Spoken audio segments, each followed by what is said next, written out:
dynamic air suspension, all-wheel steering, configurable terrain response, effortless in the extreme.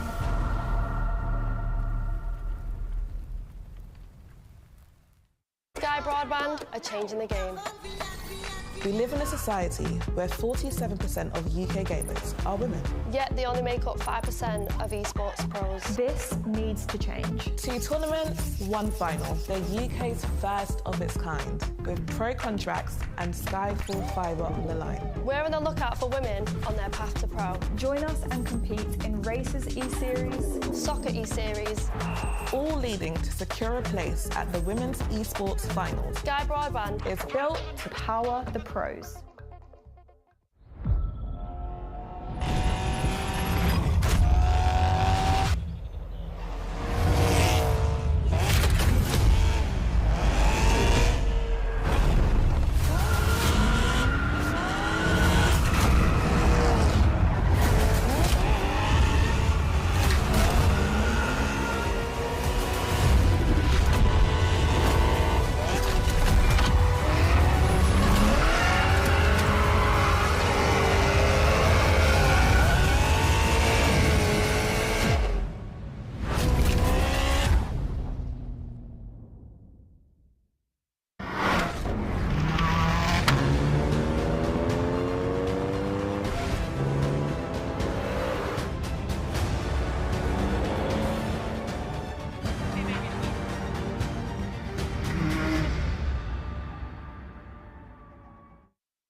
Now, you might think it's hard to stand out here at Goodwood with so many incredible cars on display, but one car that's been catching the attention of everyone here, including all the press and myself included, is Red Bull's new hypercar, the RB17. And Adrian Newey, Red Bull's Chief Technical Officer, joins me now to take me through it. We're going to go for a little tour in a second, but before we do, Adrian, tell us about how this car came to be. Well, it really started, been thinking about it for a while, and then over the Christmas period of 2020 into 21, then I did that drawing there, which was the first drawing of the car. And that kind of, we just kept developing or researching through 21, trying different configurations, engine configurations where we put the electric motor, etc. So 21 was all about fundamental research.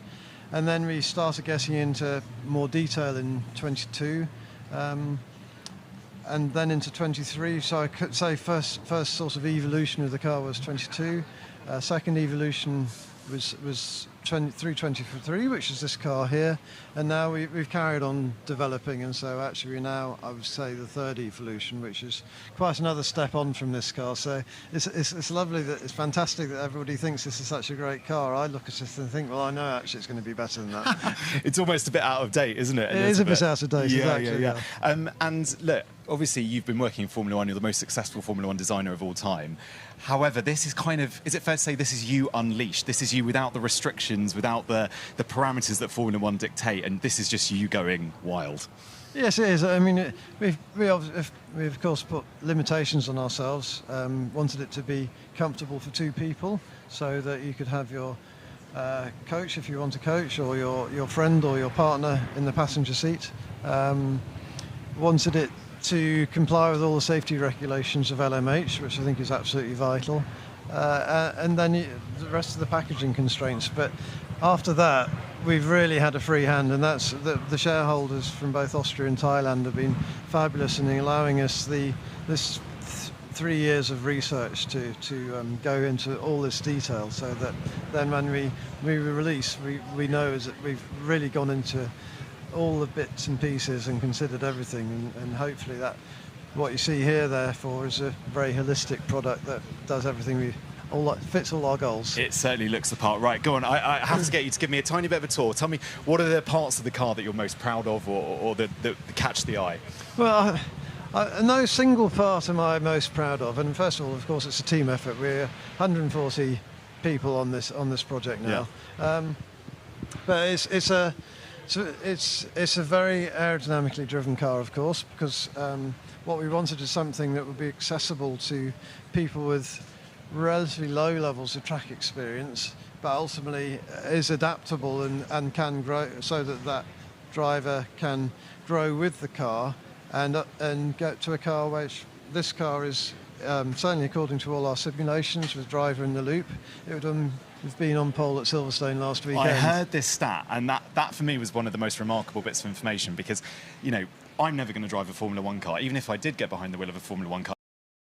Yeah. However, there is a small chance one day that I might get to be driven around at Formula One speeds around Silverstone, and I think that gets fans really, really excited. You must be really proud of the fact that that will happen. Yes, I am very proud of that, and I think, as I say, I've been fortunate over the years to have driven a whole huge variety of cars, from 60s cars that, of course, I love driving and racing indeed here at Goodwood at the Revival, through to modern Formula One cars. And the speed and adrenaline and excitement of driving a truly fast car like a Formula One car is something else. So, as I mentioned, I wanted a car that people could build with and ultimately start to feel that thrill and excitement, but in a car that would be safe and controllable and they can, as I say, develop with. And that really has been the overarching concept. When you then get into the details, what does that mean? So it means you've got to package two people in reasonable comfort, a V10 engine for all the noise and emotion that we know of V10s, working with Michelin on the tyres to take the loads, and then it really becomes an aerodynamic packaging problem. And so you start to develop if you like, the sinuous shape around the mechanicals of what you need to accommodate, and then just keep developing. And obviously we wanted the car also to look stunning. I think you've done that. Hopefully. So it's obviously all subjective, but I do feel that cars at this level should also be pieces of art. They should be sculptures, and I do feel quite strongly that given enough time and spending enough time looking at it, then aerodynamics, concentrating on the aerodynamic form, will actually also give a beautiful product. And if you look at back in history at, say, Spitfire or the Bluebird land speed record car of the 60s or Concorde, all beautiful objects, but none of them designed for aesthetics. They're all designed for function, and this is really what this is. There's a connection between the two. Give us some stats on it. I want to know top speeds, I want to know horsepower, I want to know what's underneath the bonnet. Right, so I'm never very good at remembering this stuff, but what I can tell you is that the V10 is 1,000 horsepower, then we have a 250 horsepower electric motor. It's the car weight is around 880 kilos. I think the G-force is somewhere around 5 on braking and cornering. Top speed is limited because of the tyres to, I can't remember, around 380, I think it is. That'll do. What else do you want to know? No, that's very, very impressive. Using your Formula One experience, how much of that has kind of fed into this design? How much? As I mentioned at the top, you're hugely successful in Formula One. So are there elements of this that you've kind of dripped in from that experience? Absolutely. Without that Formula One experience, then we couldn't have designed this car. So it's the way we researched the car over that 3-year period, then the detailed design of the car, the manufacture of the car, the assembly of the car, that's all Formula One techniques, which is one of the reasons for limiting it to 50 cars, that by limiting it to 50 cars we can manufacture the principal parts in-house, just as we do with Formula One, and those where we're not manufacturing it in-house, we'll use the same suppliers as we do in Formula One. And the assembly of the car at only 50 units can be the same as we do in Formula One. So it's very much a Formula One car in every sense, but applied very differently, obviously. Yeah. So look, 50 available. I imagine one is going to you. Indeed. Yes. Yeah. Very good. And what? Look, I'll level with you. You're probably not going to be able to afford it. But what will they be retailing at? That's the embarrassing bit. I still feel embarrassed, but it's 5.75 million. Wow. But it's obviously very expensive. But to do it to the level we've done the car to, and to design it, research it, design it, manufacture it in this way. Unfortunately, that's what we come to. That's the price of something as beautiful as this. Adrian, thank you so much for your time. Congratulations again. What an amazing car you and your team have produced. Thank you very much. Thank you.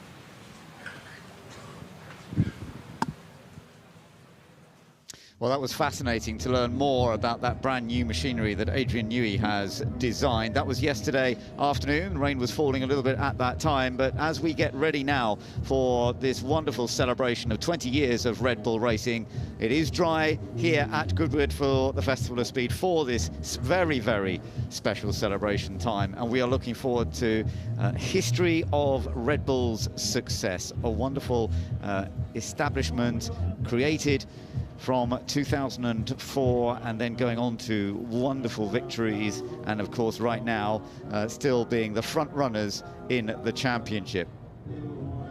It has been absolutely wonderful to see their performance, and if you want to get close to the celebration, you can see people already gathering together outside Goodwood House. This is going to be the place where we are going to finalise the celebration after the cars have been up the hill and back down. They're going to come down here, the drivers will jump out, head up to the balcony, and this is the place to be if you want to really celebrate Red Bull today here at Goodwood.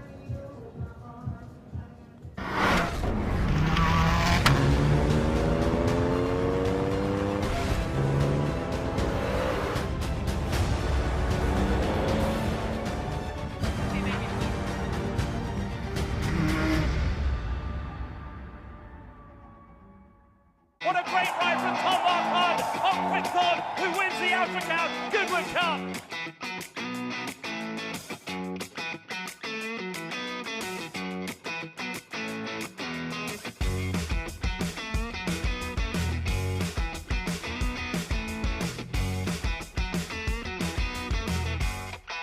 Highfield Princess, she's all class, and Highfield Princess comes clear to win the King George. Paddington from Bacton devoured the run towards the line. It's Paddington, he's still going to be unbeaten this season. He's going to win the Sussex Stakes.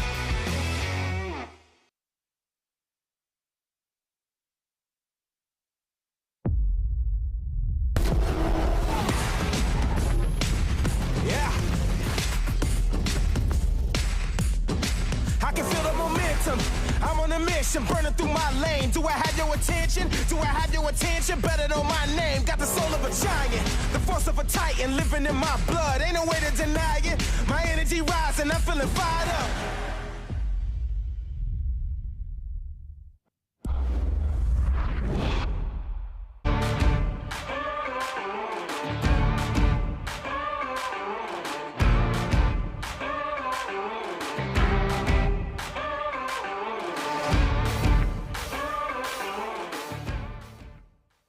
Broadband are changing the game. We live in a society where 47% of UK gamers are women. Yet they only make up 5% of esports pros. This needs to change. 2 tournaments, 1 final. The UK's first of its kind, with pro contracts and Skyfall fibre on the line. We're on the lookout for women on their path to pro. Join us and compete in Races E-Series, Soccer E-Series, all leading to secure a place at the Women's Esports Finals. Sky Broadband is built to power the pros.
So we are very much now looking forward to the Red Bull celebration getting underway in just a few moments' time. My name is Ben Edwards. I've been an old Formula One commentator over many years, and of course commentating on Red Bull and the progress they made, moving on from when they first took over Jaguar and going on to such a successful record has been remarkable. But let me tell you, alongside me, Alice Powell. Alice, when you were first karting, you were racing yourself, you were getting involved in the interest in Formula One, and Jaguar and then Red Bull really interested you right from the beginning, didn't it? Yeah, it did. So that's all the way back in 2004 when Red Bull purchased the Jaguar F1 team, and we were just chatting off air, that iconic Jaguar Formula One livery.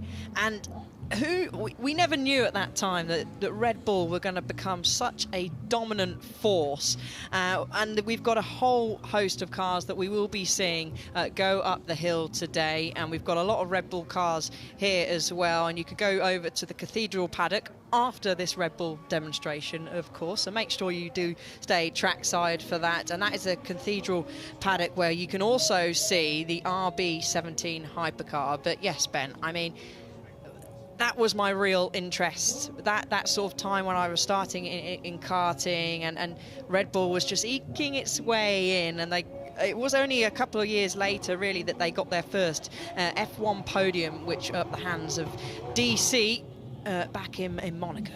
Absolutely, no, early days. And of course David Coulthard, who is going to be one of the drivers coming up the hill in a Red Bull, he was absolutely a core to the beginning of the creation of Red Bull. He had moved from McLaren. He was looking for another opportunity to continue in Formula One, and well, it certainly worked well going and joining Christian Horner. And of course Christian Horner had been brought in by the boss, Dietrich Mateschitz. Sadly, we lost Dietrich a couple of years ago. He is no longer around, but he was the man behind the Red Bull brand, of course, and he was the man who put together the Formula One team, bought the Jaguar team as it was then, created it as Red Bull Racing, brought Christian Horner in right from the beginning, David Coulthard coming in from very early on as well, and together they both worked quite hard to bring Adrian Newey in. Not immediately, he wasn't the designer of the first ever Red Bull to go racing, but of course Adrian Newey, who we saw speaking a moment ago when we were interviewing him yesterday, he's a part of the display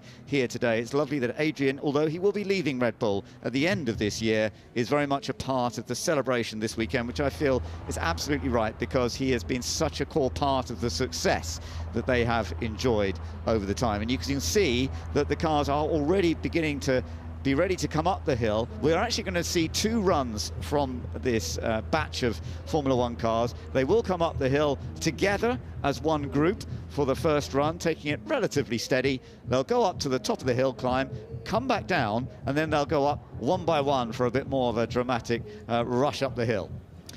Yes, you touched on Adrian Newey there, Ben. He, of course, was his first Red Bull racing car was the RB3 that won't be going up the hill, but is on the static display down in the Cathedral paddock, and had a bit of reliability issues, but my goodness, didn't they go on then. Adrian Newey, a key force. You touched on David Coulthard, who still has big ties with Red Bull Racing and is driving one of these cars up the hill. But, I mean, it's such the iconic livery, and I like that with Red Bull as well. They have kept the livery through and through, all through the years. So we will see going up the hill the RB1. Christian Klein is behind the wheel of that one, and we will have the 2023 Challenger as well, that took 21 out of 22 race victories. It was only Carlos Sainz in the Ferrari that was able to beat the RB19 last year.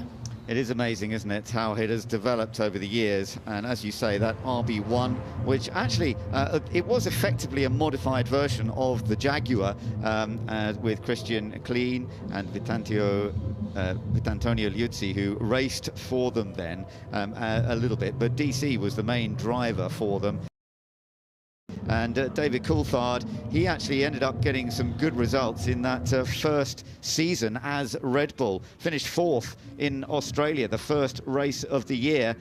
Ran in P3 and still was able to beat Juan Pablo Montoya, who's the driver who'd taken his seat at McLaren. So it was actually a very good start to the season, the first start in Red Bull history. in a car designed by Jaguar, and Jaguar had really been struggling a bit over several years, and straight away Red Bull moved up the order just a little bit. They ended up finishing 7th in the Constructors' Championship in that first year, but it was impressive what they were able to do straight away. Obviously it took them then several years to get themselves to the very top of the scale, but nonetheless it was impressive as they started that year, and David Coulthard was very much a key part. We'll be seeing him in one of the cars as they are getting ready. You can see that the Red Bull team all here making the cars ready, sending them on their way shortly. I think this whole group will be pretty much heading up together, and we'll be seeing the likes of David Coulthard, Mark Webber is going to be in one of the cars, Daniel Ricciardo, Christian Horner, we know, has got the chance to get back into a Formula One car. We heard from him earlier telling us that it's been a long, long time since he was last in a Formula One car. He used to race himself before he became a team boss, and raced well at the sort of junior levels when it moved up to Formula 3000, the equivalent of Formula 2 nowadays, and he was racing at that level, but he then decided he was creating his own team and realized that there were quicker drivers, so let's manage them, and that's what he did, and then of course moved his way into Formula One.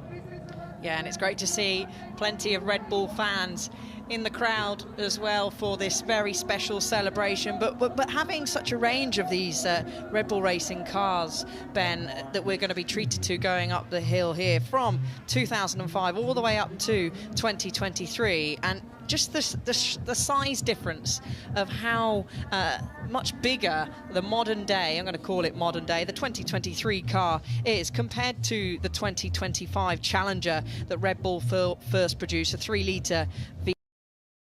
Incredible the size, but also the feat of engineering, the size difference of the wings, and of course last year was the 18-inch wheels as well. The whole display is, as you mentioned, down at the Cathedral Paddock. So they're not running, it's not as if they can run all of the cars from every year.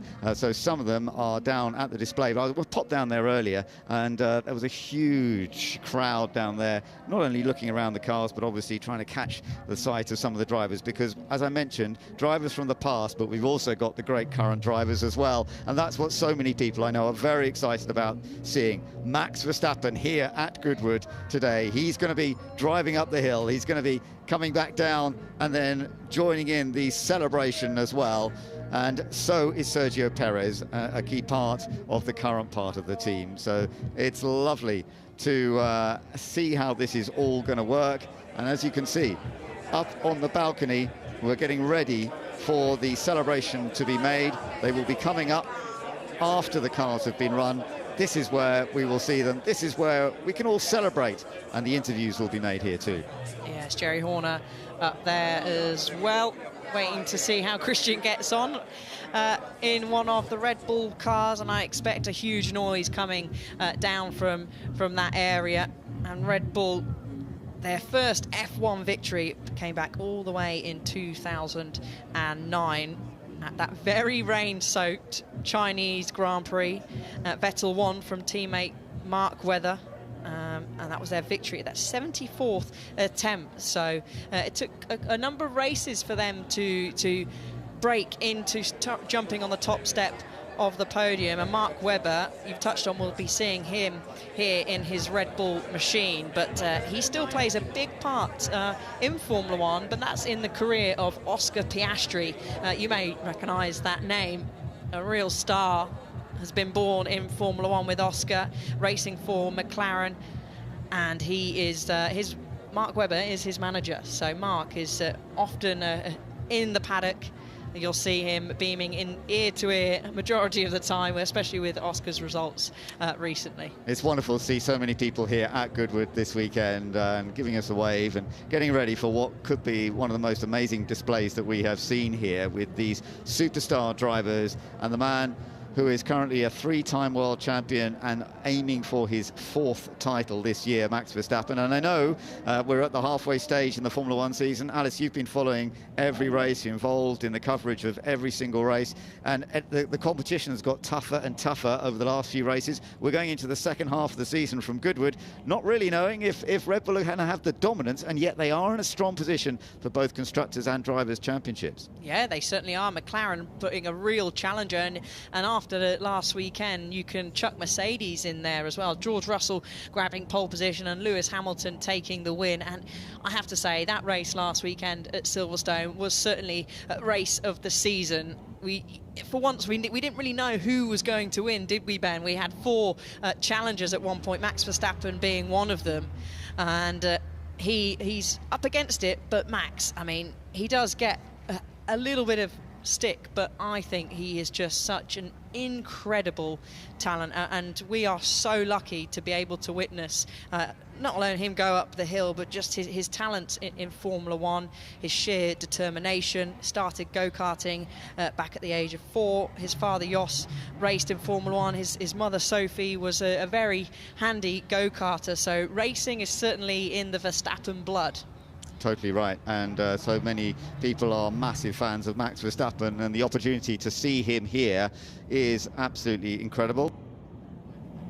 So we will see him out there shortly, and it will be an absolutely tremendous experience, of course. As you say, the Red Bull history is quite funny, actually, with that win for Mercedes last time out at Silverstone, because as teams, Mercedes and Red Bull are actually pretty close in terms of the number of Grand Prix victories they've made. Now, of course, Mercedes started Grand Prix back in the 1950s, but they didn't do it for very long. They're only there for a couple of years and then pulled out before they came back as Mercedes many, many years later. But of course, we've seen Mercedes take huge numbers of victories in the hybrid era. And funnily enough, Mercedes are on now, with the win at Silverstone, 127 wins, whereas Red Bull are on 120. So it's almost turning into a battle, not only in terms of championship points, but the number of Grand Prix wins that the two teams have managed to create over all those years, even though, as I say, Mercedes popped in and out of Grand Prix racing. Red Bull, of course, have been in since the end of 2004. We call this a 20-year celebration because although they didn't compete as Red Bull in Formula One, that's when the deal was done. The end of 2004 for the beginning of 2005, which was when the cars were actually on track, and that's when all the seasons began. And then, as you mentioned, it started to get hot in 2009, no doubt about it, when they started taking their first victories, and then in 2010 their first Drivers' Championship and first Constructors' Championship. And that period with Sebastian Vettel, and you know, I think they were hoping that Sebastian was going to be able to be here this weekend. Sadly, he's not able to be here this weekend. So much delight that he went on to win 4 titles himself with Red Bull: 2010, 2011 and 2012. It was it really was a fantastic performance. It was 7 driver titles overall for Red Bull Racing. They've had 381 starts in Formula One, 6 constructors, 120 race victories, Ben, and 277 podiums. And with that sort of ratio out of starts, it's so impressive. It is, no, absolutely. Sebastian Vettel's, his final title in 2013. The 2012 one was actually a very close battle. I remember that one being decided in Brazil at the very, very end of the year, and it was a close battle with Fernando Alonso, and Red Bull just managed to get that one. But in 2013 they had actually a pretty dominant performance once again, and of course we've seen some dominant performance in this last couple of years, but now it's getting much, much tighter as we're going into the end of this particular format of Formula One cars. It's lovely to see so many stars here ready for the celebration. His Grace the Duke of Richmond is ready to receive them up there at the Goodwood House to celebrate this 20-year period of so much success in the world of Formula One. And whether it's going to continue after this, as Formula One continues through the rest of the year, well, we will find out. But it's lovely to enjoy the heritage, the history of this very, very strong British team, of course. Milton Keynes based.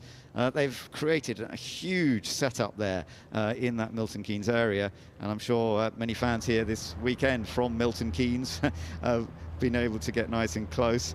We are going to see Christian Klein driving the first car up the hill, which is right in many ways, because he was part of that team at the very beginning alongside David Coulthard, and David of course had all the experience. Christian was one of the younger drivers who was moving up into Formula One, and so it was an opportunity for him, although he had already raced in Formula One a bit because he made his debut with the Jaguar team. So that year that it was Jaguar before it got taken over by Red Bull, he raced with Jaguar in that year, and then when Red Bull took over, they actually wanted him sharing it with Vitantonio Liuzzi, but he did a good job. He had the best place, 5th finish in the final race in China, and then he got the full season for the following year. It didn't quite work for him in 2006. He did then lose his seat. He was replaced by Mark Webber for 2007, and yet his Red Bull heritage at being part of the team in that very, very first year and then being full on in the second year with them, it must mean something to him right now, being in that car ready to start this patch of Red Bulls coming up the hill. Oh, I mean, that would just be so special for all of these Red Bull teams as well. Looks like we are just about to get underway, and I was just having a look in the background there. There's actually some of the current mechanics that are working on the current Red Bull car this year, and they're not getting a weekend off this weekend. Jack Harrison was one of them who works on Sergio Perez's car, so they're obviously here for the actual real love of Goodwood, and really want to be part of this incredible celebration. Mark Webber's in the car behind. We can see his crash helmet there, and of course huge experience with the team. Took his first ever Formula One win with Red Bull, of course. He took his first win in that 2009 season as well, when they took their first win in China, and it was a 1-2 with Vettel ahead of him. He then took a remarkable win in Germany, actually. He was on pole position. He had contact with Rubens Barrichello into the first corner. He got a drive-through penalty as a result, and he still won. It was a remarkable race. I remember that weekend, and it was a beautiful beginning for Mark to start taking wins, and he was able to challenge for the championship, but it never quite worked for him. Sebastian Vettel always had that little bit of an edge, and it didn't quite work out for Mark to take the title, and yet he was an absolutely key part of the Red Bull team, and we will be seeing him heading up the hill. We've just got a very slight delay before they head up the hill. We are hoping they will be starting any moment, but there is a slight issue. They're just trying to sort that out at the moment, but I'm sure we will be seeing them coming up in just a moment. Mark Webber, of course, as I was talking about, taking a number of pole positions in the end, 13 pole positions, some 9 his career, and 42 podiums, so a very successful career. And of course, as you mentioned, now he's looking after the youngster Piastri, keeping an eye on him. I've commentated with Mark many times. He has a lovely insight to the sport of Formula One, having been such a top-level driver himself, but he communicates about Formula One like David Coulthard, both of them. It's funny, isn't it, how Red Bull drivers have become some of the best actual communicators about Formula One as well. Yes, DC and Mark Webber work alongside me on the Channel 4 coverage, and it's certainly a laugh when those two are in the room together.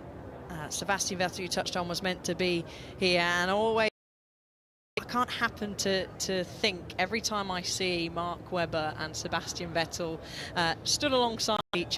Reminds me of the Multi-21, and we still sometimes take the mickey, make little jokes here and there with Mark Webber. Obviously that famous incident between himself and Sebastian Vettel at the 2013 Malaysian Grand Prix. Yes, indeed, that was an interesting incident, wasn't it?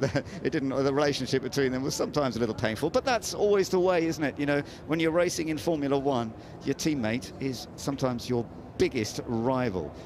So we'll just have to see, you know, the teammate relationship, because you're both in the same type of machinery, it can be tough. I have to say, though, Max Verstappen and Sergio seems to work very well at this point.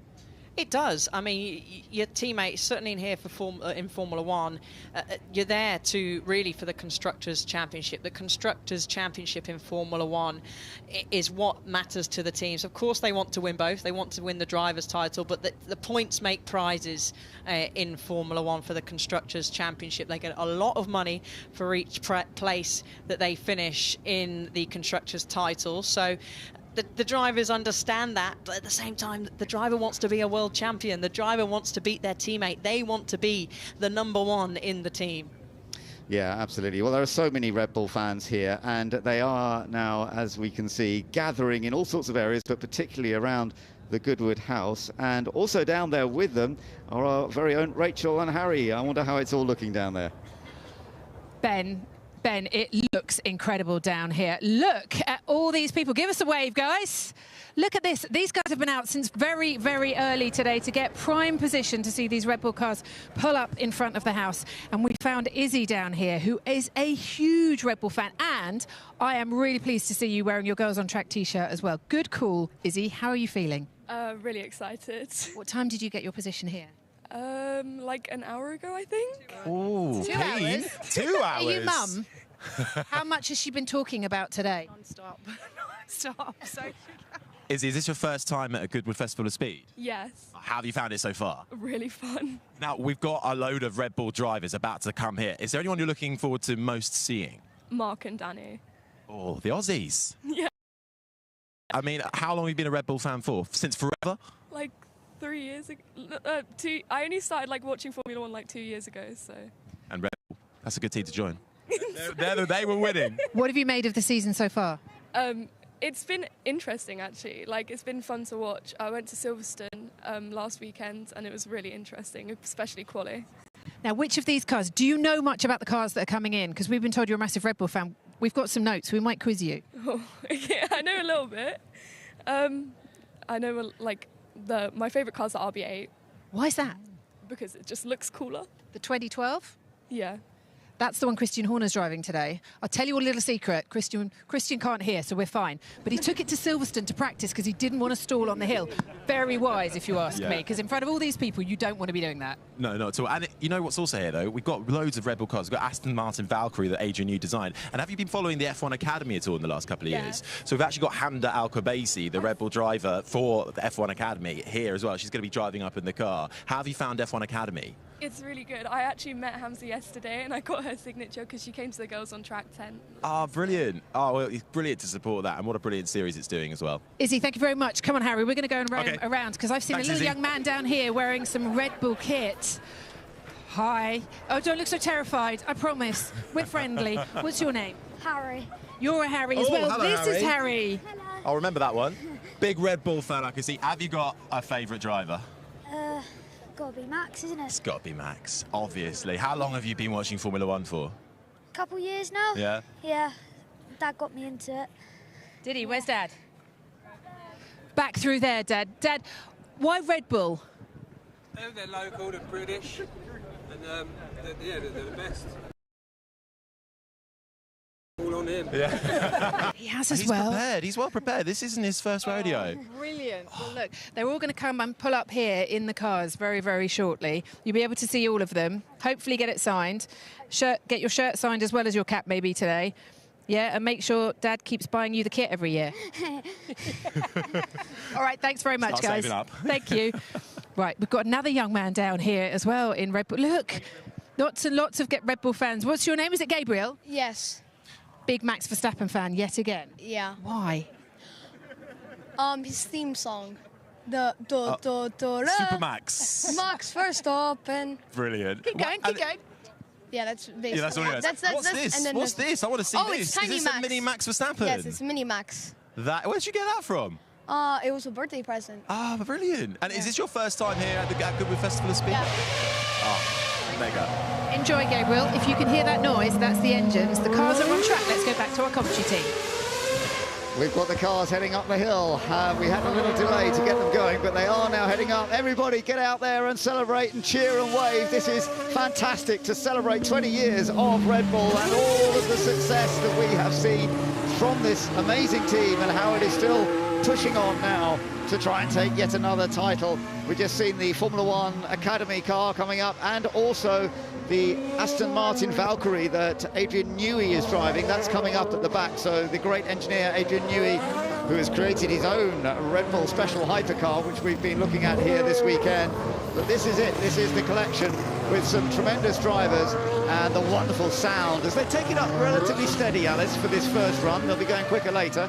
Yeah, they certainly will. So they'll be going up to the top of the hill. They'll be turning around and coming back down, and then we'll get more of a special celebration of the Red Bull cars. Max Verstappen is actually behind the wheel of his 2021 World Drivers' Championship winning car. So he's heading up the hill. We've got the Valkyrie, as you touched on, Ben, the Adrian Newey designed car, and Hamda is in the F1 Academy car as well. Yeah, Hamda's in that one. There's the Adrian Newey car, and there's Hamda. She's coming up in the Academy car. Just ahead of her is Max Verstappen, and it's lovely that they've done this first little run, a little wave to all the fans as well as they come up for this first little escapade, and we're going to be seeing more when they come back down and go back up again. So we've got them all: Christian Clean, Mark Webber, Daniel Ricciardo, Christian Horner, Max Verstappen, Hamda Al-Khawaiti, we've got Checo, Sergio Perez and Adrian Newey bringing up the rear with the Valkyrie, the Aston Martin Valkyrie, another of these supercars that he has designed in his career. The Red Bull that he's created, that is on show, is not quite ready to be taken up the hill. That'll be something we'll celebrate as another Goodwood in the future, I am sure. So they come up to this top section, and we will actually see them head back down again pretty quickly. They're not going to be up here. I'm not sure if they're going to do, I'm not sure they're going to stop at all. Let's just see. They may pause very briefly, I think, and then head back down again. And then we will see them coming up one by one. Yes, I'm sure that the Red Bull crew are up there with some fans. Let's have a little look. Cars are starting to move. You've got the Valkyrie there on the left-hand side of screen, and the F1 Academy car in a lovely sandwich between the Valkyrie and the RB19. So they're going to head back down the hill now. Yeah, lovely to see. They are all coming back down, and Mark Webber, David Coulthard, part of the drive. Max Verstappen, who we just saw, just going through, part of that as well. And this is just a little display chance to go up and then come back down, and then we will see them once again going up at a little bit more high speed. I think we'll be hearing some more full throttle from the various engines. Remember, they started off with Cosworth Power with the RB1, the one that Christian Clean is driving right now. They went on to Ferrari Power, although that one is in static display in the Cathedral paddock. That's not going to be coming up the hill. And then, of course, Renault Power was crucial to Red Bull in the days that they started winning races, started winning championships in 2009, and then the titles in 2010, 2011, 2012 and 2013. And we've got some of those being driven by, as I say, Mark Webber, Daniel Ricciardo, Christian Horner and David Coulthard. They're in the Renault-powered cars from that period. And then they went to the Honda Power, which has been so successful in more recent times. It certainly has. I wonder if Max Verstappen's going to have a word with Christian after and say, come on, go a little bit faster. He's got a nifty queue behind him as we go through the absolute packed grandstands here at the Goodwood Festival of Speed. Such a brilliant atmosphere, and look at that for a view, Ben. Absolutely stunning. It's going to be great for all the fans who are down there too, because when the cars come back down next time, they will be coming into that area, they will park in that area, and then the drivers will be jumping out and heading up to the balcony for the real celebration and interviews and the ability to celebrate with those fans. It is a very special moment here at Goodwood to be able to do that. So up the hill once, back down, turn around down on the bottom, and then we'll see them coming up individually, one by one, as they come up the hill to celebrate this 20 years of Red Bull. Incredible technology, incredible sense of running the whole team. Of course, teams have developed over the years into much bigger factories, much bigger outfits. The number of people employed now so much greater than it used to be, but it's lovely to see how the reliability, the performance of Red Bull cars has just developed over all of those years, and it's great to watch the slightly different styles, but as you say, the colour scheme absolutely has stayed pretty much the same. Slight modifications over the years, but the Red Bull colour scheme has always been very distinctive to everybody. Even compared there, a beautiful shot we're seeing of Max Verstappen in the 2021 Challenger to there Sergio Perez in the 2023. Just even that car, there was only 2 years between those two. Well, actually, the RB 16B is the one that Max is driving, but due to COVID in 2020, there wasn't much that was being able to be modified to these cars. So that kind of was very similar in those both seasons. But just comparing from 2021 to 2023, the difference in size and how much bigger the cars were getting. So this is the first one coming back up again, Christian Clean. Their first Red Bull, the RB1. When they took over from Jaguar, they kept the Cosworth power, and they managed to still do a better job than Jaguar had done with this modified version of the car, with, as we mentioned, David Coulthard getting some good performances right out from the start. He got a decent result in the first race at the Australian Grand Prix, getting a 4th place finish. That was great stuff. He ended up 12th in the Drivers' Championship that year. They were 7th in the Constructors, and that was a good start. It wasn't the fastest car by any means, but no surprise, because they had taken on a team that was not a winning team at that stage. No, and who knew that they would go on to be so successful, so dominant. 6 Constructors titles as it stands at the moment, 120 race victories, and it all started here with this car, the 3-litre V10 RB1. Absolutely. They switched from the Cosworth engines after that. They went to Ferrari initially, and then they went to Renault. And that's what we're going to be seeing more of now, is the Renault Tower, and it's Mark Webber who is now bringing up the next car. So he wasn't in that first year, but he came in very soon. Just a couple of years later, he joined David Coulthard at Red Bull, and they became very good teammates, very good friends as well.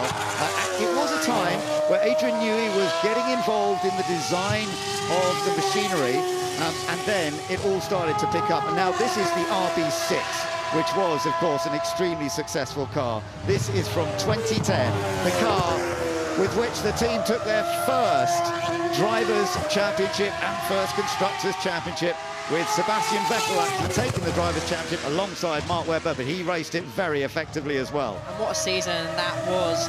Vettel just about managing to hold off the hard-charging Fernando Alonso in the Ferrari. And Mark, he took victories in this car alongside Vettel. Between them, they won 9 Grand Prix. And then a year later, Daniel Ricciardo is behind the wheels of the RB17, the 2.4-litre V8. And this was Red Bull's first. Here we go. Of course, Daniel Ricciardo was going to stop outside the house and treat the fans to some donuts. And this was Red Bull's first KERS hybrid system to be fitted on this car. And Daniel, really, I mean, his background with this team, of course, absolutely crucial, because he started out with the HRT team and then Scuderia Toro Rosso. The Toro Rosso team, of course, owned by Matisic as well. It was part of the Red Bull program. And then he got that opportunity to move up into Red Bull in 2014. And he had a fantastic season in 2014, taking his first win in Canada and giving Vettel, who was the 4-time champion by then, some real rivalry. Yeah, he certainly did. I remember actually going to Rockingham and watching Daniel Ricciardo in the Red Bull liveried British Formula 3 many years ago, and who knew at that time that he would go on to take 8 wins in his Formula 1 career so far, 32 podiums, his first win back in 2014 at the Canadian Grand Prix. And here is Christian Horner, and he got off the line, so all that practice at Silverstone has paid off. Yeah, so Christian Horner, who did used to race, he's 50 years old this year, celebrating his 50th. He raced karts, he raced in Formula Renault and British Formula 3, and then raced Formula 3000, but he founded what was called the Arden team originally, and that was the team he ran. But then he wanted to get into Formula 1, and the timing when Matisic bought into the Jaguar team, created it as Red Bull, he got the opportunity to become the team boss. That's exactly what he did. Worked well with David Coulthard, and it started off brilliantly, and of course that's what we have seen develop over all these years. So Christian Horner now back behind the wheel of a Formula 1 car. He says for the first time since 1993, when he drove a Lotus Formula 1 car, it's the first time he's actually had a chance to do that, except for the brief test session that we heard about. One who is able to get a few extra laps in on top of those practice starts. I know I would have been begging to. Yeah, absolutely. And he's in the RB8, which, of course, another very successful machine. That was the 2012 season. But here is Max Verstappen. Max Verstappen, the three-time champion, the man who is leading the World Championship right now. And this is the car with which he took his first title, the RB16B, that huge rivalry that he had with Lewis Hamilton, snatching the title in the very last moments of the final race of the year. And Max Verstappen giving everybody a lovely wave as he heads up the hill. When Red Bull finally managed to beat Mercedes after Mercedes had been dominating Formula One for many, many years. And what a force Max is. 197 F1 starts to his name and already 61 wins and counting. And here is one of the latest RB challengers, the RB18, Sergio Perez, behind the wheel. The 34-year-old finished second in last year's Formula One World Championship, 273 starts, 6 wins and 39 podiums. And it was this car that took 21 out of the 22 race victories in last year's Formula One Championship. Absolutely. I mean, and going to Red Bull was such a boost for him.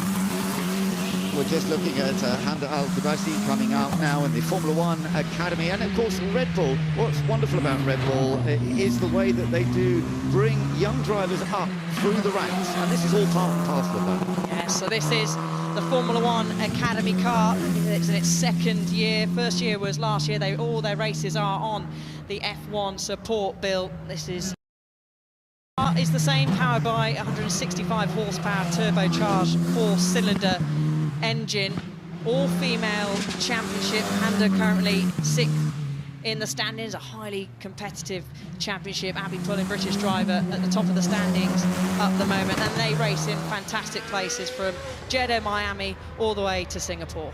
And Adrian Newey now taking the Aston Martin Valkyrie up the hill, which is fun to see, one of the great cars that he has designed. And this one is pretty powerful. It's a 6.5 litre naturally aspirated V12 engine.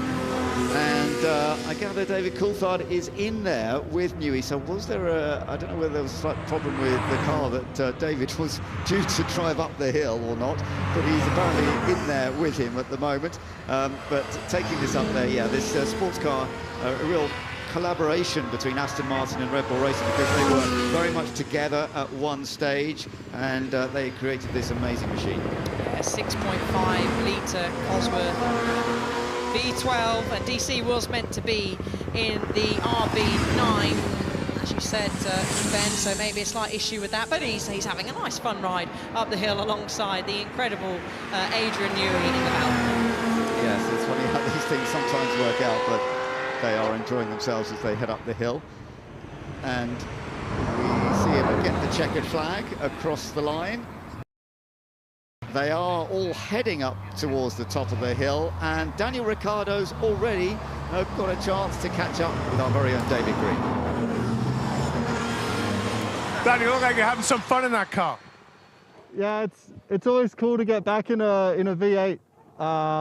The sound's crazy, so yeah, I enjoy getting on the rev limiter. I'm sure the fans do as well. I think we enjoyed the donuts. Yeah, you always get a bit nervous because it's not something we normally do. We pulled them off okay. Oh, you pulled them off. You were like a drifter out there. Yeah, I was having fun. Cheers. Having fun today at the festival? Yeah, mate, it's always good here. Like, the crowd is insane. So also we got some good British weather, so I'm happy the sun's out and everyone can enjoy it. Everyone's loving it. Thank you very much. Lovely to hear from on this tremendous display, and for the fans down in that area, that was beautifully done. You can tell he's been doing this over the years quite a few times. So wonderful, and we've seen a lot of drift cars doing this. We've seen some other vehicles, but it's always fun to see a Formula One car do this, isn't it? Oh yeah, and it's always fun when it's Daniel Ricciardo in the Formula One car doing some donuts, and you could just see from the smile on his helmet there when he was talking to David Green how much he enjoys being back in this type of machinery, the old school machinery, and what a slow-mo we are being treated to now. Yeah, wonderful, wonderful stuff. And, well, an opportunity to also for us, as they've got to the top of the hill, to catch up with the Red Bull boss himself, Christian Horner. Christian, you weren't nervous at all. You were waving before you even got off the finish line. Well, I don't think I was setting any purple sectors, so but fantastic to see all the cars running up the hill. Oh, sorry. We'll start that again. Sorry about that. Yep. Sorry, I couldn't hear a word there. Christian, you didn't look nervous at all there. You were waving as soon as you got off the start line. Yeah, I don't think I was setting any purple sectors, but when you got, you know, David Coulthard in your wing mirror and Max Verstappen, you know, it's just a great experience driving in front of the crowd, seeing all these amazing cars. So a very proud moment for the team. It's an incredible achievement. I mean, most of the fans Red Bull, they don't think of an energy drink. They think of a Formula One car. And, you know, that's testament to what you've done over the last 20 years. It must be amazing to celebrate it like this. Well, it's great to celebrate. I mean, seeing RB1 with Christian driving it, you know, Mark Webber just ahead of me, Daniel Ricciardo on my left, Max Verstappen in my wing mirror.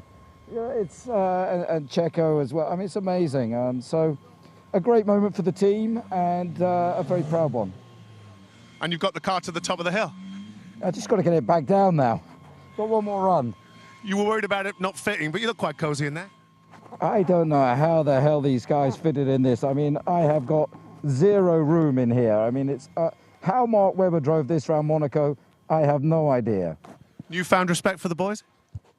Yeah, absolutely. I mean, it's incredible what they achieve in these amazing cars, but great pride in the workforce that have produced these amazing cars. Of course, it's not just the driver, is it? Obviously, you've got teams of base. Yeah, I mean, they do an amazing job. I mean, we're British-based, and the whole team, you know, to see what they've created and produced, and 120 race wins, 13 World Championships so far. It's been a hell of a 20 years, and what's exciting is what's ahead of us. It's an incredible story, and we're really proud to have you here at the Festival of Speed. I think it's a massive occasion, and well done. Thank you very much indeed. Thank you. Max, great to have you here at the festival and celebrating 20 years of Red Bull. You know, it's the first time for me also to be here. Luckily, it's not raining, you know, so yeah, it's great to see all these cars out on the track. How was it taking the F1 car up the hill for the first time? It's quite bumpy, I would say. It's buttering quite a bit, but it's great, you know, to see all the fans as well, you know, coming to Goodwood. So yeah. I wondered if you'd done it on a sim before. I actually haven't. I always watch it every year, but no, I haven't driven it myself until today. I think we'd like to have you in the shootout one day here. How do you think you'd fare? Depends on the car, but I definitely need a bit of practice for that. Well, it's a fantastic occasion to have you here for 20 years of Red Bull with all the drivers. It's so brilliant, and we'll see you down in the bottom of the hill for the house. All right, see you there. Well, it's lovely to hear from Max Verstappen heading up the hill. A massive crowd, and it's great to have you with us as well as we get ready for those cars. They will shortly be coming back down to that area, and the drivers will be jumping out and heading up onto the balcony. Max in that car with which he took his first title. He took 10 wins that year in 2021. Of course, the last couple of years he seems to be winning even more races every year, but that was a crucial one for him so much, winning his first title by 8 points. Let's have a little look back at some of the highlights we've seen so far of the cars being driven up here. And yes, it's been so interesting to watch cars from different periods in Red Bull, and of course also having the youngster having a chance to display, because Helmut Marko, who's always been encouraged young drivers, and as I say, Daniel Ricciardo did that lovely job. He was a youngster when he first got the gig, one of those drivers they were trying to bring up, and it really worked for him. It worked for Sebastian Vettel, and it worked for Max Verstappen as well, of course. Yeah, it certainly did. They're big, such a strong young driver program, and this is one of the drivers that came through that program as well with Max Verstappen, and he has been one of the big successes of the Red Bull Junior program. I know there were other teams knew that Max Verstappen was going to be good, but it was Red Bull that gave him the opportunity to get straight into a Formula One car in Scuderia Toro Rosso, as it was then, and he very quickly before he transferred to Red Bull and went on to start taking so many victories. And Adrian Newey, of course, great to see him driving, the wonderful designer of so many of these cars. So that was what we were watching. Let's go to some more talk.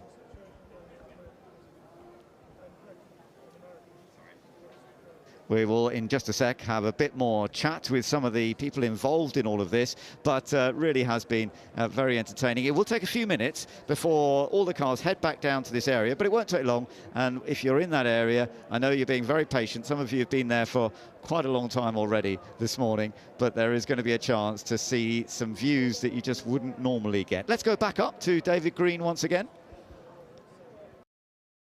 Up the hill last year, it's not for the faint-hearted. No, I mean, yeah, it's great to. I've created or been in cars over the years, and now to be in a two-seater where I can give old friends fast. It's truly special. It's an incredible occasion here, 20 years of Red Bull. I mean, you're so much part of that success, and obviously, David, you were there in the early years. How is it to get it all together here? I mean, would you have thought of this when you first started? Well, no, definitely not. I mean, as David well knows, he was one of the main guys that talked me into joining, and we had no idea where it was going to go. The kind of ashes of Jaguar, the aspiration was to build it up a little bit, hopefully win a race. We never forecast what was going to happen over the years. And you, David, the same thing? I mean, would you have thought of it back then when you first were in them Red Bulls? I never doubted Adrian and the team for a moment, and with Christian at the helm, you know, Mr. Marachut's vision was absolutely clear. He said that when I first signed the contract. First we get respect to the paddock, then we win the World Championship. So that happened beyond my driving talent, but I think it's a modern success story and what is a great celebration here of Goodwood, the history of racing, all things automotive. And so these are the new kids on the block, but they're here standing on the shoulders of all those amazing, inspirational designers and race teams from way back in the day. Well said. Gentlemen, enjoy your afternoon, and I'll see you at the bottom of the hill. Lovely to hear from Adrian Newey and David Coulthard there up at the top of the hill. So fundamental to the very beginning of the career for Red Bull, and to see Christian Horner actually out in one of those Formula One cars as well. But one of the key other drivers, of course, that was in early stages, not in the first year, but who became one of the main competitors for Red Bull in those early years with his teammate Sebastian Vettel, was Mark Webber. Let's hear from him. Mark, how was it? Yeah, it's amazing, mate. I can't believe how stiff the car is. There's no suspension, so I don't know how I drove this thing around all these racing tracks around the world, but yeah, brought back a lot of memories. Is it the car stiffer, or are you just getting a bit stiffer? I'm getting more fragile. The car's still as it was, and I certainly am not getting any stiffer. The sound of this car is fantastic. Yeah, beautiful, mate. These generation of cars are amazing. You know, Adrian Newey, masterpiece. And just all combustion, all good things combustion. Well, they're pushing you on. They are. I'm going to let you get down the hill. Thank you.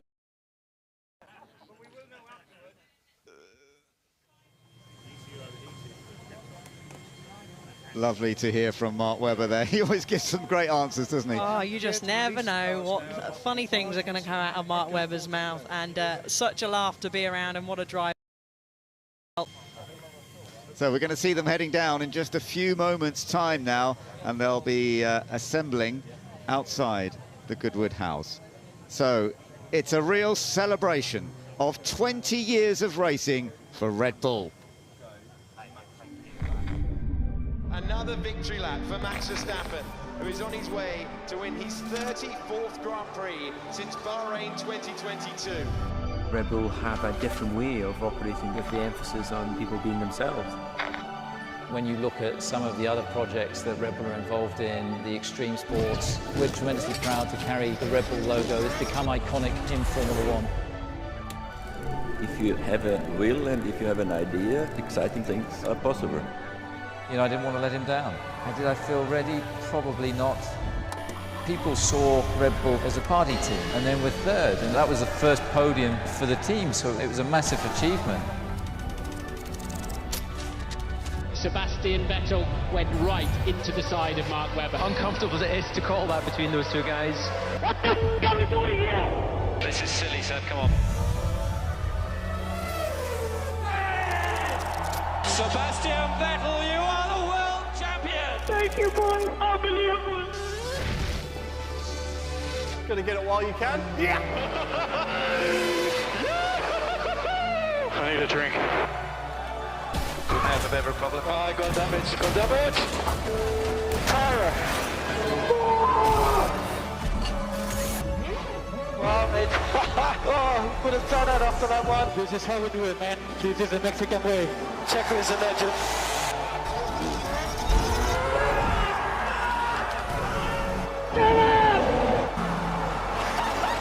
Max Verstappen, you are the world champion. We are so proud of you. Oh my God, guys. I love you so much. Max Verstappen wins 19 Grand Prix in a single season. That's history.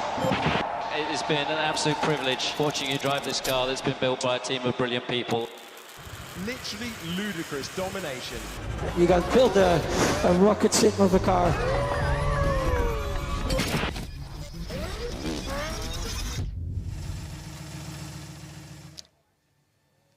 The wonderful heritage of Red Bull Racing. And of course, Max Verstappen, having taken the title 3 times, he's won more races for Red Bull than anybody else in the career of the team. He's won 61 Grand Prix now. Sebastian Vettel, second for the team, of course, in terms of race victories on 38. So it's quite a big margin now that Max Verstappen has gone ahead as the top competitor for the Red Bull team since it all began in 2005. Mark Webber is actually third of the drivers in terms of the number of race victories, having taken 9. And Daniel Ricciardo, who we've been seeing going up the hill, 7 wins in his career with Red Bull.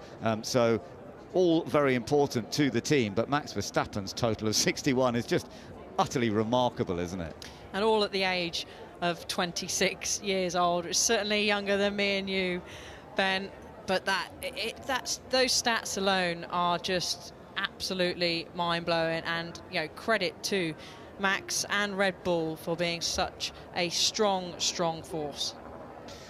Well, it's been a tremendous collaboration, hasn't it? And there's no doubt about it, the work that the Red Bull team and the performance that Max Verstappen has been able to deliver, absolutely remarkable. He's led some 87 Grand Prix in his career, plenty of pole positions as well. He's had 40 pole positions. But as we've seen just recently, Alice, we are very much looking forward to the second half of this Formula One season, because although Red Bull are certainly on target for taking both titles again this year, as Christian Horner was saying, it's more like it has been for them in the past, where their rivals are actually making life a bit tougher, but they're quite enjoying it. I think we all love winning, but what makes those wins even special is when they are close, when it really goes down to the wire, when you really have to work so hard on the pit stops. We've seen how incredible Red Bull's pit stop crew is. They practice multiple times on a weekend. They'll be all in the gym in between races as well, and the strategists too. It makes the whole all together. It is one big important team for every Formula One team there, as we have the cars coming back down the hill now. Mark Webber giving the crowd a big wave. And we're also hearing in the background Start Me Up by the Rolling Stones, and that is because that's one of their favourite bits of music apparently that is played in the factory and at the track when they're all working on the cars. This music is what Red Bull work with, and it's working extremely well. It is such a winning percentage as well. 31.4% is Red Bull's winning percentage, and 31.6 is their Constructor Championship winning percentage as well.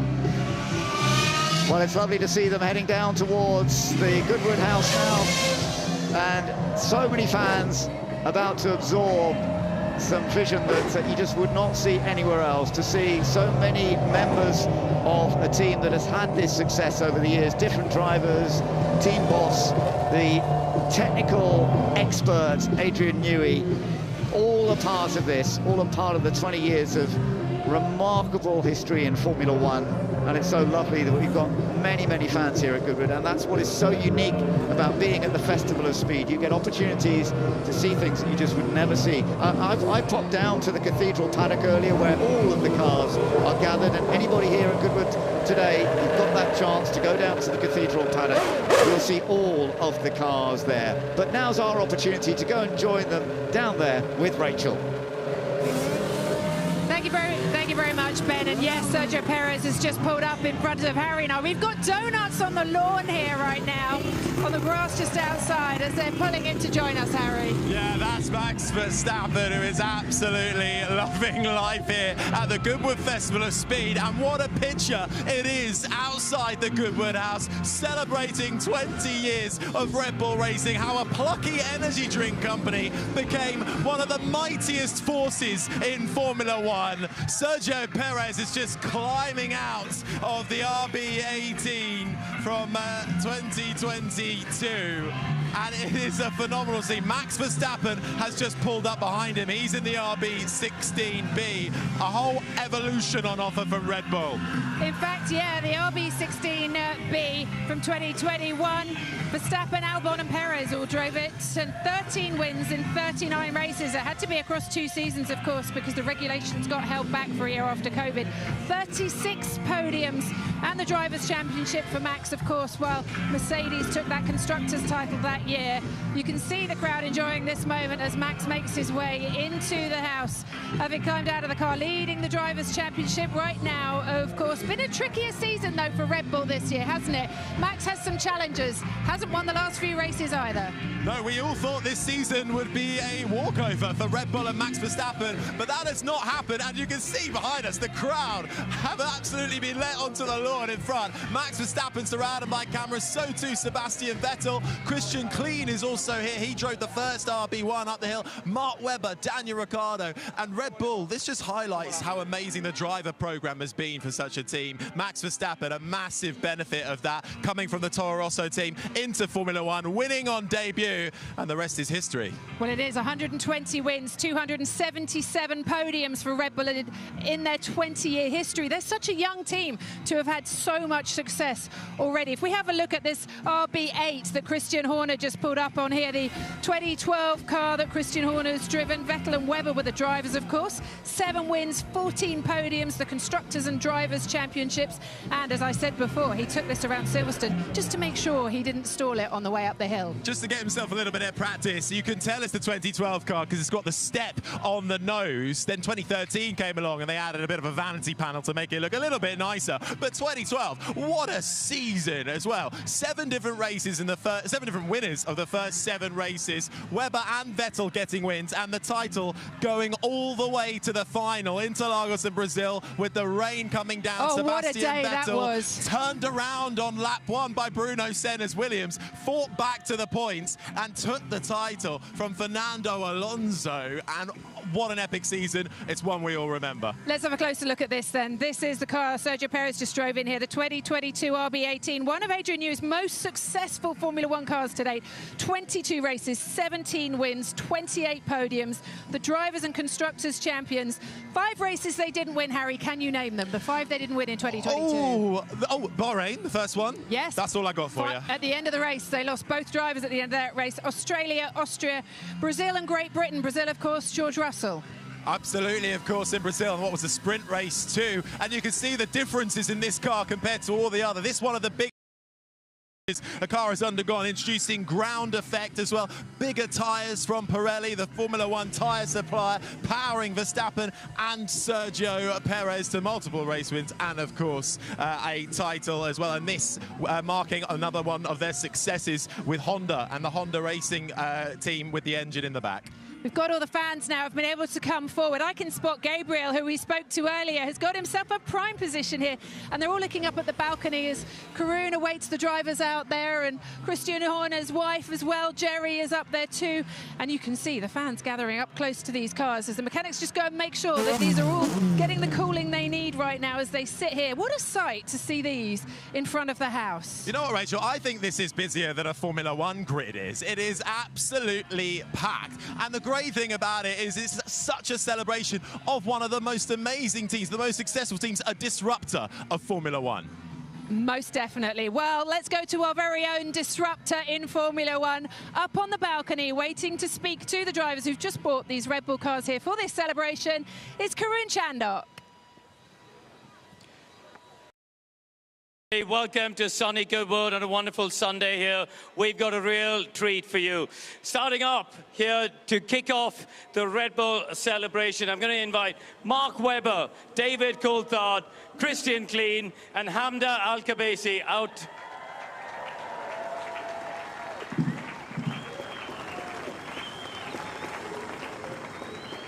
Christian, I'm going to start with you because I don't know how many people are aware of this, but you were actually at day zero at Red Bull. You were backed by Red Bull to join Jaguar Racing alongside Mark.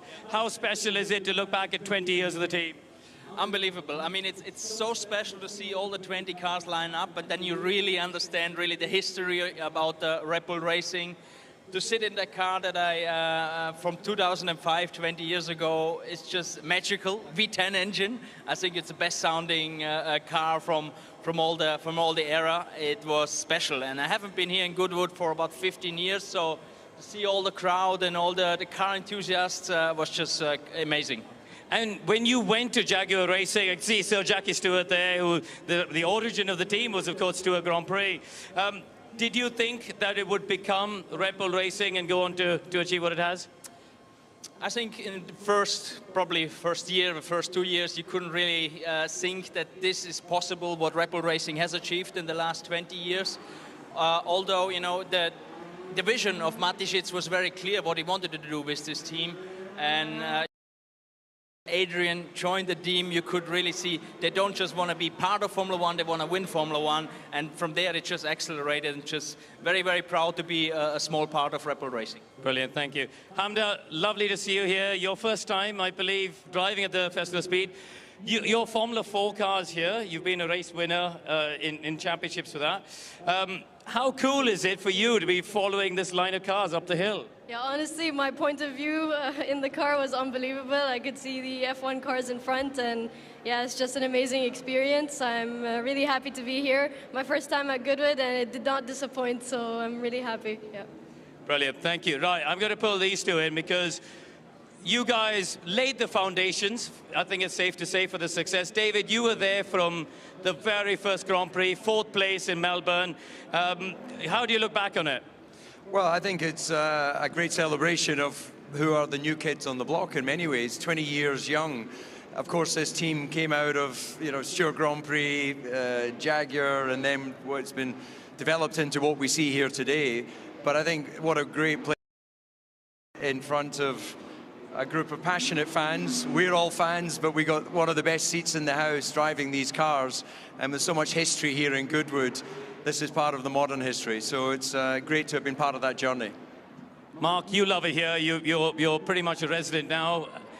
Big shout out for Mark Webber. Yes, definitely a few Mark Webber fans here. You're a title contender. You won races. How cool has it been to see what the team has achieved now when you're on the other side of the fence? Because you're now holding the microphone, looking at their recent run of success after earlier a decade ago. Yeah, of course, like DC touched on, I think, being there in the early days was phenomenal. I think we were in Disneyland if we thought what this team was going to go on to achieve in Formula One against all the giants in the industry. Decades. So it's a testament to Dietrich Mateschitz's vision to show how he went in elite sports in all sectors, and Formula One was included in that. So DC and I were just very lucky to play a small role in what was an incredible journey. 20 years goes fast, and David's right, to celebrate this here today in Goodwood, this is the best motorsport festival in the world. No one can touch this event. So to do it here on really the team's home turf in the UK, to celebrate that 20 years is really a special day for me. And Mark, you were at Jaguar Racing in 2004, and then you went away to Williams, but you came back. What was different? Because Jaguar didn't win anything. There was lots of promise. And then this became that dominant force for 4 years where you were there. Yeah, I think it was just very corporate, of course. And when you get too corporate, the stopwatch suffers. So this team was very clear on their ambitions, lofty ambitions, yes, about winning championships, winning races. They weren't shy about pushing the boundaries. It was a startup mentality, if you like, and that was, the cornerstone to the culture of the success of the team. Make big decisions, get on with it, and back ourselves to beat the best. Right, I'm going to call two of the decision makers. I'm going to get you guys to wait here a second. Two of those people who definitely weren't corporate, definitely disruptors. The two architects of Red Bull Racing, Christian Horner and Adrian Newey.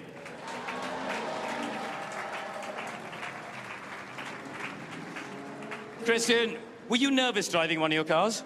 I was absolutely shitting myself. But I mean, an incredible experience. And to see all these cars running with all our drivers, amazing. Adrian, you've driven up lots of bits and pieces. You've driven cars that you've designed, Formula One cars you've designed. Was it different driving a road car that you've designed? Yeah, very different. I also I ended up with a passenger DC, jumped in at the last moment. So one of the reasons why I joined Red Bull in the first place, because of all of the time I'd known DC, so then having passengering and drive up in that car was special. Well, I mean, we know you're coming to the end of your Red Bull journey now. Why did you join them? You were at Williams, you were at McLaren, these ultra successful teams. Christian's got a startup and he's trying to... What gave you the incentive to come here? Well, I've just fancied a fresh challenge. I've been fortunate enough to work for two great teams in Williams and McLaren, and the challenge of working for a team more or less from the start. As I say, David gave it a big vote of confidence. Christian many times happened to be walking the opposite way down the paddock when I was walking in, and so we got to know each other. And then I went over to see Dietrich Mateschitz, our owner, and he gave me the assurance that this was going to be a proper outfit. And so the promise of that and the excitement of that, then that swayed me. Now listen, Red Bull Racing have done 380 Grand Prix. They've done, 381 including Silverstone. They've won 120 of them. You've been at every single Grand Prix. That's an amazing thing. I can't think of many team principals who could have committed the time. I mean, do you feel you have to be in the coalface of it right now?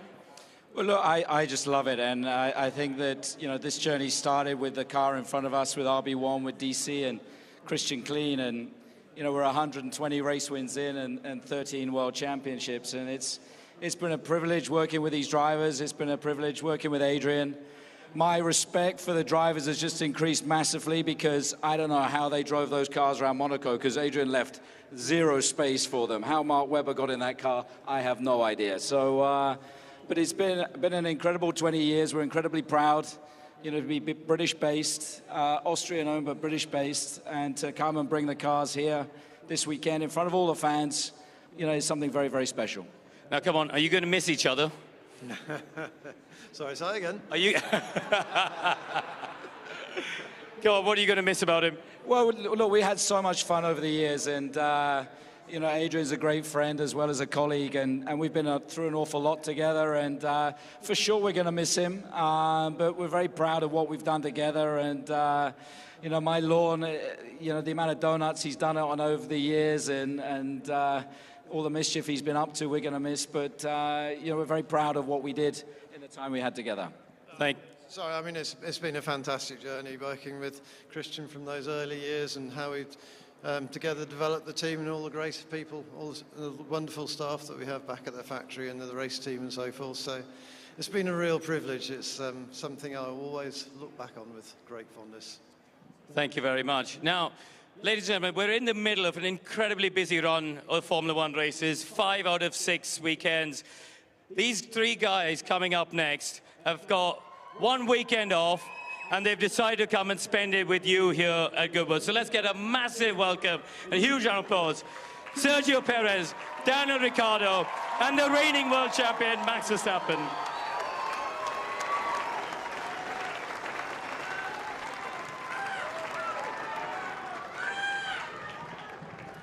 Guys, nice to see you here. Daniel, I know you've been here before. Good donuts. You're the only one who committed to it. So the Duke's going to send you the bill, by the way, for a bit of grass. Can I take some grass with me? A little bit, yeah. Do you love it? It's fun. It's great. I'm also happy for the weather so far today. When I arrived yesterday, it didn't look like this. So we've had a good day. And it's fun. My dad was here the last 3 days, and he was sad to leave. So I know there's so much to do, and it's just a nice showing of all types of motorsport here. And yeah, for us here with 20 years of Red Bull racing, it's been a good day for sure. your dad was trying to climb into a Lotus the last time I saw him and drive off. So, yeah, it's a good thing he's gone home. Leaving my wallet. Checo, welcome back. You were driving Ayrton Senna's McLaren up the hill, I remember, a few years ago. How cool is it to come back here? You've lived in the UK, of course, for many years. Yeah, it's really cool. You know, the last time I did Goodwood was 10 years ago with McLaren, so it's really nice to come back here with all these people. The passion you get to experience here is really special, and obviously with the 20th anniversary, definitely a very special day for our organization. Max, the Duke of Richmond takes great pride in trying to have as many world champions here. This is your first time. Let's have a huge cheer, first of all. How have you enjoyed your first Goodwood experience? Yeah, it was great. I mean, to be honest, every year I watch it from home, but it's great to be here, see so many people as well, and at the same time also, you know, see every single year. You know, I love racing, I love cars, so yeah, it's a great event, and it's great to be here today. Have you had any chance to go around the paddock? Not yet, no. Right. I think I probably have to just wear something else and try to, you know, go around a little bit and have a bit of fun. I mean, you could wear, sure we can find you a mask somewhere if you want to have a look around. I'll dress up as Adrian and then I'll walk around, see how that goes. Let's just talk a little bit about the season. You know, it started off looking like you were going to absolutely dominate the year. Are you enjoying the fact that it's getting a bit closer? For sure, you know, we had some great years. Of course, this year also started off really competitively, and now, yeah, everyone is catching up a bit. Every race is a proper battle as well, so it's great. And I think that will continue also for the rest of the season, you know, so it's really unknown what is going to happen, and that's great for the sport. I mean, you got 3 Brits chasing you, we saw last weekend. Does it give you more satisfaction to have these sort of championship battles where... Yeah, I mean, in general, it's just great to have, you know, so many fantastic drivers in Formula One, and yeah, making it difficult to win. I think everyone was waiting for that as well, and that's definitely what Formula One fans want, you know. So to have this is great between so many different teams as well. Probably with the new rules, it will be a bit different again for the first 2 years, but yeah, we'll see. But it's going to be a great rest of the year. Now, you guys, Checo, you were in, as we said, Senna's McLaren earlier. Do you like driving older cars? Do you want to come back and drive, I don't know, something from the past? Is there anything on your bucket list you want to come and drive at Goodwood? I think in a few years' time it will be nice to get back, you know, like when you see with the ex-drivers from the team that they come back and drive their cars, that they spend such a big part of their lives, you know. So maybe when we do the 40th anniversary of the team, we come back and all together drive our cars again. What about you, Danny? I mean, maybe a motocross bike. We've seen Dougie Lampkin riding on the roof. We've seen all sorts going on. What do you fancy having going? Yeah, I was saying something on 2 wheels just to really scare me. I think it'll scare the contract people, won't it? Yeah, I know. It's probably for the best that I'm sticking with 4 wheels. But yeah, the older stuff's always fun. It's an experience when you get a clutch on your foot again and not on your hand, and you have a stick and a H pattern and these things that we kind of forgot what to do or how to do it. You need to come to the Revival. We could see Daniel Ricciardo at the Revival, can't we? I could see him in an AC Cobra or something. What do you think? I mean, I feel like the moustache, I'm already halfway there. So all I need is what do you call those English hats? Flat cap. Flat cap. Flat cap. Oh, get me one of those. Jolly good. I'm sure a member of the family can find you a hat. It'll be all right. What about you, Max? Are you going to come? Have you seen the Revival? Do you know about the Revival? Do you fancy coming to have a play? Yeah, I mean, I've seen Adrian do it, but most of the time I think he is driving the cars a little bit illegal. He's tuning them himself. I think they have a bit more grip than other cars around, but yeah, we'll give it a go. Maybe together with Daniel, it will be good fun in one car. Ooh. Oh, you two could be teammates. Imagine that. Max Verstappen, Daniel Ricciardo, and the RACTT. Where's the Duke? We need to get this sorted out here. This is going to be amazing. Right, what I'm going to do is I'm going to ask each of you, because we're celebrating 20 years of the team. Christian, let's get you back. Mark, DC, let's get everybody back here. I'd like you guys to pick your favorite Red Bull car before we let you go. Come on, DC, you must have thought of something. I'm gonna start with you while they're doing their thinking. Pick your favorite Red Bull car. Well, that's got to be RB19 because it's the most successful car. I was lucky enough to drive it at Silverstone just before the Singapore Grand Prix last year, which is the one race they didn't win, so I must have screwed it up. So it's his fault. Christian, go on. Oh, it's like picking a favorite child. It really is for you, isn't it? Because you've been around the whole time. It is, but look, I think the 16B, that was such a massive year for us. That went all the way down to the final race. So seeing it down there and seeing Max in it again today was fantastic. Thank you. Christian Clean, have you got a favorite?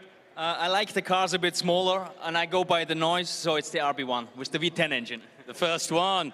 Adrian, you penciled most of these cars. Have you got a favorite? Again, it's a bit like picking your favorite child. Have you got a favorite? It is, it's so difficult, but I guess in many ways RB5, because although we didn't win the championship with that one, it was the one that set us on the path of the next four, and it was what really put us on the map. 2009. Mark Webber, he says the 2009 RB5. What do you think? The bigger brother, RB6. So as Adrian said, the foundations were laid for the RB6, so to win a few Grand Prix with that car was beautiful. And Checo? I'll go for the 19 because it was a very strong year for the team. We broke a lot of records this year, so definitely it's one in the history that will be a very important car. Brilliant. Daniel, Monaco winner. What do you think? I mean, obviously that was special. It's probably I think it's the 10, the 14. Is that right? 2014? I get confused. Anyway, the 2014 one. Yeah, well, because 10. It was a 10, RB10. Yeah, first win, that one. Right, Max, before I come to you, Hamda, which one do you fancy driving? I'm not going to ask you to pick a number because some of these were before you were born, but come on, which one? Do you fancy any of these? Honestly, the RB9 drove up the hill yesterday in front of me, and it sounded so cool, so probably that one, I would say. Brilliant. Max, 3 World Championships, 84 points lead in the championship as we stand today. Have you got a favorite? I got 3 favorite cars. Yeah, I can't choose. The first one is the RB12 because I thought that was a fantastic car to drive. First win with it as well. It was a bit slow on the straights, but that had nothing to do with the car. Then the 16B, first championship. That's always, I think, pretty emotional, but also it was a great car to drive. And then I have to pick the 19. I think. Will probably be my most successful car as well ever, you know. So, it's always an emotional one for sure. All right, listen, thank you all for your time. I'll let the crowd give you a good cheer to say goodbye. Thank you, everybody.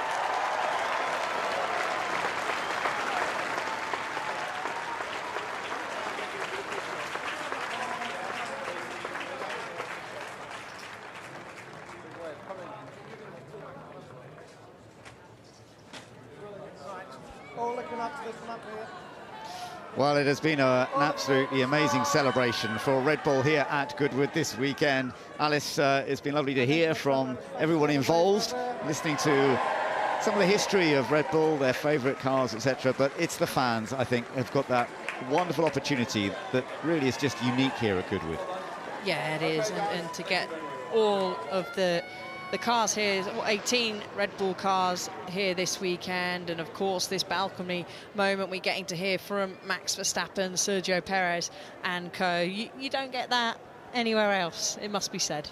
No, a very special day, no doubt about it, here at the Festival of Speed. And now we've got some more action taking place up the hill climb. So we're into the first batch of the main theme for cars from 1890 to 1960. And this is the horseless to hybrid pioneers of propulsion and some famous machinery that had all sorts of history in different ways. And you'll be seeing those cars heading up the hill, and one of the next ones, for example, on the right, as we look at the screen, the LBL 301 is the MGA from 1955. And of course, MG had been such a critical part of motorsport from the 1930s. We'll see some other versions of MG, and we are celebrating 100 years of MG here at Goodwood this weekend. So it's lovely to see the MGA heading up. And this was actually a significant one because it was a race version of the MGA. Of course, it was very much a road car that it was built, but they did some race versions. It actually competed in the Le Mans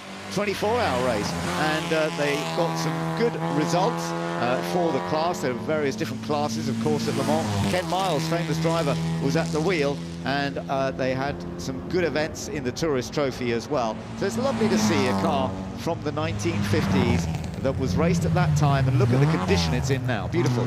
Such pristine condition, a 1.5-litre four-cylinder engine from 1995.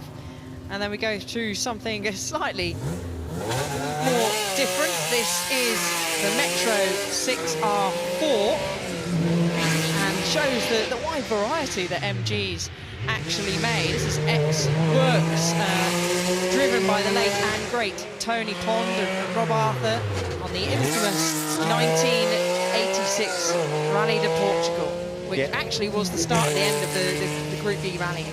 Absolutely, yeah. This was Group B rallying when we had some amazing machinery. This carries a 3-litre V6 tucked in the back there, and they were remarkable.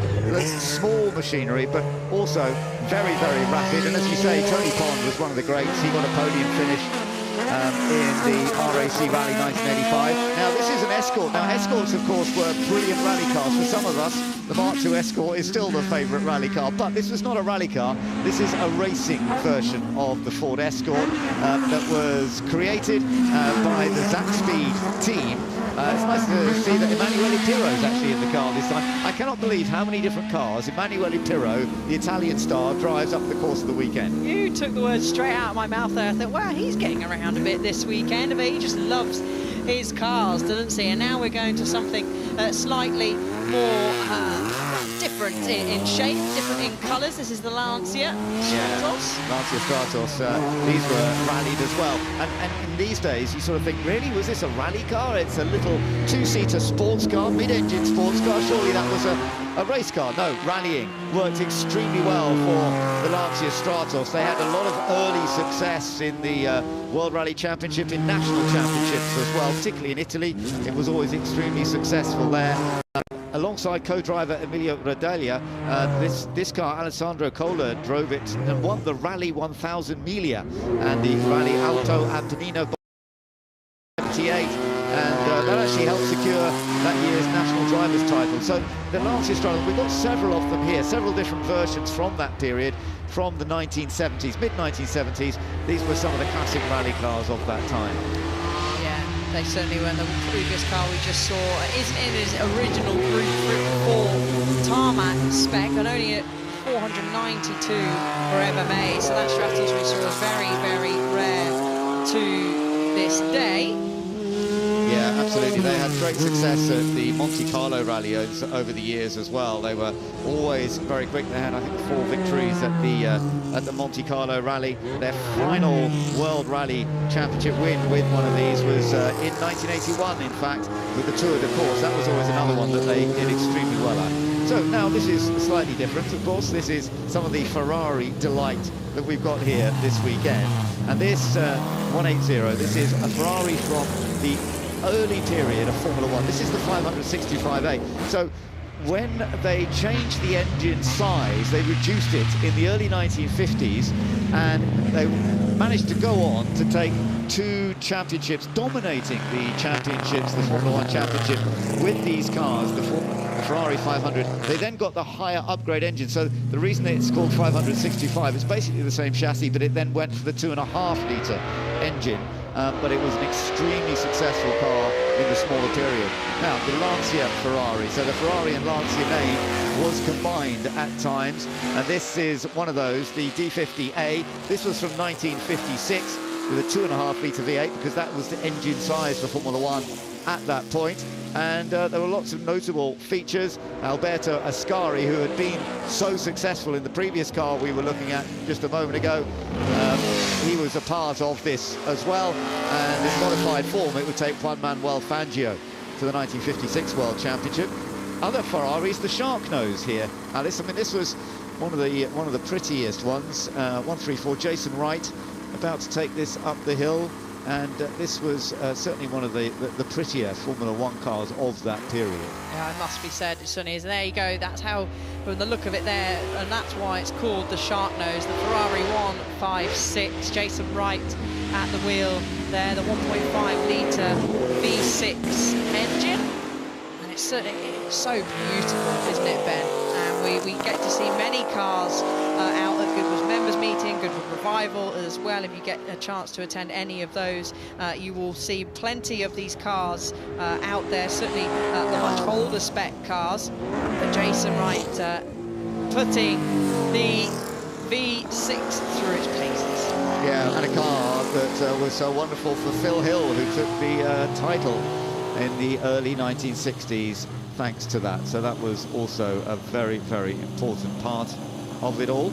Now the car about to head up is a Maserati. So, you know, we're talking about French manufacturers that were so successful in those 1950s. Of course, Ferrari have continued into this period, but for Maserati, they were one of the greats. And this is one of the all-time great cars, actually, of single-seater racing, the Maserati 250F. And it held its strength in that form of motorsport for many years. And again, Juan Manuel Fangio, one of the great champions, he used the Maserati a lot as well. Yeah, he took this car to victory in both the Argentine Grand Prix and at Spa. But no one else would repeat this success when it made the move, his success, should I say, to Mercedes. But still, he showed how well and how fast this brilliantly made Maserati 250F with the 2.5 litre straight six. So we've got just outside my commentary box window, looks like the Shark Nose having a little bit of trouble, which is maybe why the Maserati is having a little bit of a wait at the start line. There we are, there's the Shark Nose. So yeah, that's just going up the hill right now, going a little bit gently up the hill for now, but we will no doubt see there we go, yeah, the Maserati heading off on its way. And as you say, Juan Manuel Fangio, you know, he took victories with the Maserati 250F in the 1954 period, and then he was with Mercedes and was dominating with Mercedes. But interestingly, when Mercedes came back out, and there were different versions of the 250F, but it was still basically based on this same machinery, he won again in 1957. Taking multiple wins in Maserati 250Fs again. So it really was very much part of Juan Manuel Fangio's brilliant career in Formula One in the 1950s, and it's lovely to see it. Now, here's another Formula One car that didn't quite have the success that they were hoping for. This was BRM, the British company, and just listen to this, because this engine is unique. I'm going to go a bit quieter. So 1.5 litre V16, let's get some of the sound.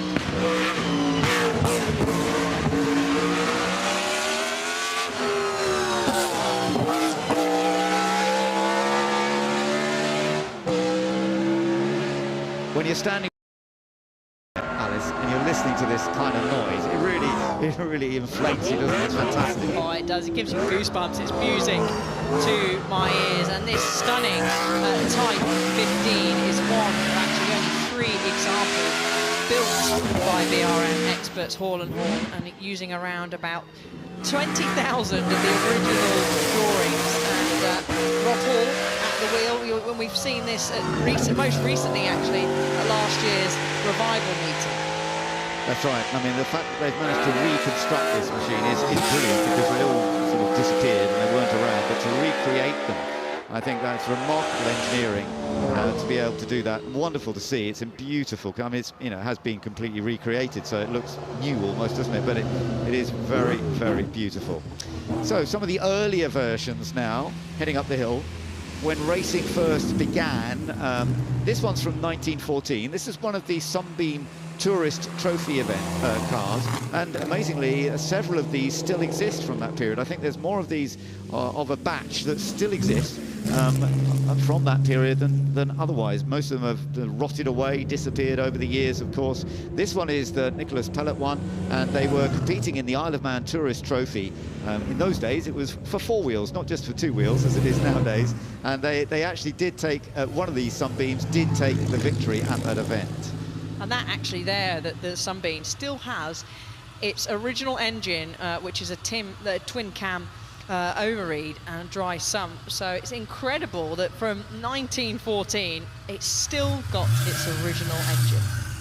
Yeah, absolutely lovely to see. As heading up now, the number 119 Alfa Romeo 8C 2900B Spider Balena. This is a very, very beautiful machine, no doubt about it. Corina Laumann, who is driving it up the hill. This is owned by the Laumann Museum, and they've got that nickname, Balena, which sounds more exotic. It's actually the whale, as you can see on our graphics here. That's what Balena beautiful whale means. Yes, indeed, it is a very beautiful whale.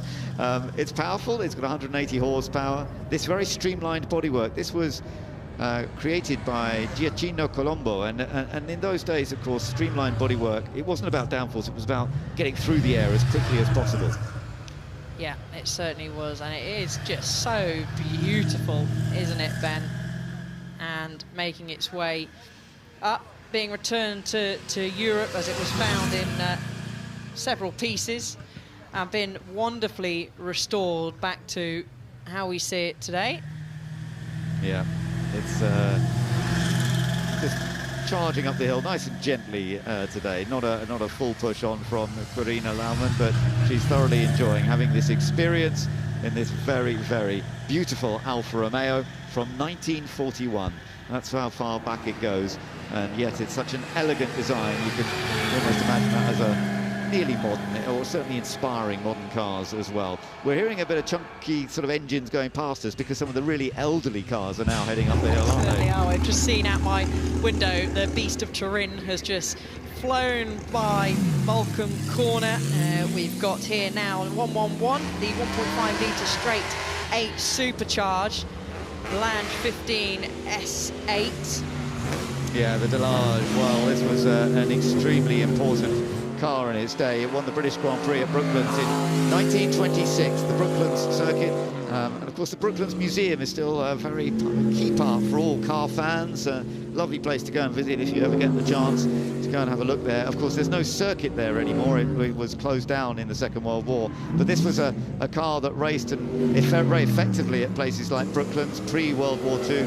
The car was actually built in 1927, but it lasted quite a few years in a competitive form, and this was one of 2 cars commissioned by Prince Chula of Siam for his cousin Prince Vera to race. And Prince Vera actually proved to be one of the top racers in that pre-war period. So this Delage, Benjamin Bessard in it at the moment, has a true heritage in that 1920s, 1930s part of top-level single-seater racing. Lovely to see and hear as well. We've got a few more cars still heading up the hill. One of them, Julian Majoub, who we will see later on. He just went through Malcolm Corner at some speed. I think he's getting his practice in for the shootout later on, Ben.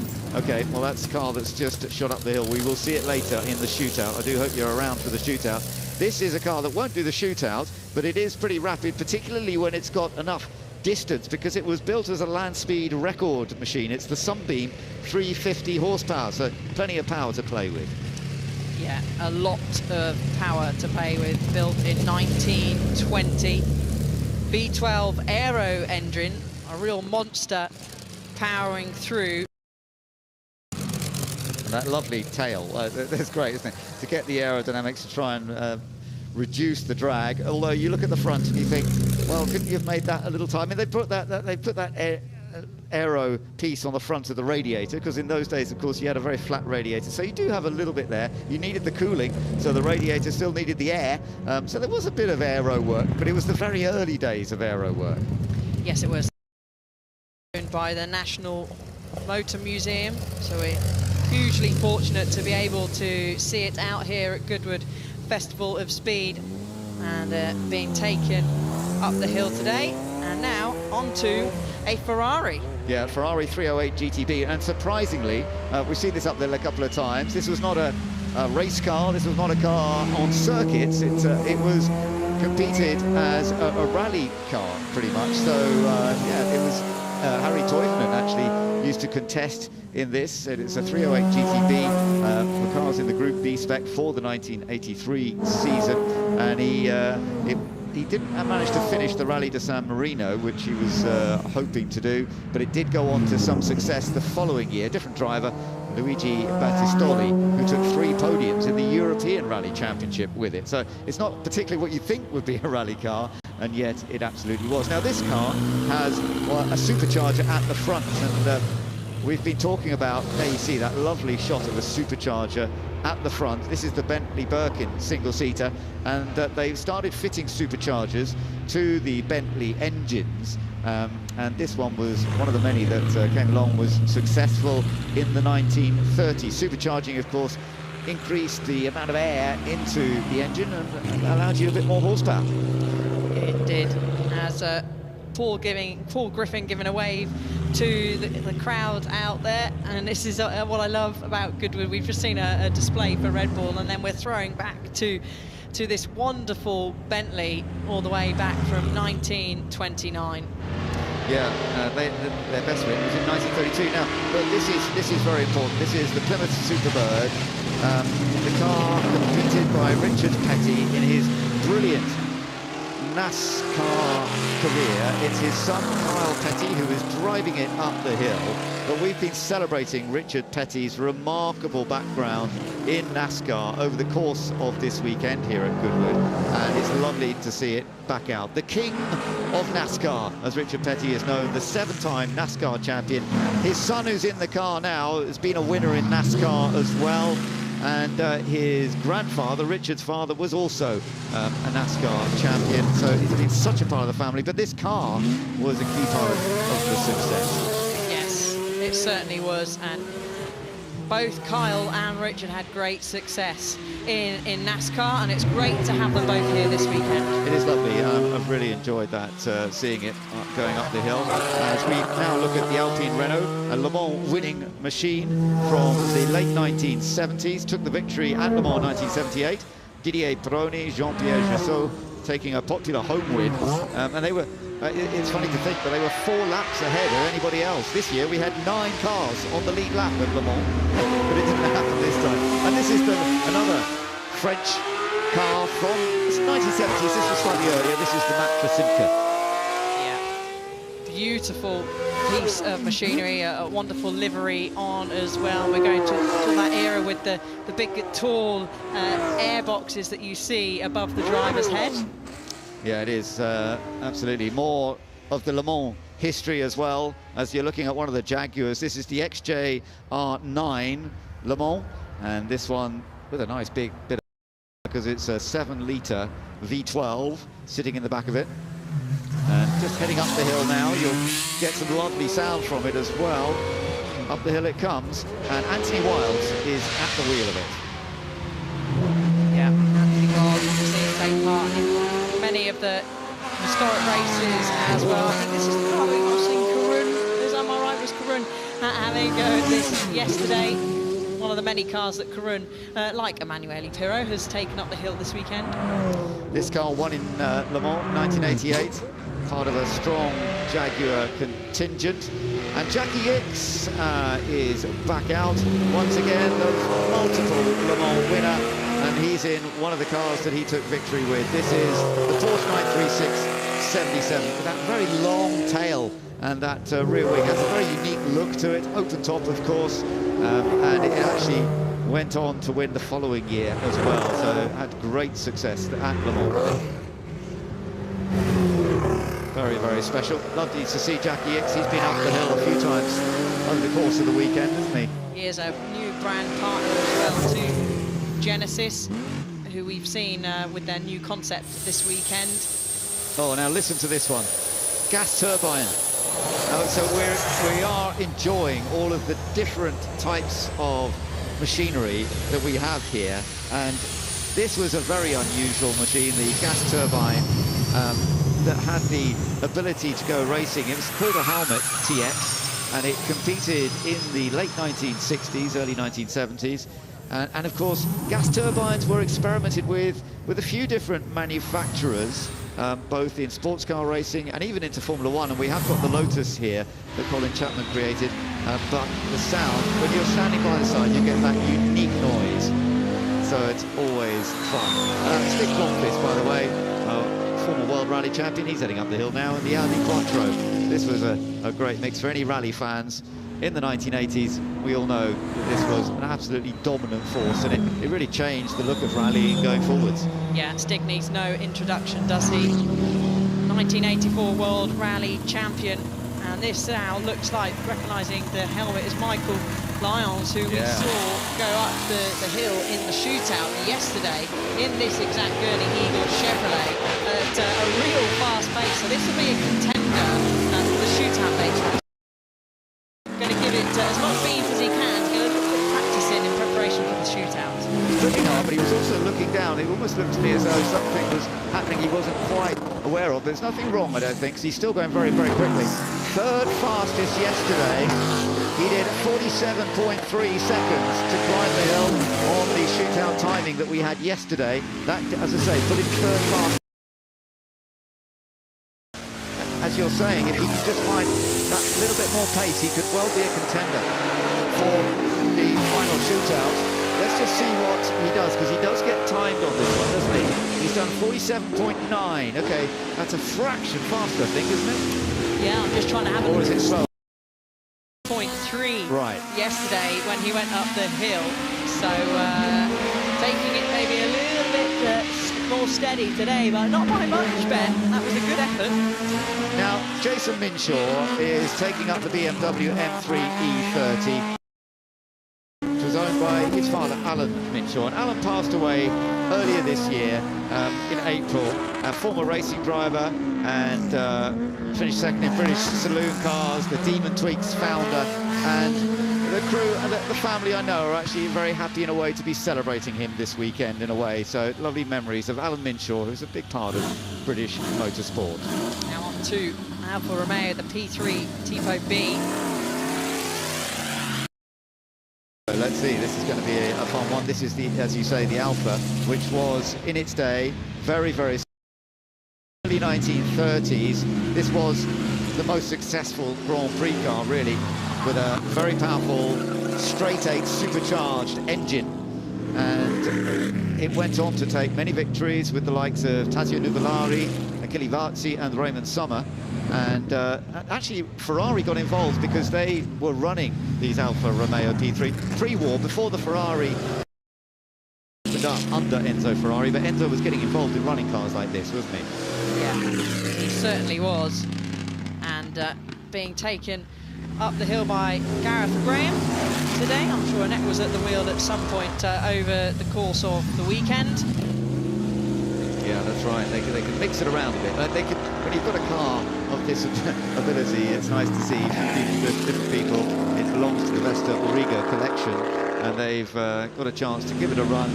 Up the hill it goes, and apparently this car was sold in 1936 for the princely sum of £1,800. Just imagine what it's worth now. Now, the Napier Railton, this means a lot to me.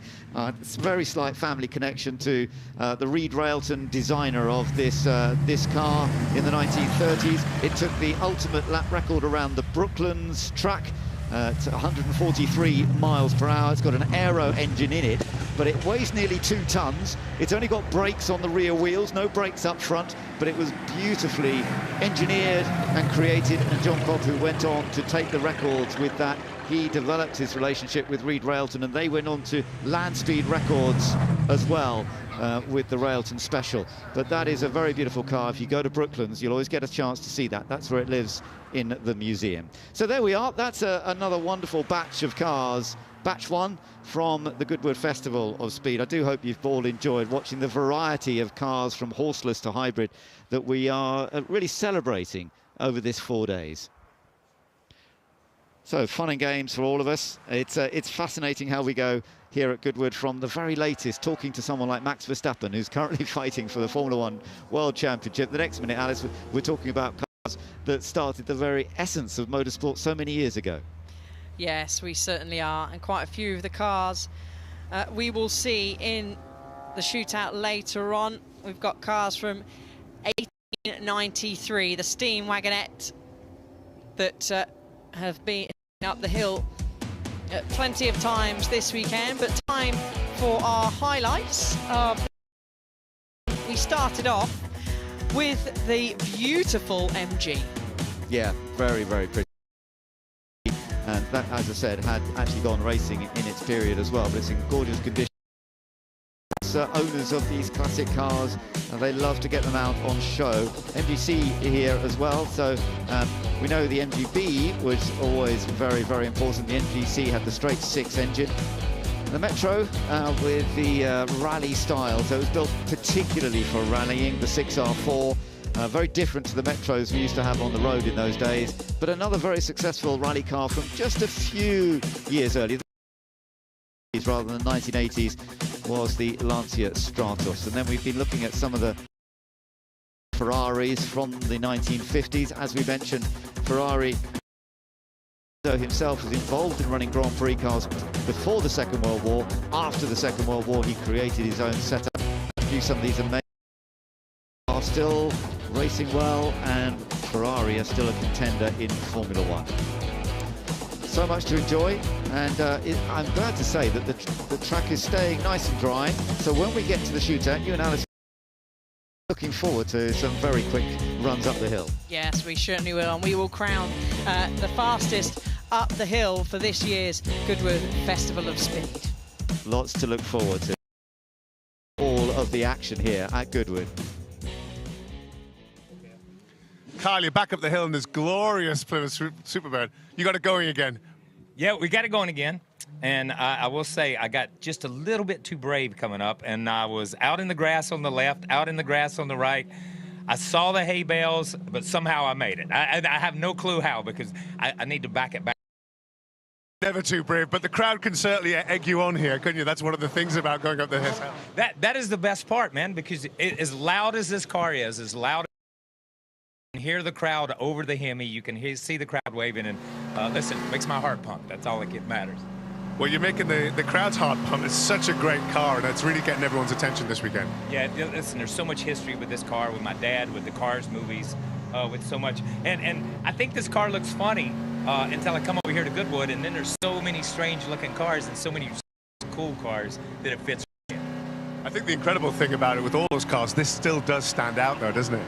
Yeah, maybe it's just because it's blue. I don't know, but it does stand out. You know, at the time this car was built during the 70s, with this nose, with that wing, it was just so far ahead of its time that it still just, it looks like the right thing at the right time. And it's big. Oh, it's huge. It's 18.5 foot, almost 19 feet long from the front to the I don't know what that is metric. Sorry, I can't. We're on feet over here, right? You're fine. Yeah, that's good. So it's like, it is crazy how long this thing is. And I've backed it into the tent. And almost backed it through the tent 3 times this week. So that's how long it is. You sound like you've had some trials and tribulations this weekend. Listen, I've never been in a car this big. Last time I was in a car this big, I was riding way in the back seat, not driving it. So it's a lot of trials and tribulations. Well, it's been a wonderful weekend having you here and celebrating your father. And you've enjoyed it very much, and it sounds like you have too. Yeah, I've had a blast. Thank everybody for inviting us. Thanks for having us. Hopefully they'll invite me back. I didn't run too far out in the grass. Maybe they'll have me back. The grass will grow back. You'll be fine. We'll see you again next year. Thank you, sir. Thank you, guys.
Dynamic air suspension, all-wheel steering, configurable terrain response, effortless in the extreme.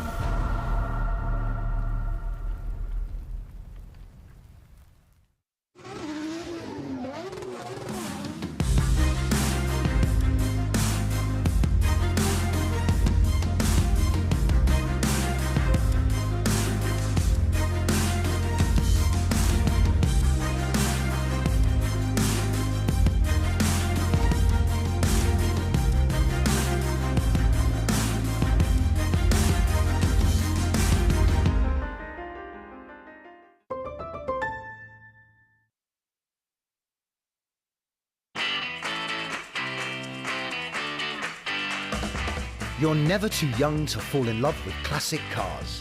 It's a passion that lasts a lifetime, and it's a passion we share.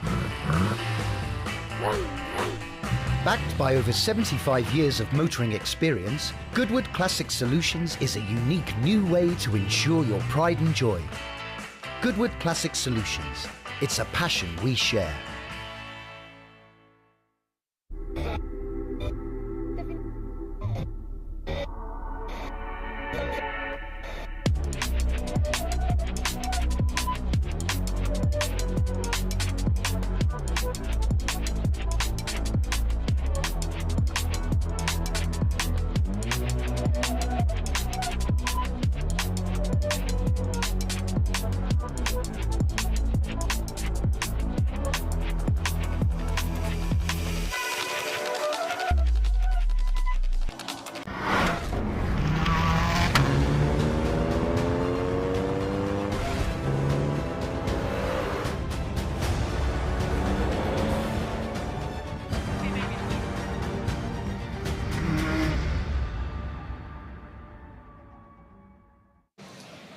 The drone industry is ever expanding. So to find out more, I've come to the drone rules to speak to Managing Director William Arenze.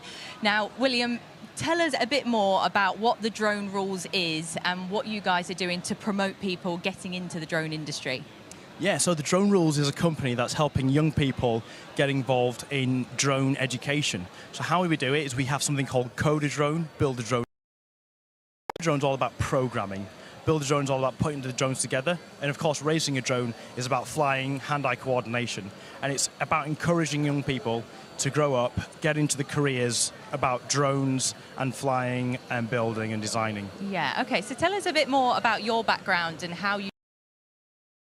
Yeah, so my background started off with kind of being interested in engineering and a little bit of kind of technical work. So I've always been interested in things like motorcycles and interested in sort of motoring in general, but actually drones came from an aviation background, a degree in aerospace engineering. So after my degree, I decided I'm going to fly fixed-wing aircraft, where I trained at Red Hill Aerodrome to do my training. Yeah. But actually, we found out the drone industry is growing massively. So I decided, how about I join the aviation industry, but within the unmanned aircraft sector? So what was it that inspired you to support the learning of young people getting into the industry? Yeah, so that's probably a bit of background there is kind of, I had an interesting background where I grew up learning and developing, but not in the way that I should really. And at school and university, I wasn't very good at maths, but actually I found out that to get into engineering, kind of maths comes with it. Passion for engineering, and there was a teacher called Mr. Wilson actually, and he said to me, you know, I think you could actually get into engineering, but have that passion, have that desire, do these activities, and the maths will come later. And actually, that's exactly what happened. Yeah. And so my idea is, okay, how do I give back to the generation of today, and actually maybe follow for those students who are kind of in the same situation that I was? How do they do exactly what I did? Yeah. So talk to us a bit more specifically about the initiatives the Drone Rules are doing with schools and how that's empowering young people to get into this future career. Yeah, so some of our initiatives are about kind of having a passion for drone technology, and so we're pushing them in regards to kind of inspiration. So looking at who are the best in the industry and how can they achieve and maybe get better than what's currently going on. And so we get them in classrooms, we get them coding, we get them designing and building, and we get them flying as well. So it's that kind of test background as well. Yeah. So science, technology, engineering and mathematics, which of those elements do you think plays the biggest part in the drone industry, or is it a combination of all? I think it's a combination of the four, but I'd say that actually, you know, I'd say mathematics is a huge part of it. Okay, so right now behind us, we've actually got hospital-to-hospital flights, so the delivery of medical drone payloads, and actually everyone behind you are actually just doing maths. It's pure mathematics. Okay, there's a little bit of coding, but actually the significant portion of it is maths. And what's interesting is that they get to code it, they get to carry out the maths, but actually there's a little bit of engineering as well, because they've got to check the propellers, check the motors. So I would say it's a combination of the four, but significantly in this case for autonomous drones, mathematics. So what impact has displaying this at the Festival of Speed had for the Drone Rules? Has it been popular with people coming up to the exhibit? It's been very, very busy. Yeah. Just behind us, we've had queues. Basically, there's always at least 2 or 3 people on stand, and that's just because it's so busy. The parents are loving it because they're seeing their children for the first time actually doing maths on their own volition, so it's fun. And the great way is that you can teach subjects that actually students wouldn't normally do, but they actually love doing it because, as you can see behind me, they get to have fun flying and navigating the route. Yeah, but you've seen a lot of young people coming up to the display and wanting to give it a go. Absolutely, yeah. I mean, students from all sorts of walks of life, parents from all sorts of walks of life, you can see they're getting involved. And actually, an F1 car going past there. And actually, we find out that actually significantly, there are a lot of students who kind of are a little bit shy, but once we show them the instructions, they're pretty much autonomous, no pun intended. Yeah. Thank you for speaking to us. Yeah, thank you. Well, as the cars go back down the hill, great to hear the interviews from the Future Lab. It's the place for the future, the technology that will drive our children forward to the next generation. And it's epic engineering that has produced all of the cars and bikes, Alice, that we see on the hill. It's not linear, but every time there's a new branch of technology, it makes motorsport leap forward, and it shows the constant changing of all the cars. Yeah, it certainly does, Bruce. You've hit the nail on the head there. The constantly changing of all these cars, the constantly changing technology, the developing technology. It's so much you can see down there in Future Labs, but actually ties in quite nicely to Electric Avenue, which is next door. The future, the electric, many of the cars that are down there in Electric Avenue will probably definitely use some of the technology at the Future Lab. Well, certainly so. Right, the next batch of cars is a whole group of tributes and styles of performance. We've got the Drifters coming up. They will be super, super spectacular. We've got celebration of Reinhold Jost. This German team boss, just exquisite with his success. 16 victories for his cars, or cars he was running at Le Mans. That's from Porsche to Bentley to Audi. 130 years of Mercedes in racing. The full array of Can-Am and Formula One cars from Shadow, but most of all for me, I'm looking forward to the celebration of Niki Lauda's incredible career in Formula One, in touring cars, everything he laid his hand to as a racer, as a world champion, and as a manager, and he has been very, very special in this sport of ours.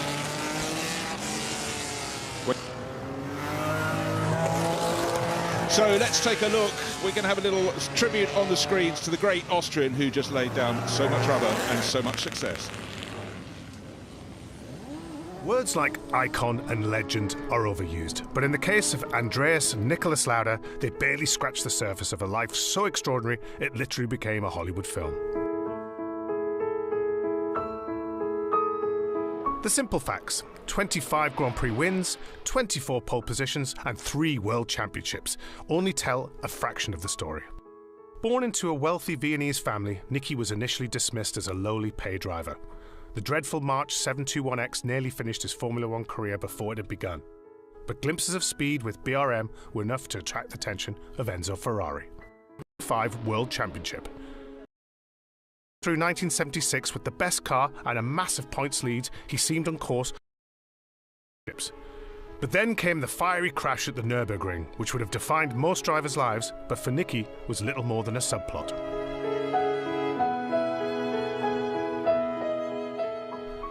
Returning to the cockpit just 6 weeks after receiving his last rites, he was a different driver. No longer reliant on outright speed, instead he applied his considerable intellect, well-honed development skills and astute racecraft to become the ultimate driver. It's a measure of this change of approach that he scored more race wins and championships after the accident than before. Despite sacrificing his championship chances in 1976 by parking in the rain of Fuji because, as he put it, my life is more important than another world championship, he duly took a second title in 1977 but walked away from Ferrari before the end of the season. He joined Bernie Ecclestone at Brabham, but during practice for the 1979 Canadian Grand Prix decided he was bored with driving around in circles and abruptly turned his back on the sport.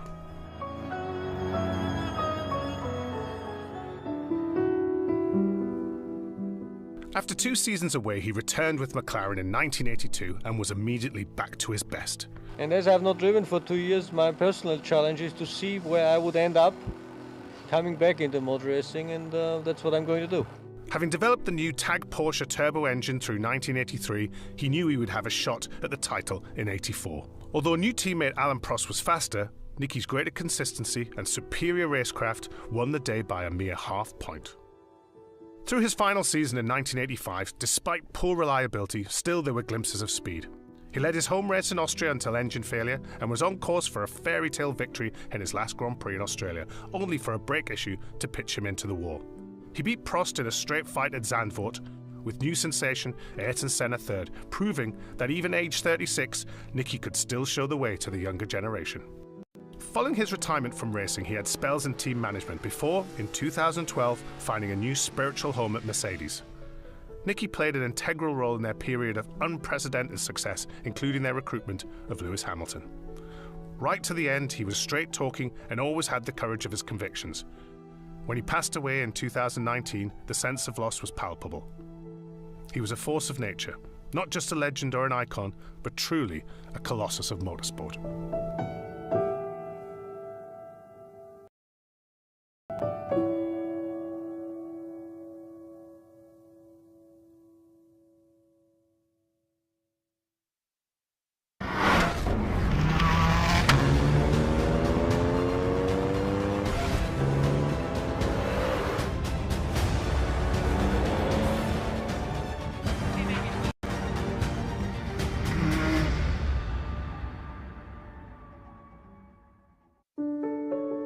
Good gut health affects every single aspect of your body, from your brain wiring to your energy output to your hormone regulation to how clever your immune system is. Everybody benefits from better gut health because it makes your body work better. I would thoroughly recommend Goodwood Gut Health Programme. It's been quite life-changing, really.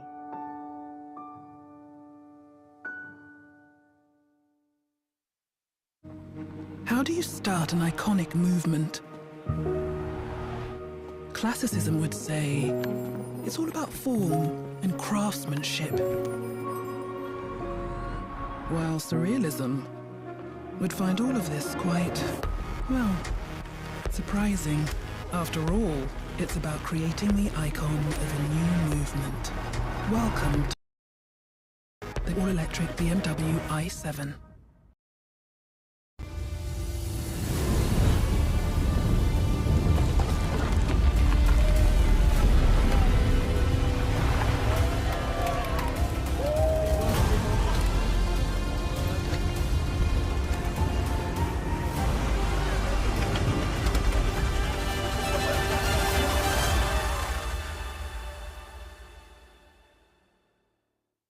Broadband are changing the game. We live in a society where 47% of UK gamers are women.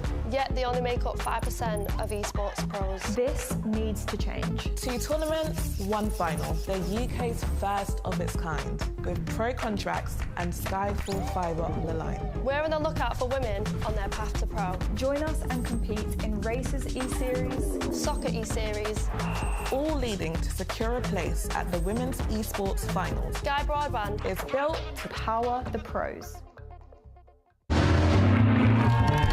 burn it, burn it, burn it! Everyone's in vintage clothes. There's cars. If you're a petrol head, you're going to absolutely love it. One thing Goodwood's done this year is saying, look, rather than throw things away, let's reuse things and repair them. I always say to everyone, whether you like motorsport or not, you won't have a bad time. It is the best event in the world. Attention to detail is like nothing else. It's the shopping, it's the fanfare, it's the look, it's the period aspect. That is what the Goodwood Revival is. It's just a fantastic day out.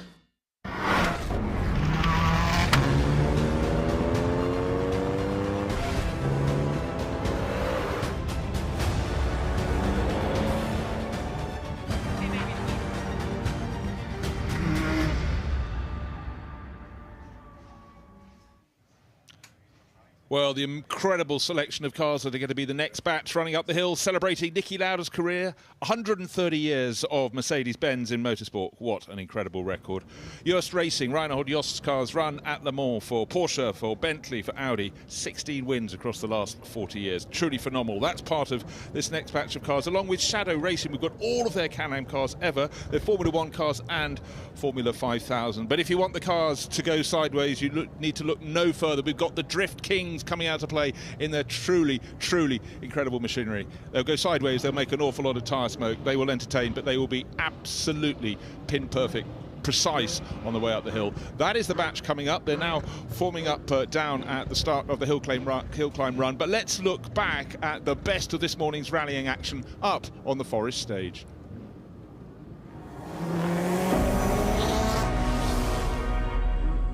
So we got underway this morning in difficult conditions after all of the rain yesterday.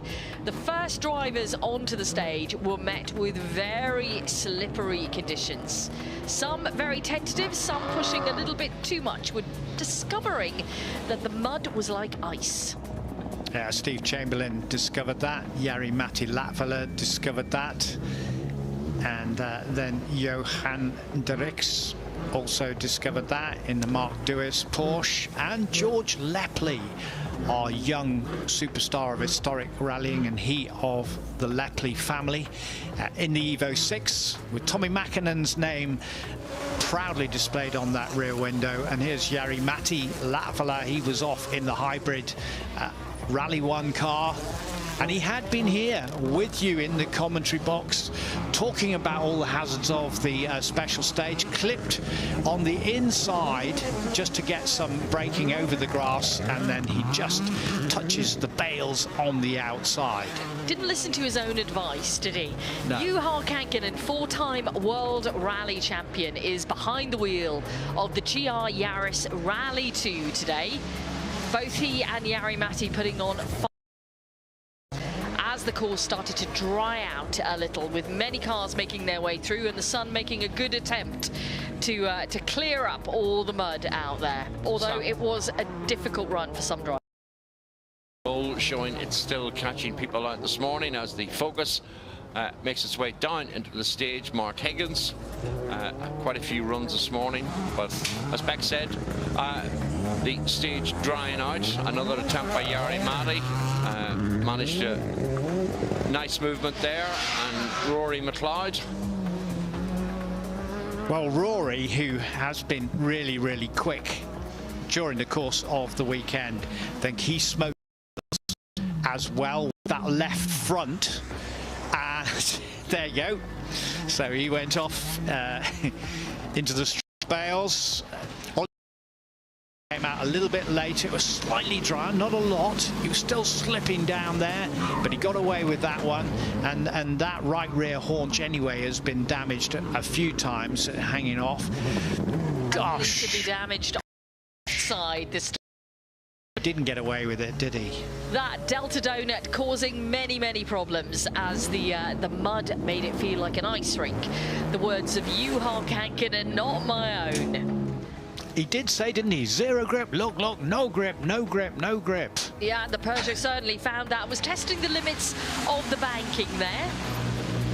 As was the Lancia at Salmon Roll, which got wedged, and then we run under a red flag, the rear bumper disappearing. Luckily, Danny Sordo sideswiped that, and that has been retrieved. But Danny Sordo's been putting on a sensational performance for us this morning. Some super fast runs in the Hyundai i20N Coupe WRC. Sammy getting caught out under braking, coming into Coopers. And of course we were treated then again to Tony Worswick in the fabulous 308 GTB Ferrari. What a sight a sports car like that is. A Group 4, from the Group 4 days, which was ultimate development, Group 1s all the way through to Group 4. A lot of tarmac rallying. Boss Formula 1 champion, a real circuit as well. And then James Williams finally emerging from his bed after the ball last night to have a run and get his practice in before the shootout. Yeah, of course, doing super well in the shootout. He wants to continue that on. Also, the Iron Dames doing very well in the shootouts over the past 3 days. Sarah Rameau and Julie Amblard have been on massively competitive form, and long may that continue. Let's take a look at the practice times through so far today. Danny Sordo with the fastest time for 2:25.2. That was followed up by James Williams, the fastest in the overall shootout so far, remember, heading into the final shootout today with a 2:47.4. Then Sarah Rameau was third fastest, 2:48.1. Max McRae in the Subaru Legacy RS was a 2:49.1. Jari-Matti Latvala in the Toyota GR Yaris Rally 1 Hybrid, 3:02.8. Then Benjamin Smith in the Porsche, Adam Marsden, Paul Kinaston, Samuel Teal and Alex Popotes. Well, fantastic action up on the Forest stage. If you're here and got a chance to get to the top of the hill, grab it with both hands, because the action on that fabulous stage, very, very slippery, Alice. The chalk with a bit of rain last night, like a bar of soap. Yeah, it certainly was, and we certainly saw earlier on this morning. I was just peeping my head out of the window here at Molecombe Corner. There's still a little bit of mud. It's dry now, but still quite dusty heading into Molecombe Bend, and we're getting ready for batch 3 to head out now. Now the drivers all know that the track on the left-hand side, or the right-hand side, they should invariably be on the left. Certainly people driving single-seaters will be there. Of course, the drifters, when they come up, wouldn't care. They'll drive anywhere, anyhow, and sideways all the time. I am just so excited. I loved at the members' meeting earlier this year having all the Shadow Can-Ams, the entire collection from wacky to powerful to successful, going through from 1969 to 74. But to get the fact the team was also producing cars in Formula One from the early 70s through to the end of the decade, and proving just about successful. But to me, Tom Price was the name that I really followed back in the mid-70s, in the all-black Shadow as it was then, those DN5s, exquisite cars. But again, Duke of Richmond and Gordon and the content team at Goodwood have dug deep and dug out so many things, and I love having collections of cars where you can see the sort of development through the ages, and for Shadow it's been a real treat to have them along. It is, and where do you get that? You only get it here at Goodwood, as we can see, having a little look there, the Dodge DN9 Shadow, Jackie Oliver's Shadow, and I mean, what a man, that name alone, Jackie Oliver, but in particular when we're talking about the Shadows, Bruce. Oh yeah, no, absolutely, because he raced and took their Can-Am title in 1974. McLaren had left, they'd been dominant, then Porsche dominated in the last season, and by then the Can-Am series was starting to run out of competitors. It had to reinvent itself.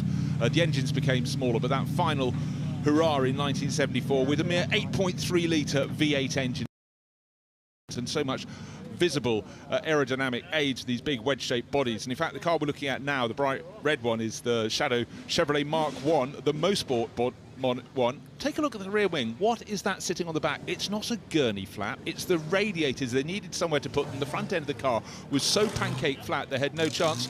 Was it a success? Well, I'll leave you to judge that. Did other teams copy? No, they didn't. Yeah, no, I'm not surprised on that one. But what I love about these Shadow cars is the variety of trying things. I thought, well, we can't fit it on the front, we can't really fit it on the side, let's just stick it on the rear wing. We've got a couple out there as well with the front wing, much higher raise than you usually would see it. But we're starting off first with some prototypes. Yeah, well, we're moving into the celebration of Reinhold Jost. As you can see, a whole host of...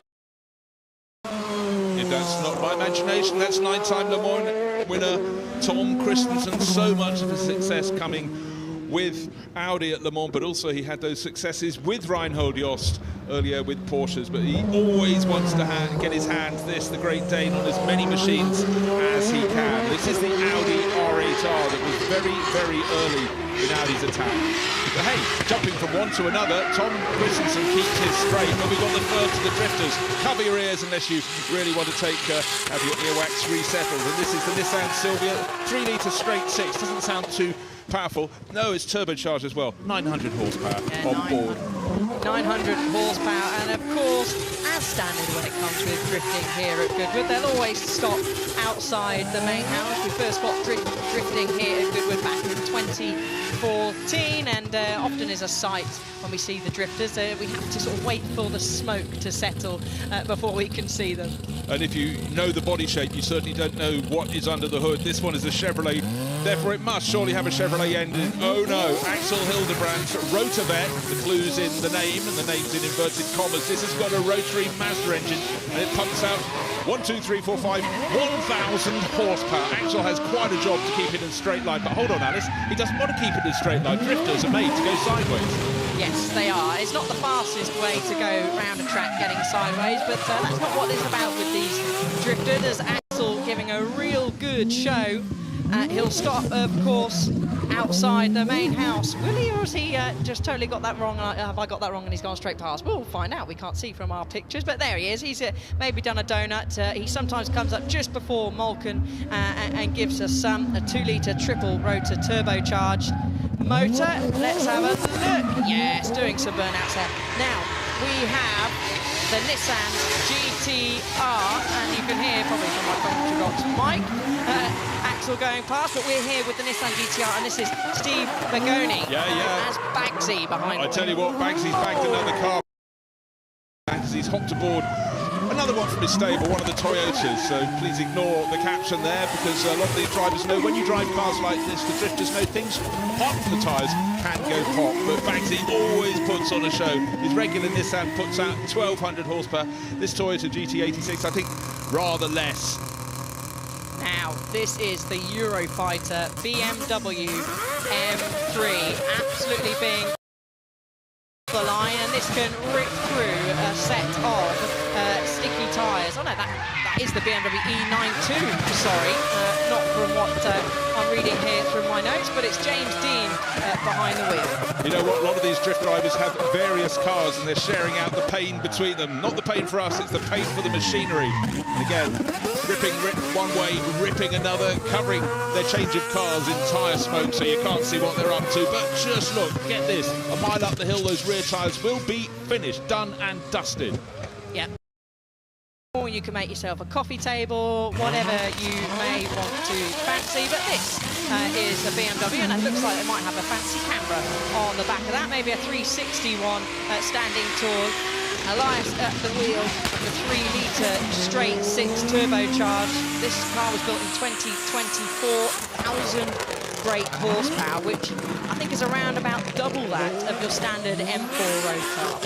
Now, of course, Red Bull, from the moment they started marketing the brand, before they came to Formula One, their ambition was to just do extreme sports, whatever it was, diving with a wing on your back, mountain climbing, whatever. But drifting just suddenly came into their path, and they thought, this is what we want to do. So we'll have a pair of the BMW M4s, and that is, you know, every driver has a different approach. The smaller the area, the more it seems to excite them. And most of these drivers at European circuits, before the sister car blasts off, they go and do this in tandem. Imagine trying to rotate a car on your own. To the nose of a sister car. Straight line up the straight. No, why bother with that? How about a snaking run up to the first corner? Rear wheels locked and then loosened again. That's the right-hander taken. Will he take the right-hander that follows, going left or right? Who knows? He's making his own track. Why not? Connor Shanahan behind the wheel is one of the brightest young stars in the world of drifting. Started drifting, would you believe it, Bruce, at the age of 9 years old. I mean, definitely the coolest kid in school. M4 G82, 3-litre turbocharged. Right, this one is the Lexus on driving. He's been super spectacular. Various visits here as part of the Goodwood Festival of Speed. We didn't know what to expect when they came in 2014, and immediately we got what it was all about. The power, but it's the precision and the drifters, such part of Goodwood Festival of Speed. It's not the calm before the storm. There's a little bit of rumbling and crackling, but we're just waiting for power to go down, the signal to be given, and this Lexus to be launched up the short straight to the first corner. What happens thereafter, we will see. Yeah, we'll have a look. Is the marshals looking? Maybe there is. Yeah, the engine has been cut. Maybe a signal from the driver. It sounded a little bit rattly, but in terms of when you've got an engine that's made to push out 1,200 horsepower, 1,000 pounds per foot of torque. Maybe something is a little bit awry. What we can see in the background, though, is Mad Mike Winnett's brand new McLaren. That's got a rotary engine as well. And crossed, we'll treat you to what it's like to see a straight line being taken in something that's far from straight. This will be an onboard camera on Mad Mike's Mad Mac McLaren. Underneath, it's a combination of a P1 GTR and a 650 GTS, but Mad Mike thinks the best engine he can have for drifting is a rotary engine, so he's taken the V8 out, put a 1,000 horsepower rotary engine in. Right, can't see behind, well, not really. Look how much, this is in a straight line, this is tyre smoke under pure acceleration. He's keeping it straight, but for about another second down this, then it's going sideways. Yeah, and there we go, right on cue from you there, Bruce, sideways. Look at that, how sideways Mike is getting.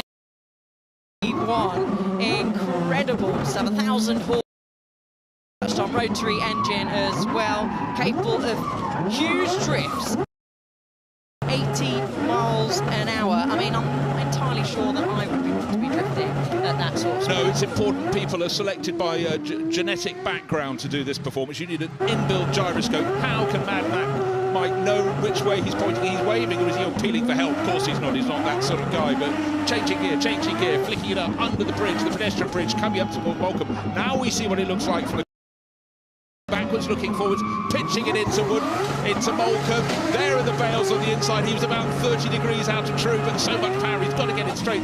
Nothing coming up ahead of him, and it's apart from the Flint wall, but they just make it look so easy. A pull of the handbrake there just as he gets to the Flint wall. It's like drifting up through a hamster's tunnel. It's so impressive. Hamster's tunnel, that's absolutely fantastic, but it's so good. As you see, he's got that handbrake where he has to just adjust it to keep getting that tail coming around, but it is precise. It's not just someone being a bit yobbish in a car park. No, but I mean, even though would, that's very impressive. So, Mad Mike Winnett, it's great to see this brand new McLaren. Red Bull definitely on board. Lanzante involved with the manufacturer or the fine-tuning of this vehicle. So I think we're going to see this for quite some years to come. But that is a very, very unusual McLaren, driven in exquisite fashion and form. They'll be doing their donuts up at the top of the hill and drowning everyone out in the smoke up. There they are, right in the top of the hill climb, spinning it around to entertain the big crowd there. Now, of Shadow Can-Am cars, they came over en masse to, whoa, this is super sideways. I didn't expect that. This is 361. Why is it sideways? Because Jake Hill's driving it. Top British touring car. Loves historic racing. This is very, very quick. The car is low line. It's the one with the giant radiators atop the rear wing. It's almost cornering like the Mercury Spearley. What is Jake? What did he have for lunch? I hope there's some onboard. That's it. Yeah, easily led. All of these cars. Look how low it sort of had to accept the shape. Maybe better to go the way of the giant McLarens that went before it, the big Porsche. This is one of the most low-line racers ever. Not a car that's suitable for this hill. But you know what? No one told Jake Hill. His father Simon will be beside himself with delight. His head off. He will be giggling. That's what he'll be doing. Jake, you will see later on in the shootout in a Nissan Skyline, so keep out for that. And this is the one I was on about with the front wing on the front. And love this. Hero, he's in another car. Just double checking it is Emmanuel. He's changed his helmet for it, but anyhow, this was the wrong caption there. So no, it's 363.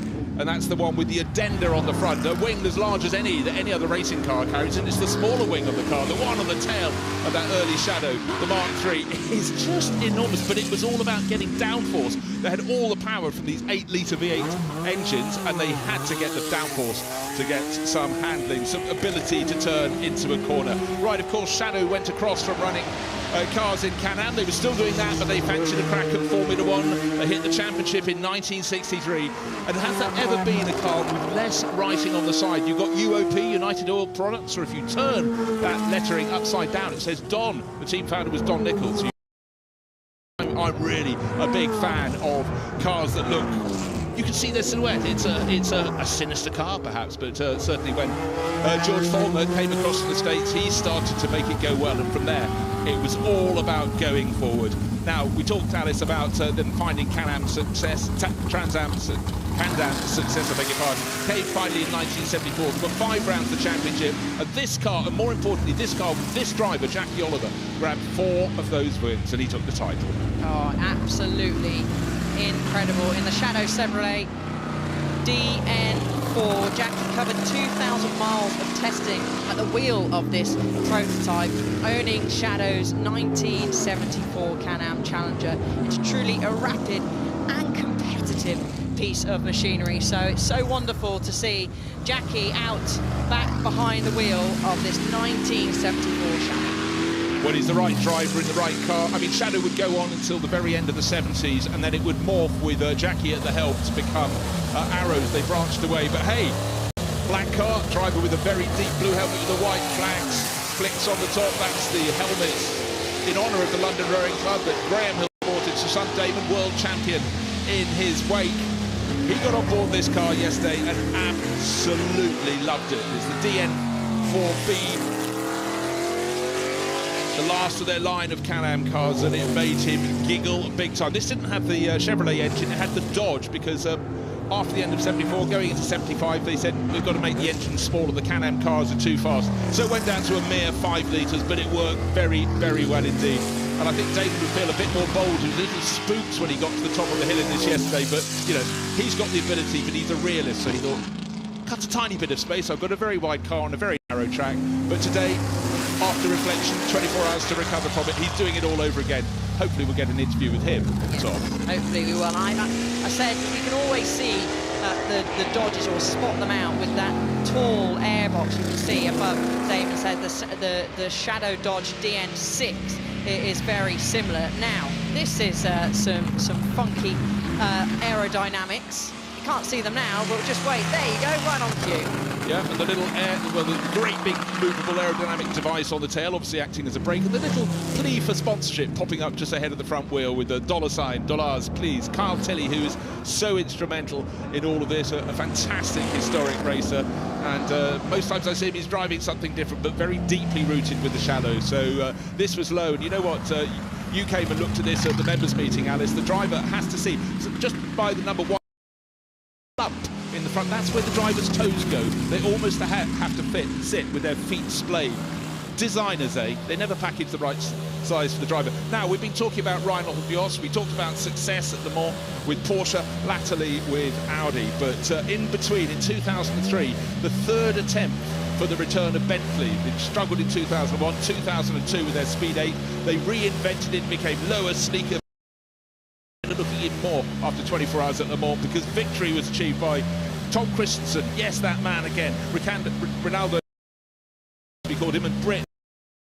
And for a lot of Bentley fans, this was something that really put Bentley back on the map. They went GT racing after that. Oh dear, the engine has been cut, so maybe there's a signal. Let's double check. Have we got red flags? Or maybe there's a problem. Oil on the track, we've have been receiving that report, and David Brabham, works Bentley driver back then in 2003, given the message, and of course what's he do? Opens the door, because it's a very, very small claustrophobic cockpit. Yeah, it is, and we're getting a good shot of it there. You can just see his legs actually are nearly touching the steering wheel, so not much movement there for David to turn. Luckily for him, there's not too many too tight corners here. No, exactly that, but actually it's a really good opportunity to look. Some of the cars before, just a couple of years before, were open-top cars. Then suddenly there was a fashion to go back to cars with roofs. But of course the designers wanted the possibly could, simply so that their car's more aerodynamic. But it did make it very, very difficult indeed for the drivers, not just in terms of feeling enclosed by it, but don't forget they had to do quick driver changes when it came to a pit stop. So it was a bit like posting a letter sometimes.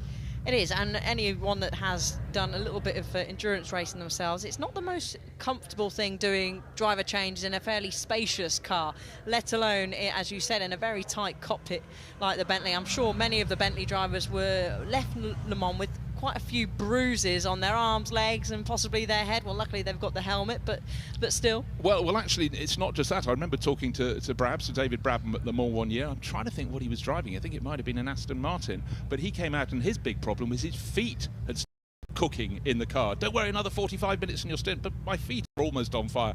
And it leads, some drivers suffer much more. Their feet are more sensitive and they have a hot cockpit, and you see them hobbling for the next few days. Hopefully these days it's better, but 30 years ago it was definitely an issue. Well, this year at the 24 Hours of Le Mans, we had very long. I mean, we had few drivers complaining. I'm going to fall asleep because you're going at such a limited speed behind the safety car that you know you're concentrating. You don't really need to concentrate. You're all in a train. But also we had drivers' legs cramping up from the long stints. I mean, you were commentating and working on them on many years, Bruce. So I can't remember off the top of my head how long the longest safety car was this year. Can you? Well, there was an awful lot of it through the night. It seemed every time I got into the commentary booth, it was a chance to talk about a safety car. I had exactly the same with fog at the Nürburgring 24 Hours and the Spa 24 Hours.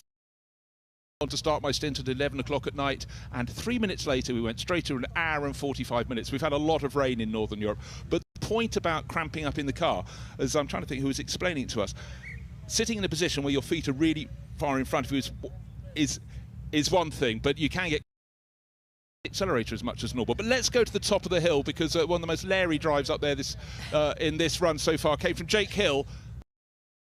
The opportunity.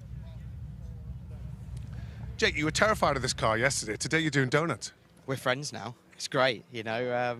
No, the owner Jim just said, you know, have at it, you know, go for it, man, enjoy it. So I was like, all right, sweet. So he said he wanted the shadows to be remembered.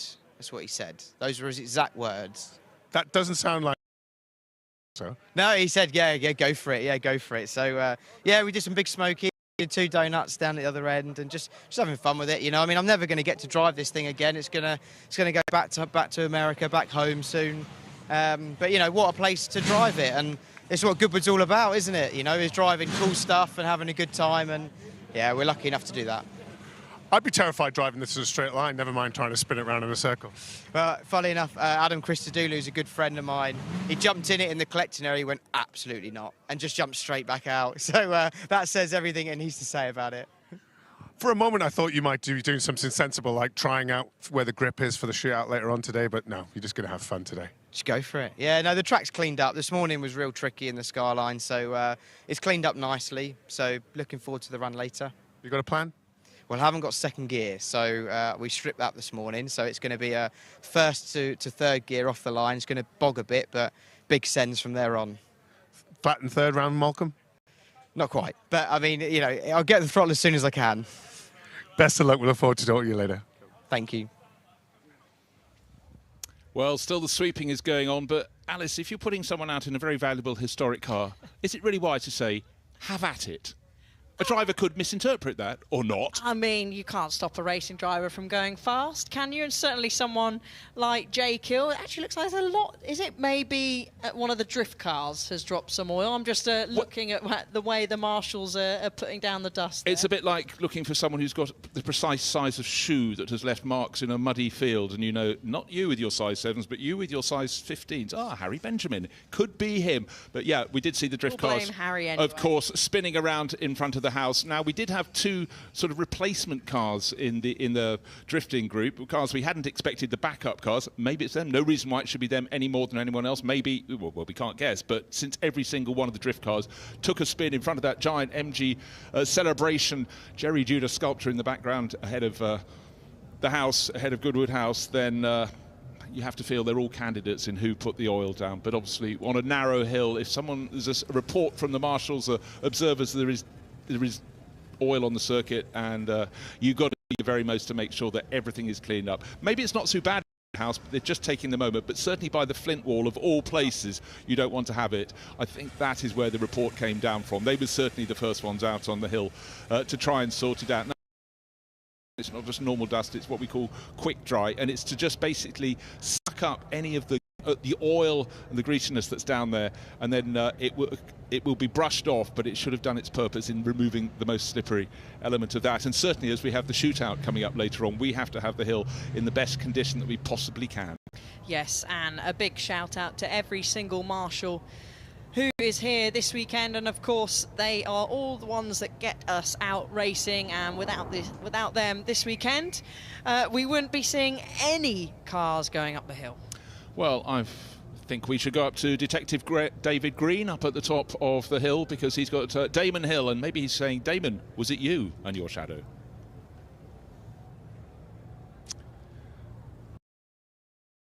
Jake Hill. He said he was terrified yesterday, but now he's friends with his shadow. Is the same thing for you? Yeah, I think so. Definitely. I thought, well, what the hell, you know, you only live once, and gave it a bit more berries up the hill. But it's very difficult to, when you know, this is quite there's no room for error here, and if you don't know a car, then it's quite hard to get to grips with it. Especially with a bit of oil on the track. Well, I hope that wasn't me, because I mean, I think I'm the last one up, so maybe it was someone after me, before me. I think you could just blame the drift as everybody else does. Yeah, the drifter was it, yes, okay, yeah. So they are the usual suspects.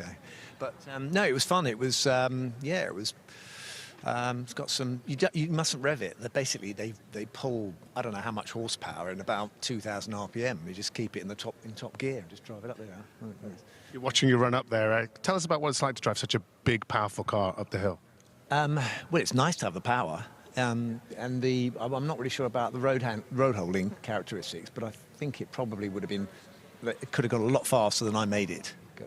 So, yeah. But it's all about just giving the crowd something to look at, and these shadows do look fantastic. Having them all together here is such a thrill for us, because they obviously live in America for most of the time, but they're over here for this weekend. Well, they are definitely a story. I mean, they were in the 60s, 70s. They were very, very much a mark that made its appearance, and you know, they look spectacular, don't they? They're all collected together here and brought over and shown off like this, and it's great to see them all in action. And of course, your father had a connection to Shadow.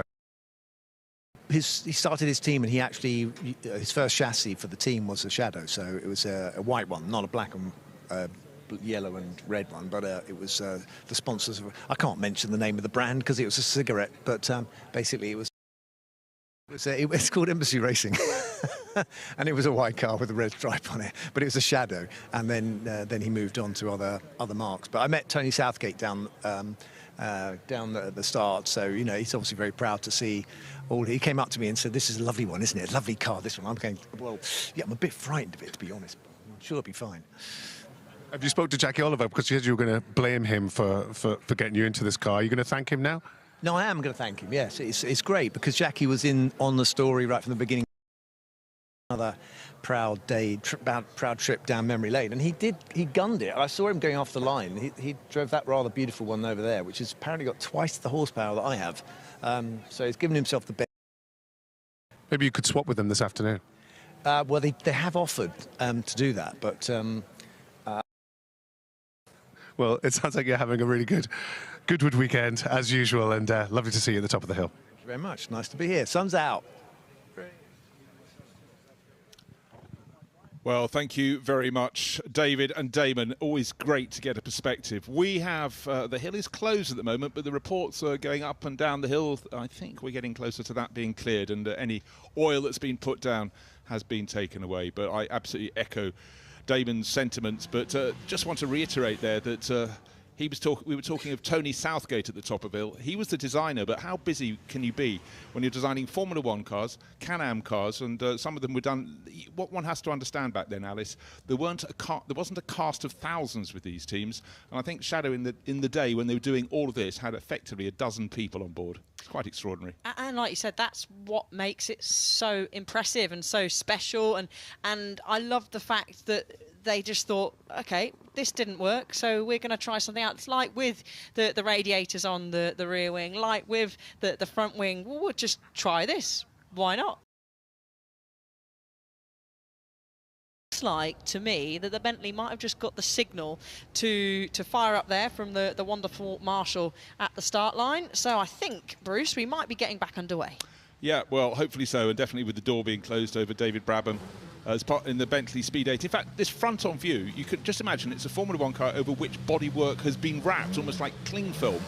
The form is there, of course, wider over the cockpit, but anyhow, it works. Any car that works becomes more beautiful. Any car that carries British racing green, of course, is plucking at the heartstrings of the British fans who go down to the Le Mans 24 Hours in their tens of thousands every year. This was a very, very popular win, but Bentley's success came, first of all, in the late 1920s, and they dominated Le Mans. It was a French event, and that was the first time the Brits really started to make their presence felt there. But David Bradman, one of the drivers, fortunate enough to drive these glorious-looking cars, built up in Norfolk, as it happens, in 2003. And it was a 1-2 for Bentley at the finish.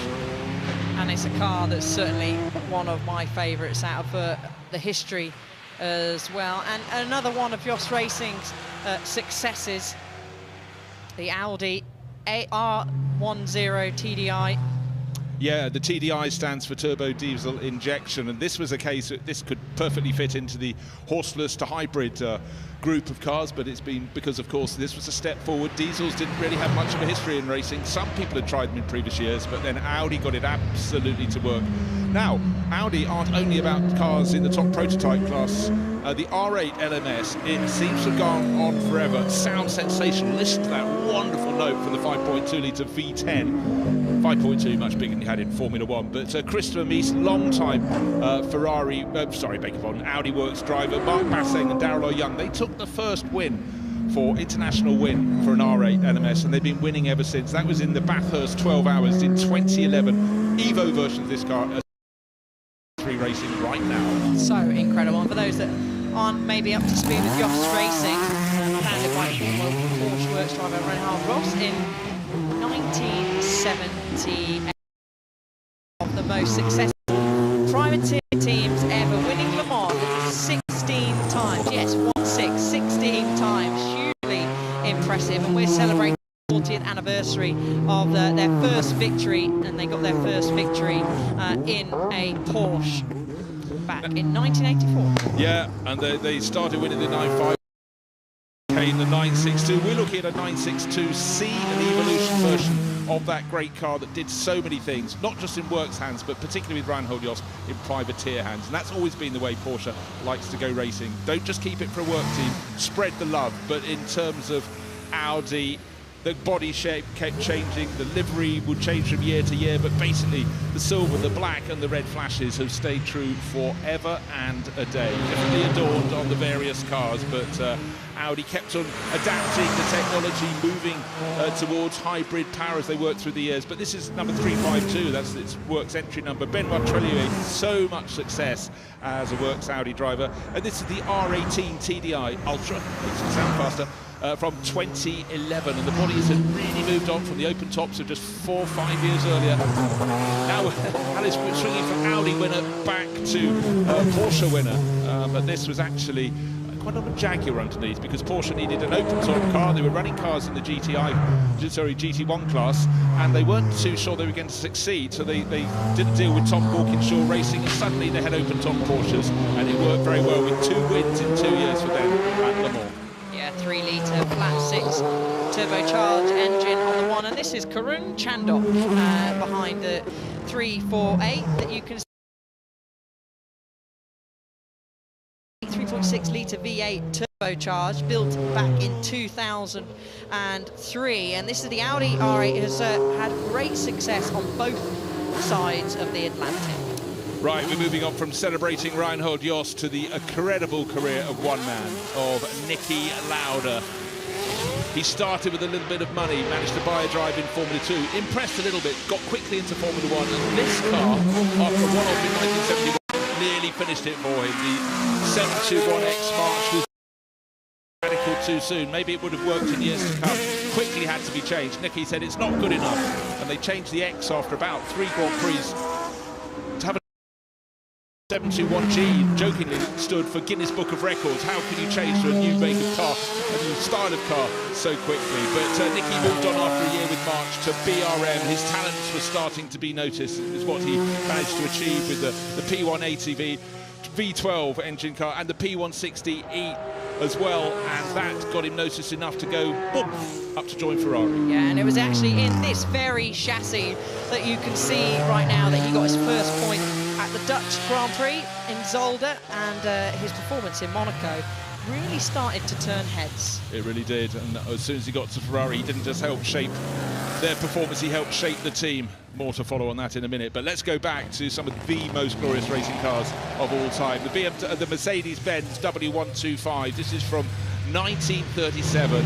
These cars were like spaceships in the day. They could hit nearly 200 miles an hour in a straight line. Think about that for a second. 5.7 litre straight 8. You know, I wouldn't mind them running that formula in Formula 1 now, but the driver looking tiny. And that's Martin Ada, who really drives this car. And so much success, but all this was pitched against a fierce campaign from Auto Union. They really had to fight each other to be the top car in the world. Both German, both enterprises, sponsored very heavily by the government at the time, and the beneficiaries are those who got to see them. Absolutely incredible cars. And of course, we're here celebrating 130 years of Mercedes-Benz Motorsport, and this is one of the very first. This car was built in 1907. Archie Collins is at the wheel. This is the Mercedes-Benz 13.6 litre four-cylinder engine. It's victories, several victories at the French Grand Prix, and also got victories at Brooklands. And I love the fact that the passenger would have been the mechanic back in the day, Bruce, having to use the pump, leaning left, leaning right, just to help with the stability of the car. And one wonders why they would need to keep pumping. Well, I tell you what, if you've got a 13.5 litre engine, it needs some juice, and it's only a short run here. But imagine in the longer races it used to win. Some of the circuits that it won on were not circuits, they were routes of public roads. This one, the Ardennes in Belgium, and then, of course, on the banking at Brooklands. But if you want sheer power, Mercedes could apply that in great big dollops. This is the 1989 Sauber Mercedes. Sauber was a sports car. Hold on, let's watch and ride with Kenny Action. Most of all, though, listen.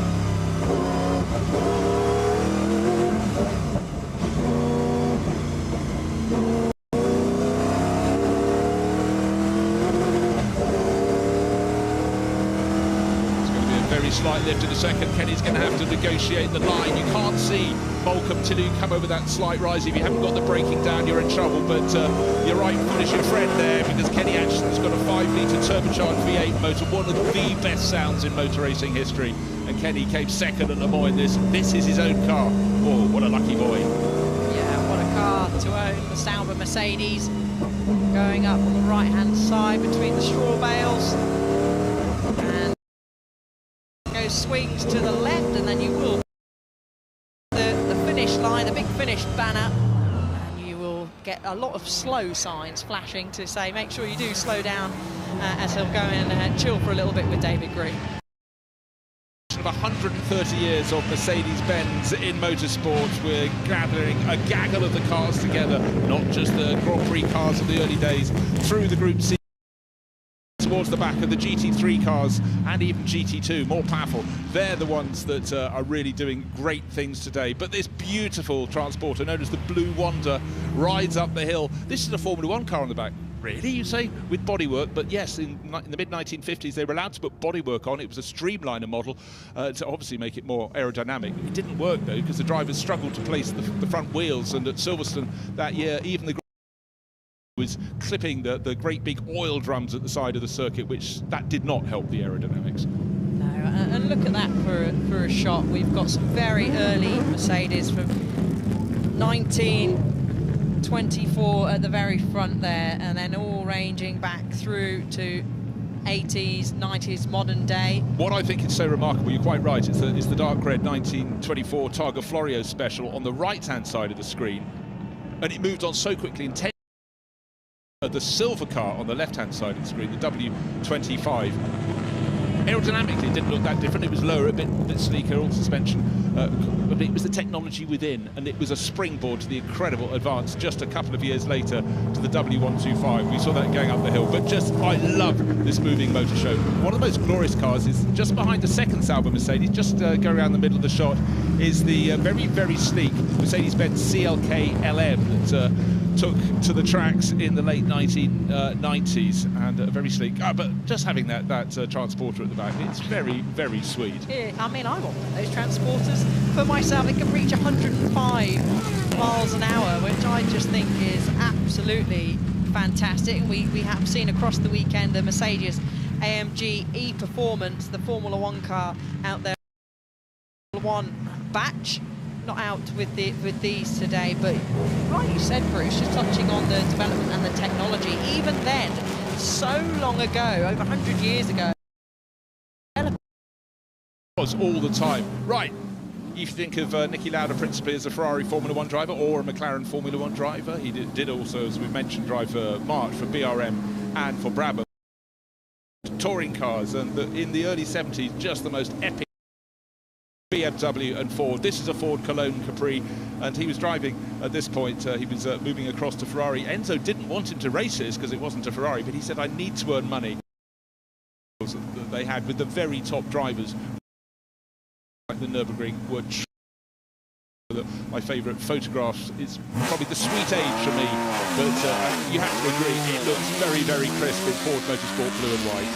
It does, and I can picture Niki driving this right now. Just imagine, obviously I wasn't there back in 1973, but I can certainly imagine the hands at the wheel of Niki Lauda. Yeah, well, what they did, both Ford and BMW, they really put a lot of investment not just into the cars, but into youth. So you had a whole host of young drivers. Hans-Joachim Stuck is here this weekend. He was one of them.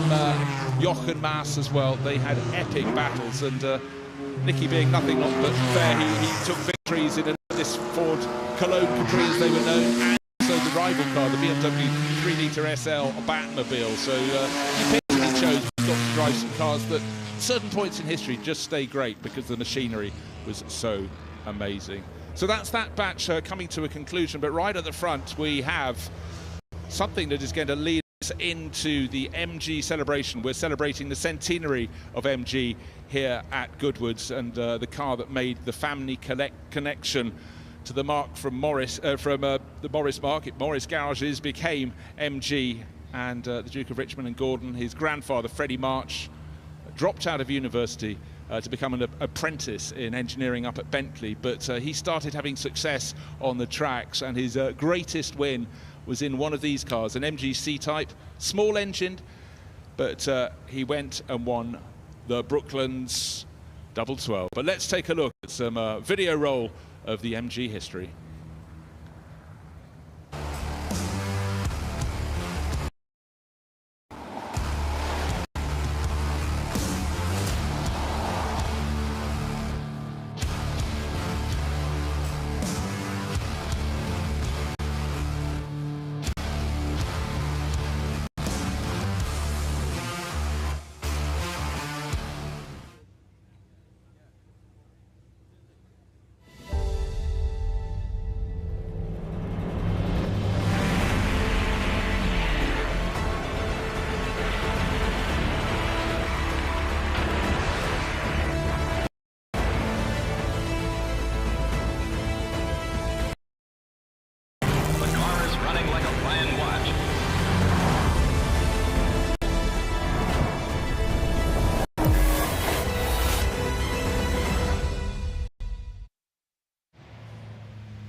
A 100 years of MG, brilliant mark, so beloved, not just in Britain, but all around the world. And one of the driving forces for the Mark's success, the Mark from Oxford, later Abingdon, was the cars they built. It seems a very simple thing to say, but they were always drivers' cars. Their little small engine sports cars were nimble, which made them fantastic on the road, really, really rewarding to drive, but also very successful on the circuits. Now, if you're not used to the one we're seeing at the back here, this is a car. It's the EX4, which was built up at RML, Ray Mallock Limited, and it's an all-electric concept car. In fact, to pay homage to the MG Metro 6R, a couple of cars ahead of it, as the cars pull in and go around the circle, the gravel circle in front of Goodwood House. But it's also a time to look up above the cars. The MGC goes in the front, then the boxy blue and white MG Metro, the latest Cyberster sports car, but they're circling in front of the house ahead of the drummers, and up above the sculpture from Jerry Judah, and it's in tribute to the centenary of MG. There'll be fanfare, there'll be fireworks, there'll be drumming. Little MGA slots into position, the MGC GT as well. But it was success on the circuits that really, really got this mark going. And through the 30s, 40s, 50s and 60s, almost anybody who had a sporting bent would have had a go owning an MG. They certainly will have done, and it was founded by Cecil Kimber back in the 1920s. Best known for their open two-wheel sports cars, as we've seen there, but as you touched on, much much more history to MG, and we've seen some global debuts this weekend. The Cyberster there on your right-hand side of picture with the roof down, the modern-day sports car of MG, and also the MG HS, which we've seen go up in the first glance batches as well. Well, fanfare is required, fanfare we will provide. So let's listen to the Batala drummers.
Well, it's lovely to be back in the booth myself now. Ben Edwards with you, Bruce, and enjoy the celebration once again.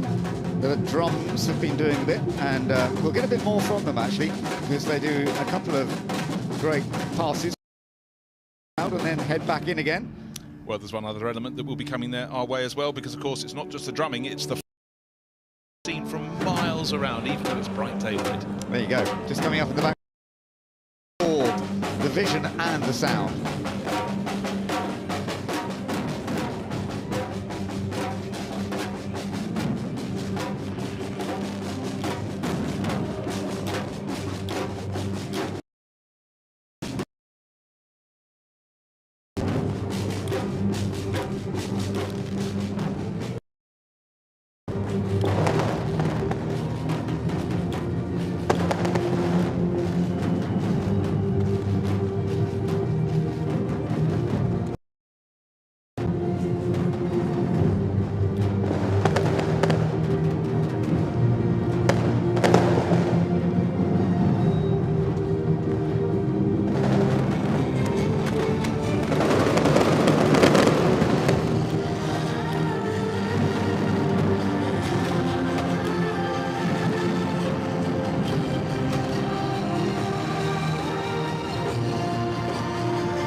A lovely response from the fans as well to the real celebration for MG. And the drums are about to head back once again.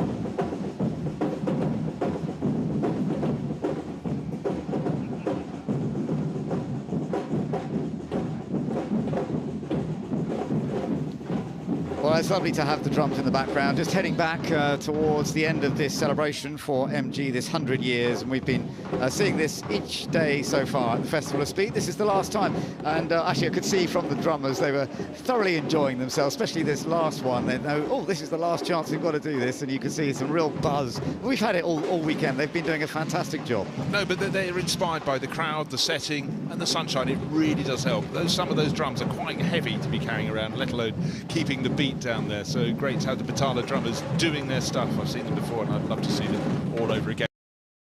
Up there, high on the Jerry Judah sculpture, is the MGB, the car that was sold all around the world, but notably in the States and the UK, and it was a real backbone of the company for some long time. Didn't you have an MGB? I had an MGB GT, yeah, loved it. Yeah, as opposed to the open-top version, which is up on the parade there, as the drummers just coming back in towards Goodwood House now. But yeah, and the Cyberster, which is the other car up there, of course, is the most modern version of all. This is the sort of new element of MG. It is under new ownership, but they are taking some of the history of MG and taking it forwards. No, absolutely, Sue. So the essence of open-top motoring, but with a lot more horsepower, because of course now it's an EV. Well, Bruce, you mentioned earlier, let's take a look at this, because there was great history between both MG and the Duke of Richmond. My grandfather, Freddie March, is the reason why I became interested in motorsport. He founded the circuit at Goodwood in 1948 and used to take me to watch the racing as a young boy.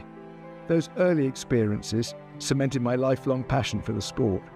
He had always been fascinated by engineering, everything from model making to aviation, and discovered motorsport in the late 1920s. Having graduated from speed trials to circuit racing as a driver, he formed his own team, just as MG was releasing its latest racing car. He was particularly drawn to clever, lightweight engineering, so the new MG C-Type was a natural fit.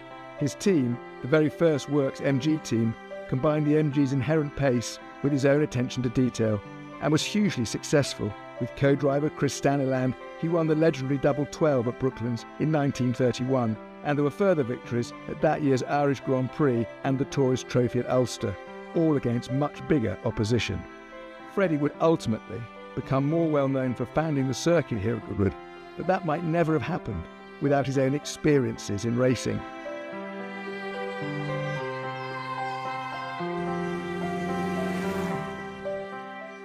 MG returning to Goodwood to celebrate its centenary feels like a very fitting reunion.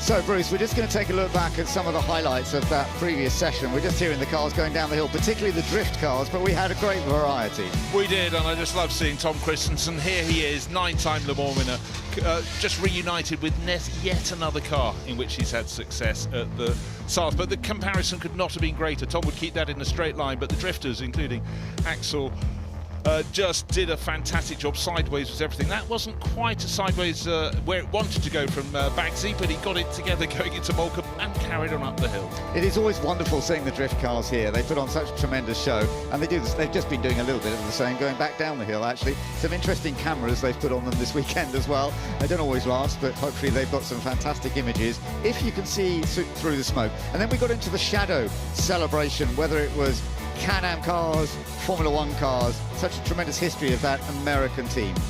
Yeah, a real treat to have the single-seaters as well as those incredible sinister black Can-Am cars. How low can you go? How much money does it require? Up come the air brakes. That is a way of stopping a very sleek car when you get to a corner. And I love the way the driver in that car will have to have his feet at the sideways. They cannot be vertical, they have to be horizontal because it's so low. And if you want grunt, Mercedes always big fans of that, and the Sauber Mercedes Group C cars. We had two of them, the C9 and the C11 going up the hill, and all the power. But celebrating Reinhold Jost in remarkable run of successes at Le Mans. The Porsche cars used to run the 962C among some of the most successful. Yeah, it's a tremendous team that has been successful with different manufacturers, whether it's Porsche, Audi. But we also celebrated the 130 years of racing with Mercedes, and it's been wonderful watching the older ones and the newer ones. Let's go up to the top of the hill once again and join David. Tom, I heard you just go up to Damon and said he stole your car. Yeah, no, I mean, it was I drove the car at the members meeting, so we were just talking about the experience of driving these Can-Am cars, where, in a way, everything was possible. I mean, it's still quite a young car, but with regulated. So, of course, when you look at the different chassis over the time, not here alone, the shadows, I mean, the mind of the engineers then, and just talking down before in the assembly area to Tony Southgate, and obviously it's very much part of the design of the car. So I don't know. I think really good espressos they were on back then, the engineers. Yeah, definitely. I think they were up too late, I think. Or any other substance maybe in the 70s. Well, I don't know what you're talking about, but you're right. They had a carte blanche. You know, it must have been a much broader canvas that they could use their imagination on. So, and that's why you got these. We were saying we were calling it ridiculous front wheels on that car over there, but I'm sure that's insulting to a designer, isn't it? Really, but yeah, they certainly want to get everything down. Center of gravity, smaller wheels. There's no doubt that the freedom of not having regulations. I mean, talking to engineers of today, where the formulas are so heavily regulated, they don't speak fondly about regulations, and they would have had a great parties in the engineering office back in those days. And now bringing one too, he was probably knocking on the door to the engineering office those days, Jackie Oliver. Jackie, we're talking about, in the days when anything goes, you open the taps, just let everything go. Someone like an Adrian Newey let loose with those sort of Can-Am rules, it would be fantastic, wouldn't it? Yeah, the guys now have got to take instructions from the pit wall. I mean, if someone has spoke to me, I don't know about you, but you used to do it, and even with your Le Mans program. But I mean, if someone spoke to me... We just had a rather expensive small touch there.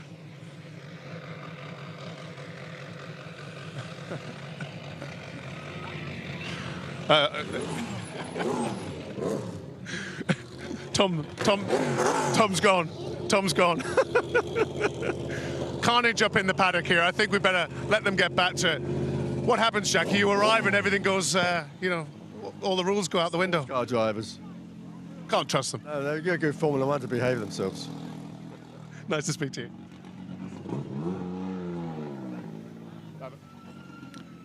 I know someone, if he did that, he'd say, "Oh, I bumped it." But a little clash there, and David Brabham looking crestfallen. Perhaps he has to pay for any damage to that fabulous Bentley, well, slightly less fabulous Bentley Speed 8. I'm sure it'll all be sorted out amicably. It is, after all, the Goodwood Festival of Speed. It is. It's all part and parcel, and thankfully, actually, we haven't really seen much damage as yet, touching wood and all that. There are always going to be some incidents. That was a very little one, just up at the top of the hill. So still lots to look forward to. We're going to have plenty more action taking place on the hill climb, and don't forget, we've also got the shootout later on this afternoon, so please stay with us. We've got lots more to enjoy here at the Festival of Speed.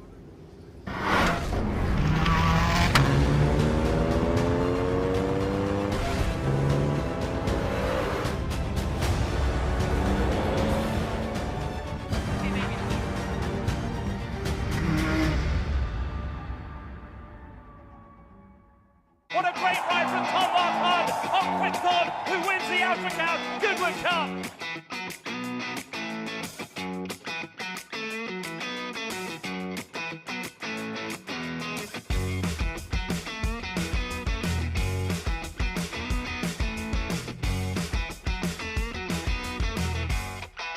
Highfield Princess, she's all class, and Highfield Princess comes clear to win the King George. Huntington from back to develop the run towards the line. It's Huntington, he's still going to be unbeaten this season. He's going to win the Sussex Stakes.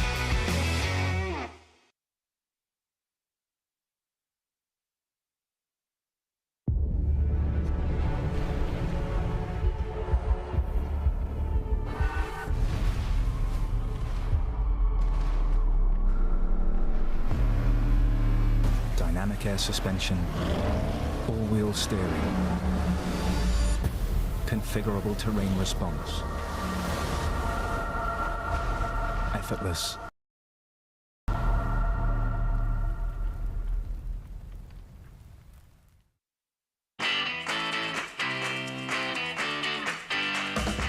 You're never too young to fall in love with classic cars.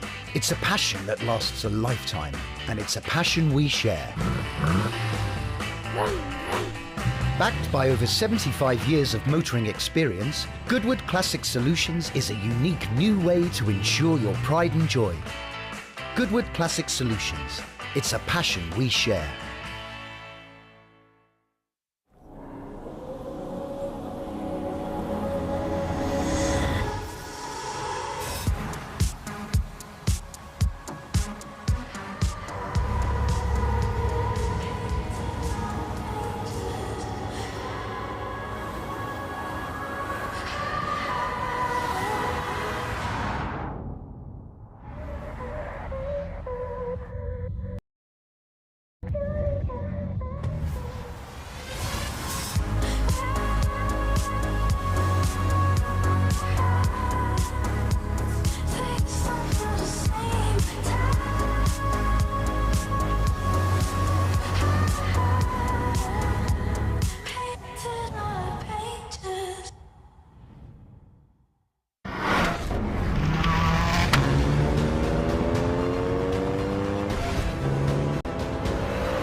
So we're now looking forward to the next batch getting underway, batch 2. And there's Dario Franchitti in a car that was won the Indy 500 with a great friend of his, Gilles de Ferran. You can see the name on the side. And a friend of ours to a certain extent as well, Bruce. We both knew him well. And he so sadly died at the end of last year. And there's a lot of remembrance this weekend of Gilles de Ferran. So he was a Brazilian driver who was born in Paris, had a lot of time spent in the UK as well, so he had a very international feel to him, didn't he? Yeah, and he married Angela, very much a British girl, but they eventually, when Gilles did not use the Formula, should have done, could have done, didn't, but he went over and it was IndyCar's game. He just raced for the teams. Tail end of the grid. He worked his way up to start winning races and moved to Penske, and he won the big one, the Indy 500 in 2003. And for Dario, this would be a very moving moment for him. It's great. And of course, Gilles didn't just stop at that point. He ran his own sports car team. He got involved with Formula One teams, notably with BAR, and then most recently hugely missed for not just his wit, his humour, but his technical brain, but just his sheer ability to inspire people. Absolutely, he did have that tremendous way with people. And Andrea Stella was talking to Harry Benjamin earlier today about some of that and how sad that they've lost him from McLaren, because he was very key to helping them build the team up, and we know how strong McLaren is now. So sad that Gilles de Ferran is still not a part of that. But before those years, as you said, brilliant driver. He raced quite a lot here in the UK. He raced Formula Ford back in the late 1980s. He was in the RAC and SO Formula Ford 1600 championships. He dominated the British F3 championship as well in 1992. A great part of his time in the UK. And then tried to go to Formula One. It never quite happened, but his success in America, of course, was absolutely brilliant. And that, on his driving side, it's lovely to have seen Indy 500 winning car. Now, we've moved from Indy 500 to rally work. Now, Juha Kankkunen is the man in charge of this Rally 2 campaign from Toyota. They've built the version of the Toyota GR Yaris, so this isn't the top level Rally 1 they compete with in the World Rally Championship. This is the one for semi-professionals at that slightly lower level, although it gives drivers the chance to really show what they're capable of doing. Look, I mean, motor manufacturers go competing in motorsport because they want to sell cars, but this is a very good way of doing it. All of motorsport is like a pyramid, so you've got the point of the pyramid, which is Rally 1, much broader base, which is Rally 2, lower level of performance, but a way of bringing on the best of the young drivers. And these cars, Ben, just so dynamic. You just see almost as wide as they are long. They bob, they dip, but they seem to have so much grip. They do. No, it's a beautifully designed machine. This is the hydrogen powered Yaris, which is, of course, the most modern style in many ways, as Toyota using hydrogen fuel. Electric, of course, is massively important. We've got plenty of electric vehicles here this weekend, but hydrogen is an angle that's being pushed forward. It's being pushed at Le Mans as well. In the future, we will see hydrogen-powered cars racing at Le Mans, but we're also seeing versions of rally cars. Everybody really pushing that angle to see if there's more to find. Look, we're celebrating horseless to hybrid ways of bringing on technology that could work for road cars and could work for performance cars and competition cars, and hydrogen, I think, is very much the way to go. But if you're driving across a desert, what you need is something with lots of ground clearance, and these desert races, including the Dakar, the Ford Raptor is going to be the latest tool, the tool that will be used next year by this year's Dakar winner, Carlos Sainz, inveterate winner in all things four-wheel drive and off-road. Of course, he's had 2 World Rally Championship titles, but he's sitting rather higher then. Yeah, you are on one of these vehicles, but it's lovely to see, isn't it? And as you say, next year this is going to be a key contester, and in fact, Nani Roma, who is currently driving, is another one of the top competitors who will be competing with his teammate Carlos Sainz.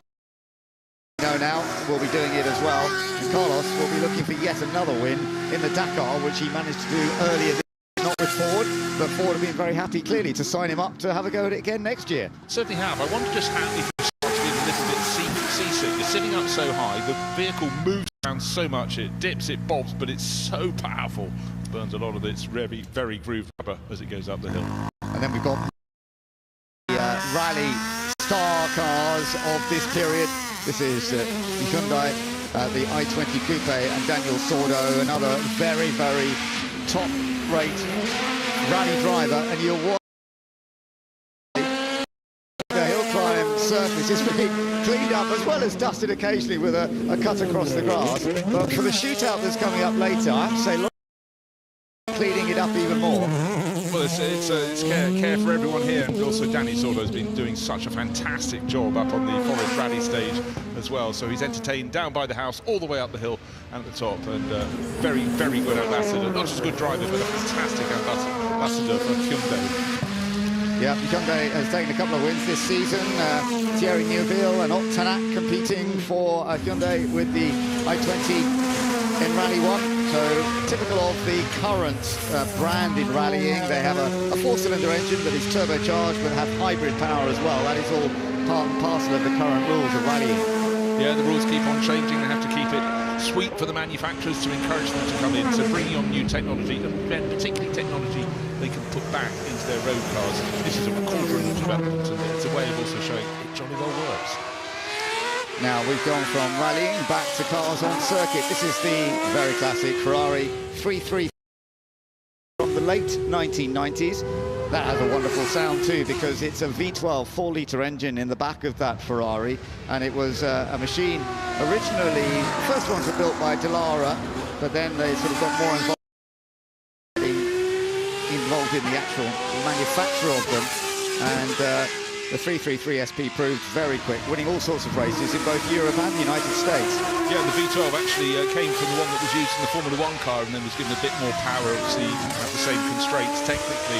But the engine, though, and V12 is the music of Ferrari. They have had other engine formats, fantastic V8s at the moment, but the V12, you couldn't help but Wonderful to see. So next one up is going to be the McLaren F1 GTR, and this we saw just running a little bit wide early on. Here comes Gary Ailes And Gary, who was with me, an instructor at Brands Hatch for many years, and he did a lot more touring car racing than I did. He raced out in Italy and then went into sports car racing a bit himself too. And he's loving being out in this McLaren BMW. The owner was very keen for him to come along and just have some fun this weekend. Well, he did, and he's also had one of the best bits. It's looking down into the cockpit when he came to the corner. He's just approaching now. First thing this morning, I think he was the third car on the hill, reached Moulcombe, went a little bit to the right-hand side of the track where it was in the shade, but it had rained yesterday, it slipped, and it was a double, maybe treble readjustment to get the car around the corner. He was fully awake, needed no coffee until lunchtime after that. You did see him, didn't you, after? I did. He said, I'm going to give you an old finish, Bruce. Nonsense, get back on board. He's always been a great talent driver, and it was lovely to see that, even though it was very tricky, those early moments going up the hill, as we've heard from other people, he just managed to save it. It was a good job, and the long tail is still long. He didn't take the tail off. No, a bit more to take off, but that was made long for succeeding. Once it went racing, this was never built as a racing car, it was built as a road car. The early owners loved these central seated cars. You can have 3 people in, the driver in the middle and either side set back.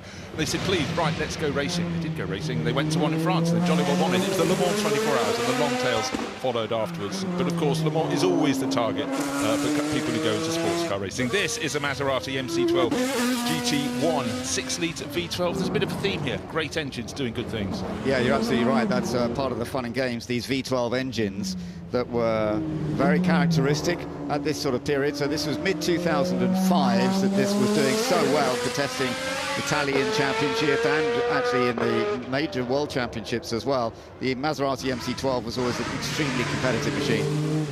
Yeah, this was 10 years on after the McLaren F1 was introduced, whereas the McLaren was a road car that went racing. This was pretty much a racing car that went racing. It was, yes, whereas some of the other manufacturers involved, they were sort of converting their road cars. This was seen to be a bit, oh, they built that as a... Well, they built it to the rules and it worked well. Yeah, it did, and it gathered victories in the Spa 24 Hours for fun. Michael Bartels, the lead driver there. Now, BMW, famous in GT3 racing, and they've tried all sorts. We saw earlier the CSL Batmobile, but this is a car that's now racing in the ultra-competitive World Endurance Championship. 9 different manufacturers with these hypercars using all sorts of hybrid technology. It really is a cauldron, and it's the most competitive I think the World Endurance Championship has ever been. And I'm sure that many of you here today or watching online had a chance to enjoy the Le Mans 24-hour race, and of course BMW are part of that.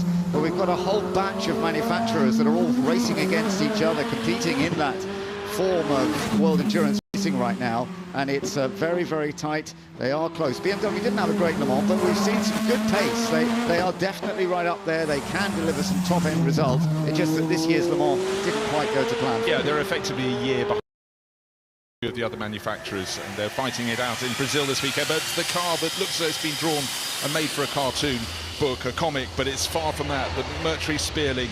Let's just give you 2 figures for this bizarre-looking machine. It's got 1,000 horsepower. Is that good? Oh, yes, it is. But it's got 2 tons of downforce. A massive fan underneath sucks it down the track, and then all the dust being spat out the back of that car is proof of just how much the underfloor works. Remember, this is the car that has the all-time record here. We are not timing it today, so don't think that we might suddenly see it beaten. It's not being timed, but Alex Summers, who is an extremely experienced hill climber champion here in the UK, he is massively rapid with this. It's so powerful, it produces so much downforce. It's in a world of... Doing the shootout today, I'm sure it would have won, but they haven't been allowed to do it this time, and we are in for a close competition because there are some very different types of machinery that will be competing against each other. And its performance is so fast, you think the tape was put on to fast forward at various points of that run. But let's move back in time. We like our Ferraris. This is the Ferrari 512 BB LM Berlinetta Boxer Le Mans, so it's the long bodywork and a fabulous car. Just great to have these cars brought back out from private collections for us to lust after. Why not? Yeah, built in 1979, and Ferrari constructed a competitive version of its 512 BB then. This is that competitive version. And this ex-Écurie Francorchamps car, it did finish 12th overall. It was sold to Simon Phillips, who entered it for himself, and Pink Floyd's manager Steve O'Rourke and Richard Down did the 1980 race. So it's Annette Mason who's driving it, Nick Mason, who actually owns it through 10/10ths, and yeah, it's all part of the family of Pink Floyd in a way, isn't it? It really is in so many ways, and Annette really enjoys driving it. I mean, it's a car she's known for a very long time, and I just love seeing it. I love seeing how it was sort of adapted from the regular shape of the road car. Of course, the nose was changed with a longer tail and a bigger wing, and it just still looks great to the juvenile Bruce. Yeah, very impressive to see. And just coming up to the final part of the hill, that one I don't believe is going to be in the shootout later. We've got a batch of cars from all eras that we are enjoying here this weekend. The horseless style from the very early 1900s right up to the very latest machinery that will be going through into the shootout. That will be coming up in a while, and we'll be looking forward to that. So, hope you enjoyed our batch at that point. We didn't see quite so many of them on this time, but still a lovely mixture of machinery, and we're going through others as we go through the rest of the afternoon, but definitely building up to who's going to set the outright pace. And of course, we did just see the McMurtry Spearling going up there very quickly, but as I mentioned, no time set, so we can't give you but we will be giving you some figures for some of the other rapid machines, like the Ford Supervan that set the pace yesterday by just 1/10 of a second. So we're going to find out how close it's going to be later on when they do the final runs up the hill. And of course, there are different classes as well, and we'll see different winners, for example, in the pre-war class, to those that will be going for the outright victory in the Festival of Speed shootout.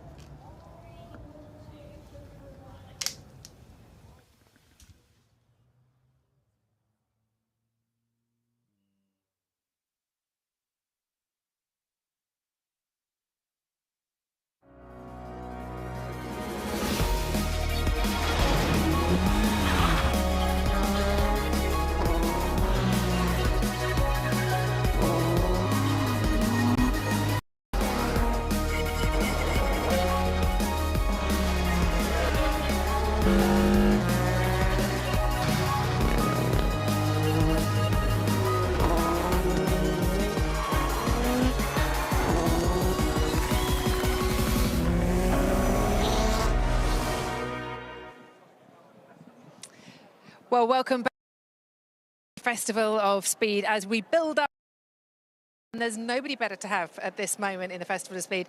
The world record holder here on the hill. What is it like to come back? And we've literally just watched your car go up the hill behind you. It's amazing, especially from this amazing viewing platform. I just saw Alex Summers driving my record car up the hill, and it looks so spectacular. It feels fast driving it, but when you actually see it in the flesh go past, you're like, oh my God, it's leaps and bounds ahead of anything else. It's an amazing bit of technology. But it's just so great to be back at Goodwood. Every year it gets bigger. There's more and more fans and cars and people. Your record later today. I think in the shootout, I don't think has the ability to do it. So I think the only car that could probably do it is our car. But we'll wait for the time to be invited back to have a challenge at it, and maybe bring the new car that I'm driving here this weekend, and that might be able to break. Those who don't drive, we'll have a look at your record, but also just tell us why it's so different. So the car that I drove was a McMurtry Automotive Spearling. So it's a fan-powered car which has 2 fans that suck itself to the floor with 2 tons of force. So at 0 miles an hour, downforce is an F1 car doing about 130 miles an hour. I'm on a tight twist circuit like this, or not circuit, hill climb, gives you unbelievable performance. It's got 1,000 horsepower, rear-wheel drive, and it is just glued to the ground. It's basically like a Scare Electrics car in reality, and the sensors on the body are spectacular. When we were watching it, I was trying to think of a way to describe it, but it's almost on rails. It just doesn't move. It looks so stable as it goes through. Is that how you're able to get such speed? Yeah, absolutely. I mean, it's, as I said, force being put through the tyres, so for them to be able to slip, you've got to really overdrive, or even with 1,000 horsepower and cold tyres, the load going through the tyre doesn't even require because of the loading. So you've always got a load of grip, medium to slow speed, and then packs a serious punch and kicks you from behind. So it's just an absolute sensational thing to drive, and I guess it's the nearest thing to a fighter jet on the ground.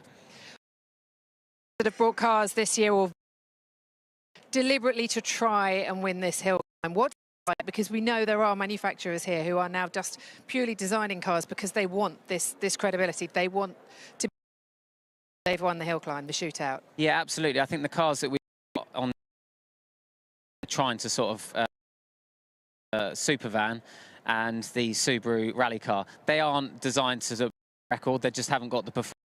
Good number of, I think, 4 or 5 seconds away from my record. Both, interestingly, super close. Every run that I've seen this week, they're like within 1 or 2 tenths of each other.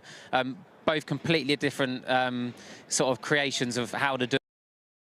It'll be really interesting to see who snatches super vans on slicks and the rally car. But the rally car can chuck it through the grass, the super van and keep it on the black stuff. I'm really interested in how all the drivers who come here, it seems to be so win the shootout. So just tell me what that moment was like. It was something which I wasn't expecting, everything that came with it. I knew it was a great thing to break the record and how big of an achievement that is. But it's such an amazing moment from when you get to the top of the hill and you find out you've won it, coming down, being led to the front of the house, and then being awarded the trophies and all the prizes, champagne by the Duke and Duchess is just incredible. And it was a beautiful day that day, and I'll never forget it. It was just a lovely event, and it's so different from what any other racing drivers usually experience. Hill climb's not what we do, but here it's so different from any normal podium at a racetrack. It's just a beautiful place in West Sussex. Do you get the keys to the house now? Oh, one day, maybe, one day. All right, thanks for the moment, Max. It's not just about the shootout, of course. We are celebrating a lot this year. It's 100 years of MG. It's 130 years of Mercedes Motorsport. But today has been all about Red Bull, 20 years of Red Bull racing, and how much have they achieved in that time.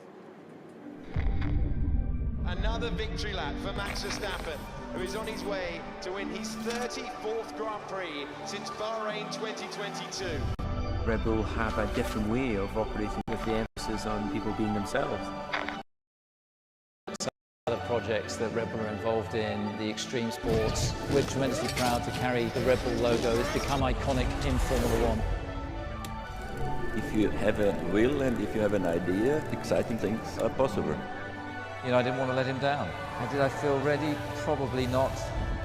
People saw Red Bull as a party team, and then we're third, and that was the first podium for the team, so it was a massive achievement. Sebastian Vettel went right into the side of Mark Webber. Uncomfortable as it is to call that between those two guys. What the f*** are we doing here? This is silly, sir, come on. Sebastian Vettel.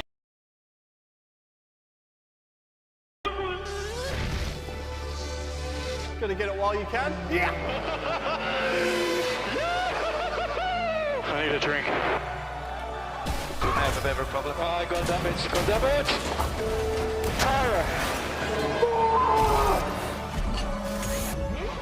Well, mate. Oh, put a ton out after that one. This is how we do it, man. This is the Mexican way. Checo is a legend.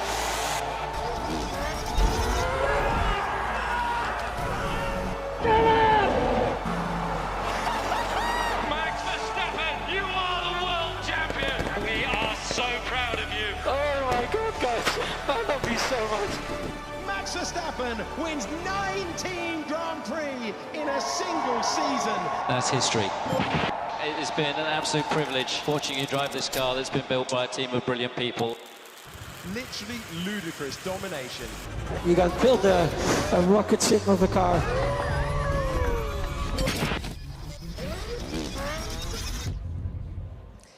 It is incredible to think that they've only been around for 20 years in motorsport and all they have achieved so far, isn't it? Yeah, it's absolutely astonishing. I mean, the amount of trophies they must have in their factory is unbelievable. The cars are always iconic with that livery, and I mean, the brains behind it, Adrian Newey, should be very proud of what he's achieved. I mean, you can't do it without the team, but I think they wouldn't have been had half the amount of titles without Adrian, so it's pretty impressive.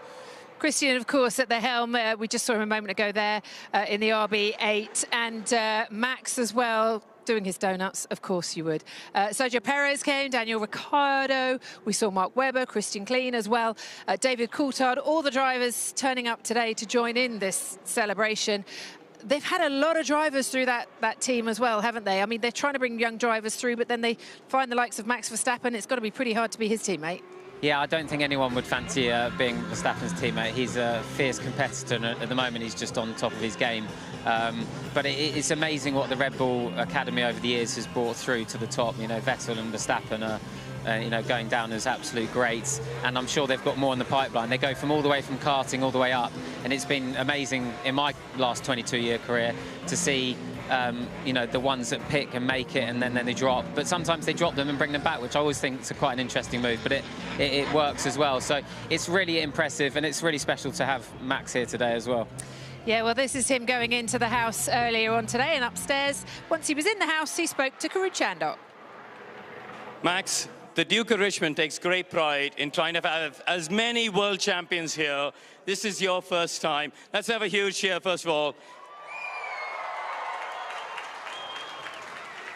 How have you enjoyed your first Goodwood experience? Yeah, it was great. I mean, to be honest, every year I watch it from home, but it's great to be here, see so many people as well, and at the same time also, you know, see so many different cars every single year. You know, I love racing, I love cars, so yeah, it's a great event, and it's great to be here today. You got 3 Brits chasing you, we saw last weekend.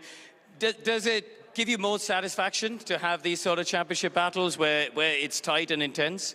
Yeah, I mean, in general, it's just great to have you know, so many fantastic drivers in Formula One, and yeah, making it difficult to win. I think everyone was waiting for that as well, and that's definitely what Formula One fans want, you know. So to have this is great between so many different teams as well. Probably with the new rules, it will be a bit different again for the first 2 years, but yeah, we'll see. But it's going to be a great rest of the year. Now, have you seen the Revival? Do you know about the Revival? Do you fancy coming to have a play? Yeah, I mean, I've seen Adrian do it, but most of the time I think he is driving the cars a little bit illegal. He's tuning them himself.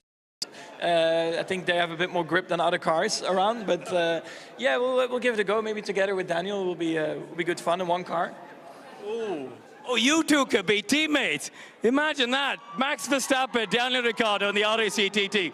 Where's the Duke? We need to get this sorted out here. This is going to be amazing. Great moment for them, and actually, I feel like everybody here today went to watch that balcony moment. The crowd was immense. Yeah, I actually was timing my walk back from the supercar paddock really badly. I was thinking, wow, this is a lot of people, and I had to sort of smuggle my way through. But it's always great to see the turnout of Formula One drivers that come back to the Festival of Speed every year. I was actually teammates with Daniel Ricciardo in 2009 when he was very much on that Red Bull journey. And I've seen firsthand how it all works, and it's pretty brutal at times. They can be, Dr. Marco's, you know, quite intense sometimes on the phone calls, but it pushes them, you know, automotive world champions and making amazing cars at the same time. Very true, very, very true. Well, it's not just Red Bull here from Formula One this weekend. Lots of the teams are represented, and earlier in the week, Karun went for a little tour around the F1 paddock here. Hello, I've wandered down to the F1 pit lane. Let's have a look. They aren't here yet, but I don't think they're here this weekend, but there's lots of cars. So down here at McLaren, they always support Goodwood with a fantastic lineup of cars. This year we've got the 1991 championship-winning MP46 driven by Ayrton Senna, and we'll wander along a little bit this way. Come with me, JD, because they've got some fantastic bits of kit. They've got, obviously, the current 2024 car. You can see just how big it is. But look at that. It's a rare opportunity for the fans to see the 91 championship winner under the skin without any of the bodywork on. If we come on up this way, you'll see McLaren, always big supporters of the Festival of Speed. You've got Emerson Fittipaldi's 1974 championship winner, as well as Johnny Rutherford's IndyCar, which McLaren obviously have come back to IndyCar racing in recent years, famously with Fernando Alonso, but this is where really we saw the original Papaya car running in all its livery. Now let's go from one big iconic Formula One brand to another, Williams. Across the pit lane here, we got Alpine up this way as well. They've got some of their development drivers. Kush Maini is in one of them. Let's pop along here to Williams. Come this way. I'm going to lift the barrier. Sorry, pardon me, I'm just going to squeeze through. Hello, we're just going to follow the camera through. I'll just do that. So Williams are running 2 cars this weekend. They've got a static display of some other brilliant ones, including the 97 championship winner driven by Jacques Villeneuve. I'm actually driving that 2004 Juan Pablo Montoya car. on the Friday, and this fantastic FW8 is the championship-winning car from 1982. The Montoya car is the big BMW engine, by the way, 954 horsepower, 19,800 RPM. And guess what? If you're listening, you'll hear all of it because we are running the engine to full revs here. Should we keep wandering up? Because we've got, as I said, Alpine up ahead. I'm going to sneak out. Where can we sneak out? We'll sneak out this way. There we go. Come on, we'll let the camera out. There you go. Come around this way. Alpine across the road. And they are running, looks like a show car from, looks like a 2 or 3 year old show car that they are running. So that's a good bit of noise, hopefully. And then we got Ferrari up here as well. So Ferrari, they've got such a huge range of cars that they've got, from the sports cars and the Le Mans cars and the road cars and supercars and all sorts. But look at this, Michael Schumacher's F2001 Ferrari. This is, you know, if for anyone who grew up watching the Schumacher era of cars, you know, you'll remember this. This was a beautiful, beautiful, simple yet elegant design where he won the championship. You've got some of the more modern ones here, and you could just see, this is what I love about Goodwood. You can see the contrast between the modern cars, how big they are, and all the flick-uppy bits and the detail around the front wing that you see there, in contrast with the older ones. Let's just move along here. I could see there's a Kimi Raikkonen Ferrari up here as well. This is the 2007 car. Ferrari's last World Championship win, by the way, still. Drivers' World Championship win. That was Raikkonen in 2007. And look at this, the Le Mans winner.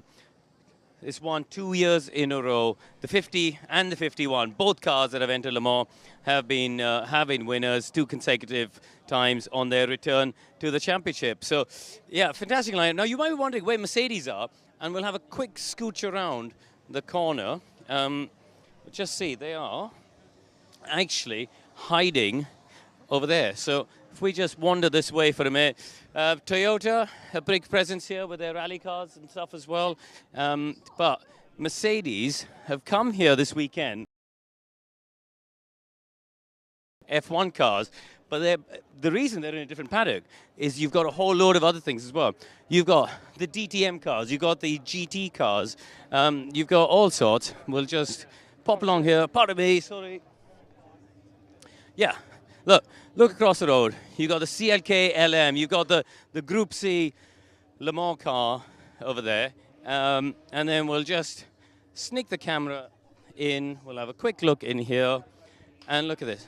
This is a brilliant opportunity, once again, for all of these fans here to look under the skin of the Mercedes Formula One car. Is so brilliant that the teams really go and show everybody behind the scenes. Are you showing everyone off the car? Which year's car is this one? This is the 2021, where Max landed on Lewis at Monza.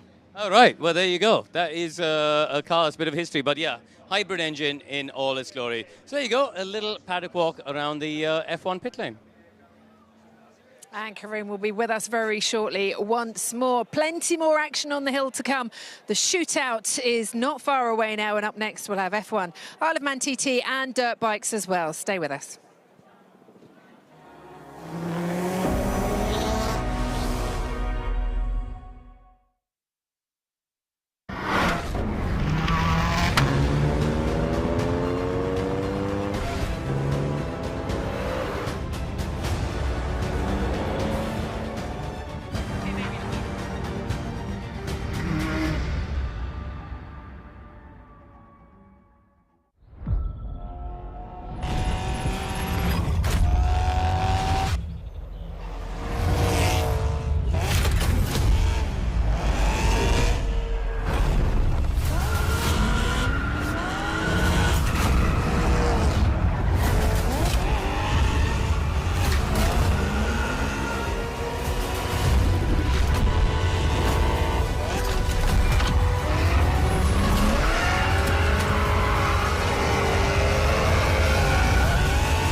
built different.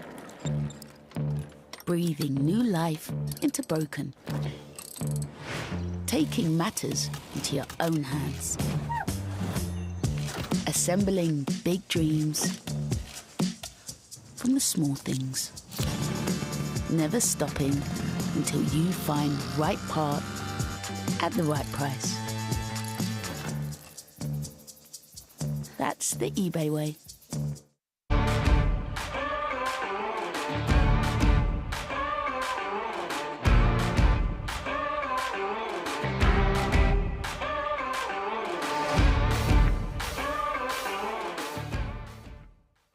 Broadband are changing the game.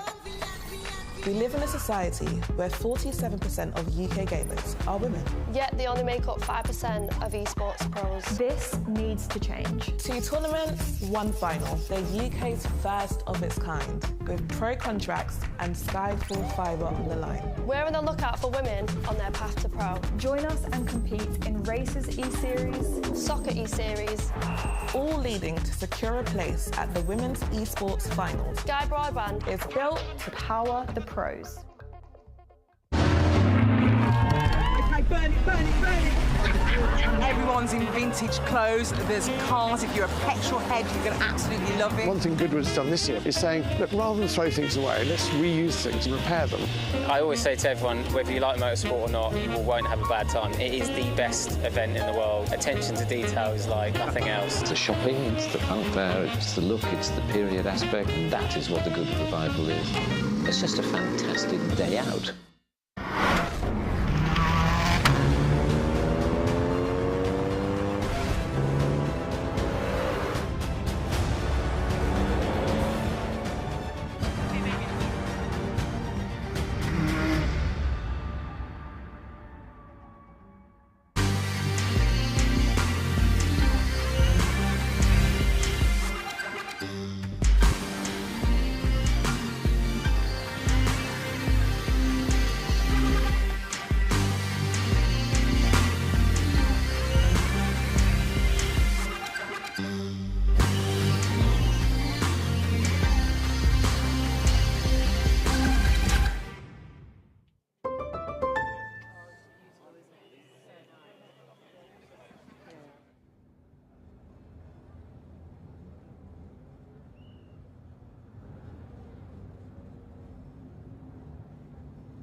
Well, welcome back to the Festival of Speed. We're ready for some more action on the hills, so let's join our commentators, Alice Powell, James Hedden and Bruce Jones. Well, I can't offer you a driver, but I can offer you an autonomous racer, a car built in the States. And let's just say that again, James. Have they done this on bikes yet? A bike with no rider? They haven't. Single-seaters with no drivers? No, they haven't. I don't know whether I look forward to that day or not. So, look, listen, we've watched this car over the course of 4 days here at the Festival of Speed. No driver. It's the IAC AV24. It made its debut in Future Lab last year. It's feeling its way up the hill. And what we've noticed, James, this goes uphill. It's actually a timed run. They're allowing, with each run, it's allowed to go a little closer to the edge and therefore find the faster runs. The technology in it is so clever, you know, it really is, and you can see how much more visibly quicker it's got than its first run, as you say, and yeah, using much more of the track. It's, yeah, I mean, it really is a clever thing. Okay, this competes in the Autonomous Challenge in the States. It's the only fully autonomous series in the world. And, you know, records are things to be aimed at, and Ben Edwards has just very kindly put a number in front of me. The target they're going for is 66.96 seconds. We're getting close to a minute, so the final few sweeps. Is he going to do it? The final corner is just coming up here. It's a long left-hander. It's going to be very, very close indeed. This was done in robo racing. In fact, I'm sure it's just going to get its nose under the beam in time. Hold on, wait for this to be rounded up at 66.38. Job done. A cup of tea for the driver who isn't on board. You know, you look at that and I've still got to compute how that does what it did. But, you know, the great thing is when technical brains set themselves a challenge, and motorsport is something in which you can achieve things. So there was a target time. They have done it. So full marks to them. A full series of those racing. Look it up online. It's called Autonomous Challenge. the Indy Autonomous Challenge, to give it its full name. If I could read better, it would be rather more handy. Take a look at those, and that obviously would imagine those, a whole field of those going around the banking with nobody on board who either would like it or just think, wow, that's amazing. But it's new and it's exciting. And it's damn clever, isn't it? Yeah, I think we'll leave it to those of the sort of technical mean, but hallelujah, a bike with a rider on board. Now, James, we're moving into your territory, or off-road territory, and this looks like it's going to be leading the bike up the hill. Paul Teres, he's on one of the Yamaha Rally raid team. These are 700 twin. Some legends. We've also got Alessandro Berturi. We've got the absolute legend Stefan Peter Hansel. We've got some TT bikes coming up as well. I can see in the background some of the big names. We can see Freddie Spencer there, number 3 on his World Championship winning NS 500 triple.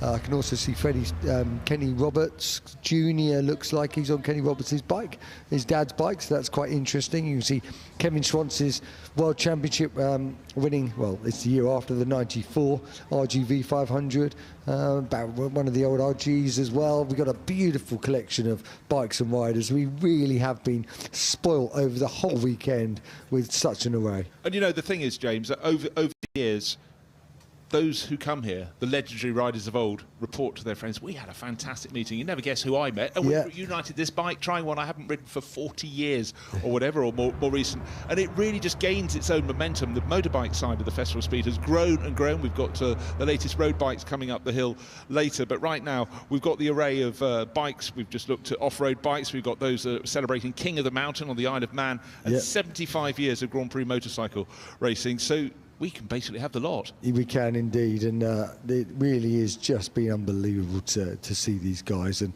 for me to see some of these motorcycles.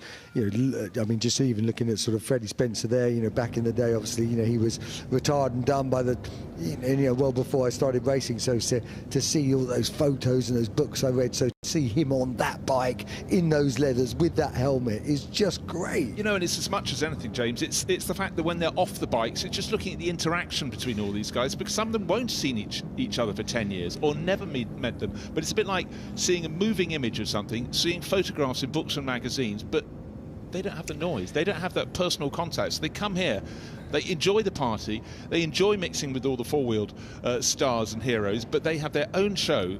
And it just seems to grow, and it's so important. Look how many people are lining the side of the hill waiting for these bikes to come up the hill past Goodwood House, and it looks so we're going to have some rolling thunder very soon indeed. Yeah, we are indeed, and we're starting with Freddie Spencer. That was one of the men we were talking about, and what a man this was. I mean, what a man this is. He was the youngest ever 500 champion at 21, and that lasted all the way till 2013 when Marc Marquez beat him. As I say, he's on his championship winning NS 500, and so lovely to see him. And that year as well, what makes that year completely unique, 1985, is he won the 250 World Championship in the same year as well, and he's the only man to ever have done that. Now we see Randy Mamola, what a star this man was. Probably the best man to never win a World Championship. He was second 4 times, always been a showman, always loved by the crowd, always pulling wheelies and sliding the bike about. There's also a lot to do with Two Wheels for Life, the charity that the event is being, the event is sponsoring this year. So great to see him come past as he comes past our commentary box, Randy tipping it in, and on that lovely as well, that lovely RG 500. Really, really nice to see. And behind him also, I've just spoken, Mick Doohan, the 5-time world champion, 5 consecutive world championships that was.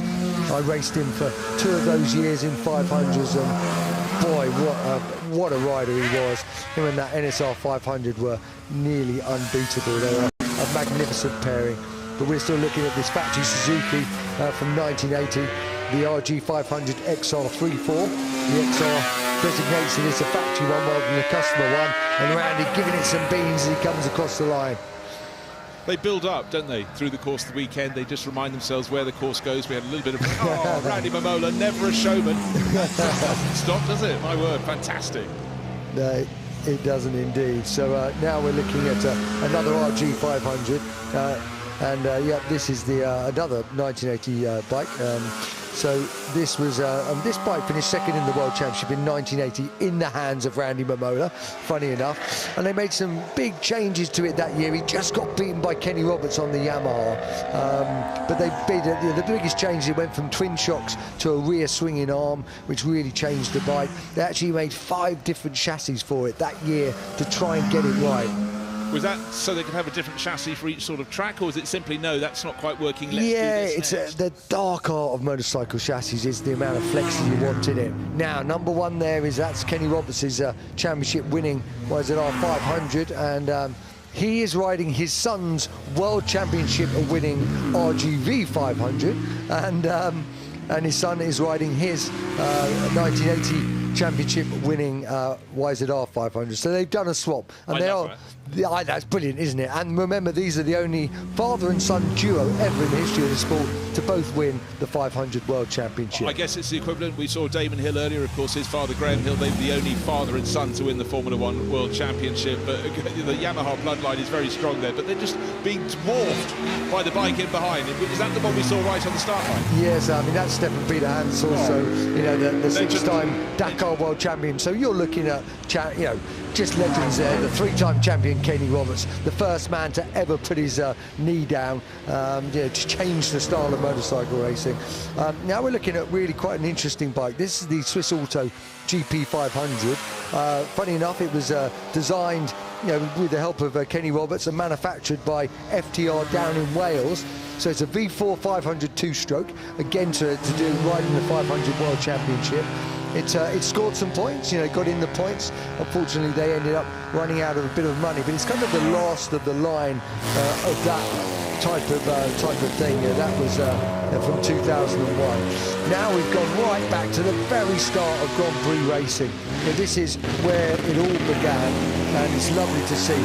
This is a supercharged Boxer twin from BMW. It won the 1939, just before the war, the TT in the hands of George Mayer, and he was the first non-Brit to win the TT. And BMW bought it out, but they realised they were a bit scared to 7-year-old engine.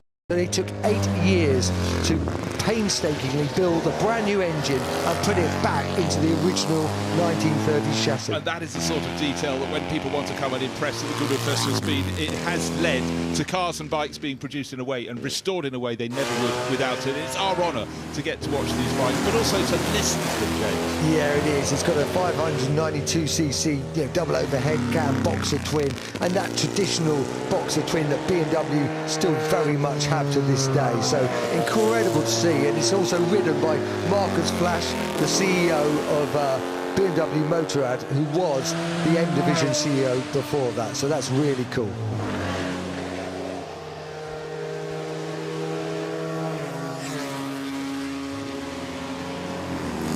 And out of the shadow to the top of the hill in the sunshine, but the sun is shining at the bottom of this hill climb run. Wait for it, wait for it, wait for the signal, and we'll have a blast off. Bike number 17 on the flank.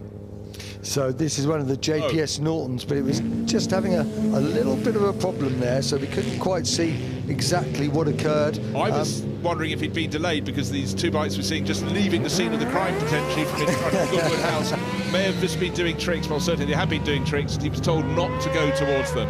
Yeah, well, now we're seeing some of the sidecars, and this is Tim Reeves and Mark Wilkes. These were 8 times world champions, absolutely incredible. They've won the TT, and there's nothing this man can't do in a sidecar. He's absolutely dynamic. Great to see these. And look how hard the passenger works. Look at them crouching down, getting over, moving his balance around to try and keep now. He doesn't want that wheel to lift. You see the little scraper he's got in his bottom, keeping it down on that side as they tear around that corner. You know, it's great to see these guys out, and you're seeing the best. And behind them is the other pairing, another pairing. It's Todd Ellis and Emmanuel Clement, and they're the current world champions as well. So you're watching an 8-time world champion being followed by a double world champion, and it is just brilliant to see. And I just love seeing these sort of sidecars come up the hill, and as I say, Tim Reeves, who's just about to cross the line now, you don't get better than that. I presume the passenger is sponsored by Aggreko. They must have so many batters and bruises throwing themselves from side to side, but they have to be so precise. One missed hand grip and the whole bike comes unbalanced, and then who knows what happens. Well, I tell you what, having gone round with Steve Webster, who was an 8-time world champion himself, you can't believe the strength you need in your arms to keep hold. I mean, obviously, I was holding on a bit too tight. These guys learn to relax a bit, old girls, and they just learn to do it and take those little breaks when you need it, because the G-forces on your arms is something quite significant. Well, they're always dynamic, and since we've seen them, I guess, for about the last 10 years at the Festival of Speed, they've been something that people always look out for. They sound fantastic, but just the sheer teamwork that's required to get those sidecars balanced is phenomenal. Now, a very special McLaren. You may not have seen it before. Very few people have. This is the McLaren Solus. It's a centre seat hypercar. Call it what you will, but it's a phenomenal machine. And Mika Hakkinen has been driving that. That's me just trying to get involved. What a blast off there, wow. And what a stunning looking thing it is, isn't it? Absolutely incredible. Okay, a driver, the yellow on the helmet actually denotes it's Rob Bell. He does a lot of development work. He's a GT specialist, but he's done so much development work for McLaren, and loads on the Artura, and they've let him have a go in this one, and it's super, super dynamic. You know, you have so many of these cars that are made effectively track days, the ultimate thrill that you cannot get on the open road, but this is something very special. What are the treats of Goodwood? No, very much, and the aerodynamics on that, the sealed undertray, the diffusers, you know, you can just see the amount of work that's gone into try and produce something that's quite as sticky, and it's just a piece of art. Yeah, well, you know what, of course, we've had the Aston Martin Valkyrie for a handful of years. Aston Martin going to the World Endurance Championship with the development of that, so who knows what, but for now I think this is a special track day car. We're going to have the Formula 1 cars coming up very soon indeed. They're being lined up at the bottom of the hill climb course and blasting off with no delay. This isn't the shootout, this is just Formula 1 cars doing precisely what they do and doing their best in the fabulous sunshine and the shade here at the Goodwood Festival of Speed.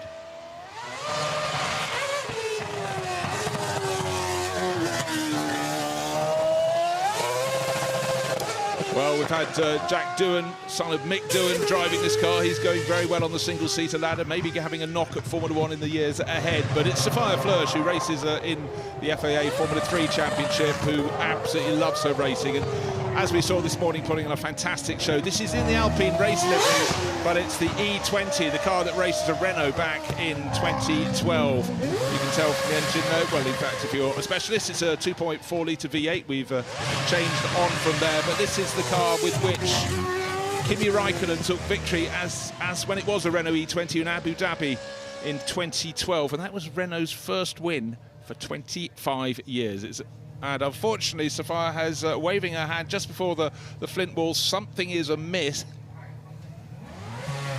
No, it's a signed cap or something being given to the marshals. I don't know, but anyhow, thank goodness, so we can carry on carrying on, if you will. But hold on, she stopped again. No, more showboating. I wonder whether there's a little cushion or something altering her position. I think maybe. It could be.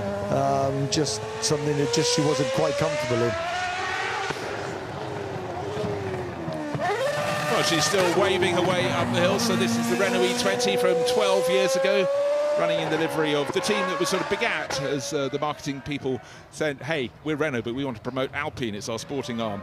And of course, they're racing in the World F1 Championship at the moment. So she'll have enjoyed that run, and who knows what it was she passed out, but at least it wasn't the car having a problem. No, absolutely. Seb Montoya is next up the hill behind her. He had to back it off as he approached Moulcom. He's in the FW26, the car his father raced with and won 20 years ago. But we have to go further back to the next car lurking in the shadows there. That's all the way back to 1982, and it's the Williams Cosworth F08. It's the car that took one of the closest championships of all time. So many drivers won races that year, but with just one win, Keke Rosberg took the title. He took it to all the teams with turbo power. He didn't have it. He had a normally aspirated Cosworth, but the dogged Finn, with his immense speed, did just enough to take that title.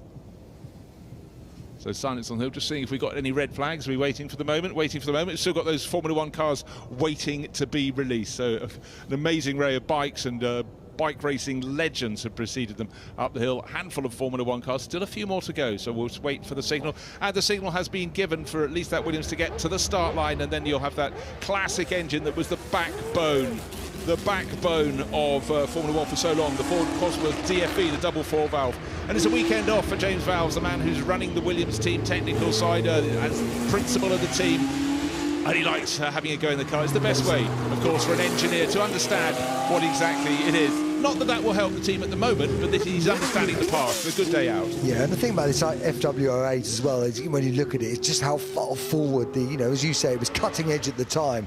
But when you look at it now, it looks unnaturally like they're right almost over the front axle. It's just such a unusual shape as we get more and more used to today's cars. You know, it's like I wince when everyone talks about the Porsche 917 from the early 1970s. You look at it now and you think, I just would not want to have gone into a tyre wall even at 30 miles an hour. The feet are right at the front. Yeah, but at the time, as you say, it's the outermost point of technology. So Saudi sponsorship helped Williams get going when Frank Williams and Patrick Head got together. That was the biggest break the team ever had. It gave them the money to harness their desires, their dreams, and they had that happening, and victories came very soon after that, most notably with that first world title just 2 years before this with Alan Jones in 1980. So James Vowles, he I'm sure would have loved that run. Now back to the day job on Monday. Right, we talked about the greatest bike riders being reunited with their steeds at the time, but there's something just right in four-wheel motorsport as well, with the driver reunited with a car in which they won the World Championship. This was Emerson Fittipaldi's second championship-winning car. In '72, he won in the black and gold John Player Special Lotus 72, but the M23 McLaren he drove just 2 years later yielded championship victory number 2. 3 wins, and the M23 was competitive for a full 3 seasons. Running in the 1974 trim, it had the giant airbox.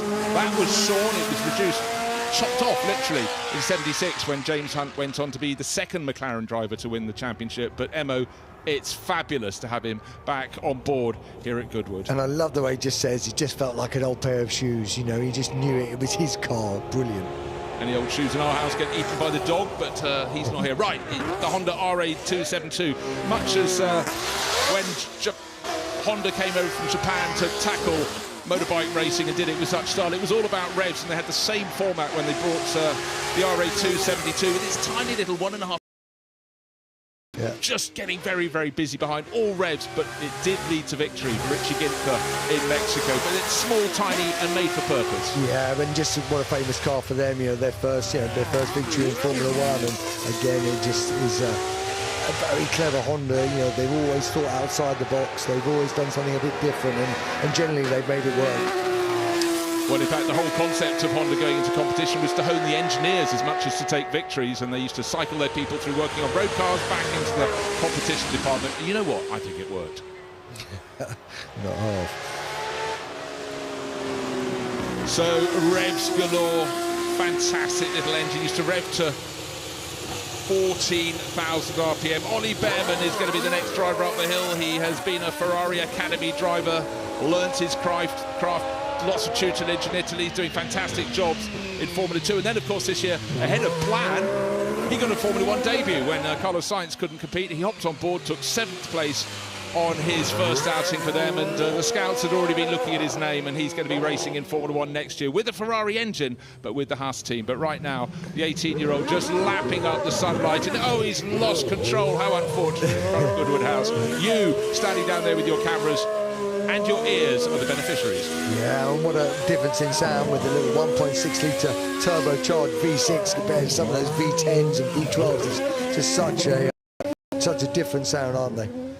Entirely so, and it's one of the treats the Festival of Speed, just to understand the different engine notes. Right, you want to see a bit of Mercedes Formula action? I think we can offer you some of that. And again, Marshall signalling when the course is clear. Just waiting. This is Fred Vesti, just hooking it up. Slick tyres on the front, tyres and on the back, obviously, but getting slicker by the second as the rubber is peeled off as he takes this Mercedes from just a handful of years ago, goes to the top. and it won the Constructors' Championship. Of course, this was the last car, you know, when Lewis Hamilton had win after win after win. And again, young driver, he's having a shot, but he lost the Drivers' Championship right at the end of the season. Max Verstappen coming on very strong. Red Bull Racing coming on strong. And of course, the tide has turned since then. And now, as of the last few weeks, it's turned back again. But Mercedes, so much success over the years. They took the Constructors' Championship that year, but it will irk them that Lewis Hamilton didn't take that driver's. For people like the young Dane Fred Vesti, what a treat to drive these cars. He'd been standing as a junior single-seater driver at the time. He's climbed up the ladder. He's taken it on. Oh, even locking up in a straight line for a bit more showmanship. Suitable respect as he considers the flint wall there. Now he's looking to do to tyres what you shouldn't do to tyres, except you're allowed to do that at the Goodwood Festival of Speed. So the fans high on the hill, they'd have travelled up there, have fantastic views down the coast, but they won't be looking at that. They'll be looking at these cars at the end of this badge, having a fantastic time in the sunshine.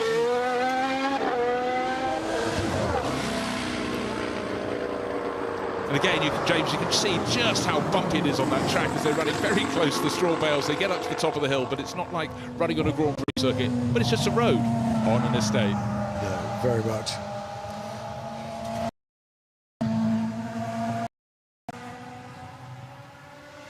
Well, the Ferrari F2007, this is one of the cars in private hands. Now, what a treat to own a Ferrari Formula One car. And now, as we've seen at this meeting, the 499P, that's the car that won at Le Mans. The Ferrari are making customer versions of that that will be run by them on track days. It's called the Modificata. It's yours for 5.2 million. I'll have two. Have a dream, everyone. Something you can have. Aim for. There it is. 2007. And for Marie-Sarah Satang, what fun it is to have here. But I think a lot of people with these cars would be a little more comfortable with more elbow space. Not so much in the cockpit, just getting out on a regular circuit. But this is a tight, narrow hill climb. And respect is required. Especially with that sort of horsepower and that sort of money's worth. So great to have this assembly of Ferraris alongside all the other Formula One cars we've gathered at the Festival of Speed. 2.4 litre V8, and again the shapes of the cars constantly changing. This one very much at an age where you can have almost as many aerofoils and ailerons on the car just to try and harness the power those engines produced. And then a moment of calm and quiet over the Goodwood Estate, looking out at the Jerry Judah sculpture celebrating the centenary of MG. People still moving around the site here, moving around the estate. So much to see and do in a James. You've really got to plan your day to get the most out of it. Yeah, very much. I mean, there is it's something for everyone here, isn't there? There's so much to see, so many different paddocks, different style of cars, motorbikes, supercars, you name it, we've got it. It's absolutely brilliant. Well, let's take a look at the highlights. It was a car without a driver that broke a hill record, a record that had been set by Robo Race, and it took about just over half a second off. This was the Indy Autonomous Racer, guided by computers, and the job was done. The record was broken. Then the fantastic looking McLaren Solus coming up, a centre seat car that will be one of the ultimate performance cars you can get out onto a track. Great looking car, echoing the livery, of course, as Mika Häkkinen pointed out, of his car when he won the F1 title in 1998 and 1999. It's a Montoya in an FW26 William, but it's Junior, it's Sebastian, moving up the power range to drive his car his father won with 20 years ago. Yeah, probably the best sounding engine in the paddock for me. Yeah, it really works. V10, get lots of ticks. But we go back to a V8 for this one. This is James Fowles, the boss of Williams, getting a chance to drive a car with which Keke Rosberg won the 1982 title for the team. The track, bumpy, the driver, laser focused. This man can do it in his sleep. Emerson Fittipaldi, when you're so cool, you get 2 titles and you get known just as Emo. That will do. This is him competing. Oh, not competing, driving up the hill in the 1974 title-winning McLaren. Mercedes were on the hill as well, but we are going to go up to the top, where we'll join David Green in the top paddock for the latest interview. Paul, we can hear the car in the background. Tell me a bit more about this project. So this is the Indy Autonomous Challenge. It is self-driving race cars. We've been operating since 2021. We hold most of the speed records, including a land speed record, but now today we were able to break the hill climb record set a few years ago by RoboRace. Very exciting day for us. It's a big day, as you say, and here it is right behind you on cue. It is, yeah.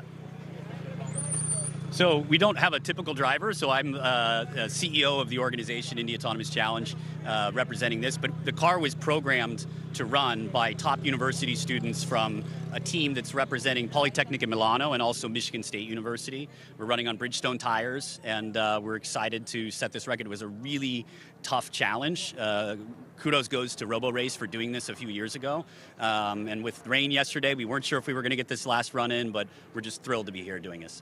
I mean, this isn't your normal racetrack, is it? This is absolutely not. And if you see our car, it's really set up to run on ovals. So we're running in September 6th at the Indianapolis Motor Speedway, a big, giant oval. So we're running slick tires. It's an oval setup. So there was a lot of risk associated with making this attempt, but we felt it was worth it. What sort of speed would it get to on the Indy circuit? So we've had a top speed, land speed record of 192.2 miles per hour. On an oval track, we've been above 180 miles per hour. You mustn't get bored looking at people's faces when they see a car going around the track without a driver. Yeah, the first question they ask is it remote control? They think somebody's in the background actually like pulling the handles and telling it what to do like a giant RC car. That is not the case. This is an AI driver that is totally in charge of the car operating. You can see here the PhD students that code this are going to be thrilled today. And in particular around, up the Goodwood Hill, you've got light to dark through the trees of Flint Wall. I mean, what were the particular challenges you came up against? Just a couple. First of all, GPS is in some cases non-existent, so it's very hard to localize the car and know where it is. We have to use LiDAR sensors to do that, which is a very challenging task. The other thing is connectivity is intermittent, so honestly, once that car left, we had absolutely really no serious connection with it. We get data intermittently, so it's a pretty scary task. You have to trust the software, and this team from Polytechnic in Milano and Michigan State University are really one of the best in the world at coding this kind of self-driving technology. So kudos goes to them. Thanks to our partners at Bridgestone for making this possible. Well, you made it, and you've got the record, so congratulations, and we've enjoyed watching it going up the hill. We'll try to come back and set another one. Absolutely. Thank you very much. Take care.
Suspension, all-wheel steering, configurable terrain response, effortless in the extreme.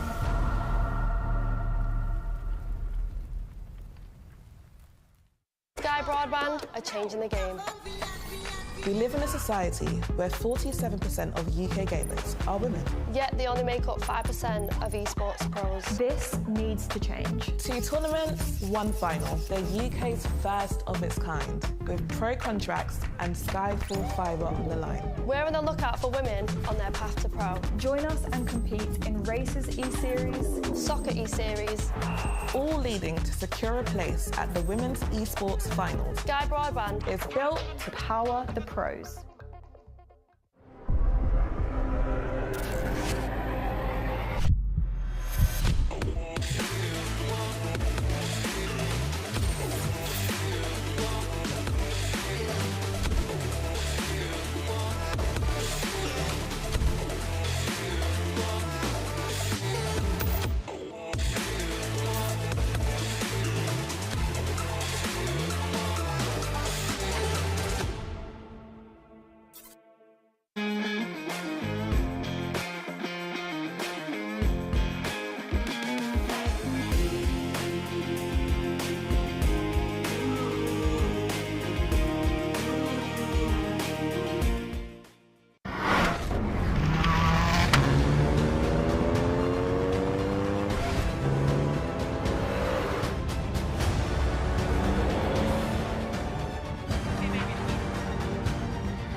Welcome back to the Festival of Speed. We are awaiting the shootout here. The excitement is building. I'm very pleased to say I'm joined, though, by Karun Chandok. Karun, you've had quite the day today.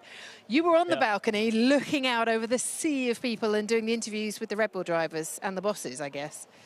Yeah, no, it was. It's always an honour to be asked to do those balcony moments, and I've been lucky to do it for the last 5-6 years. But seeing the crowd react to the current drivers and also the reigning world champion, I think is great. You know, we haven't seen always a positive reaction for Max, honestly, in this country, and I'm really happy that the crowd here at Goodwood, they really appreciated the fact that on a weekend away from F1, in the middle of 5 out of 6 weekends, he showed up, and that was nice to see.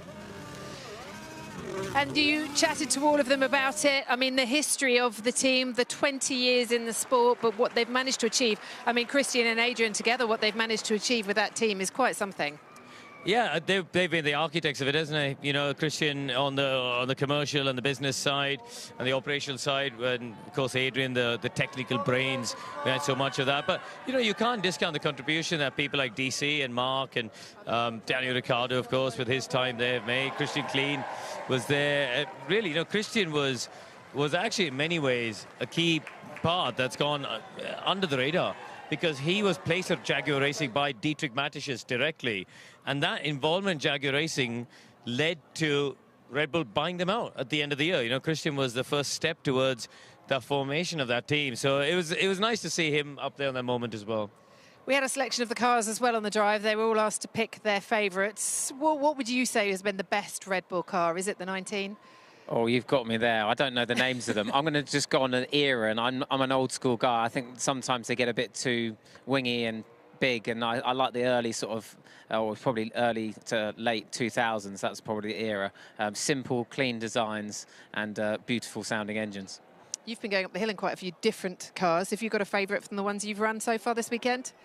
Of this weekend, the Williams FW26, just amazing and so cool to see. We were just talking about the fact that Juan Pablo Montoya was here with his son driving it. That's you know, that was me on the Friday. Yeah, nearly 1,000 horsepower and 200 kilos lighter than a current car. And what's amazing is BMW can only run the engine at nearly 20,000 RPM. We can't reduce the RPM, it damages it more, which is great news for everyone, you know, listening in. You take a Formula E car up as well? I did. That was really an opportunity for me to do a little bit of lawn mowing. I got told off by the Duke when I went upstairs for cutting on his grass, but you know, the good thing with electric cars, and Max knows this more than me because he drives them a lot, is because of the torque, they're brilliant for donuts. And the only problem is I got lost in my own smoke. There's so many donuts at one point, I didn't know where I was. And that's when I ended up on the grass.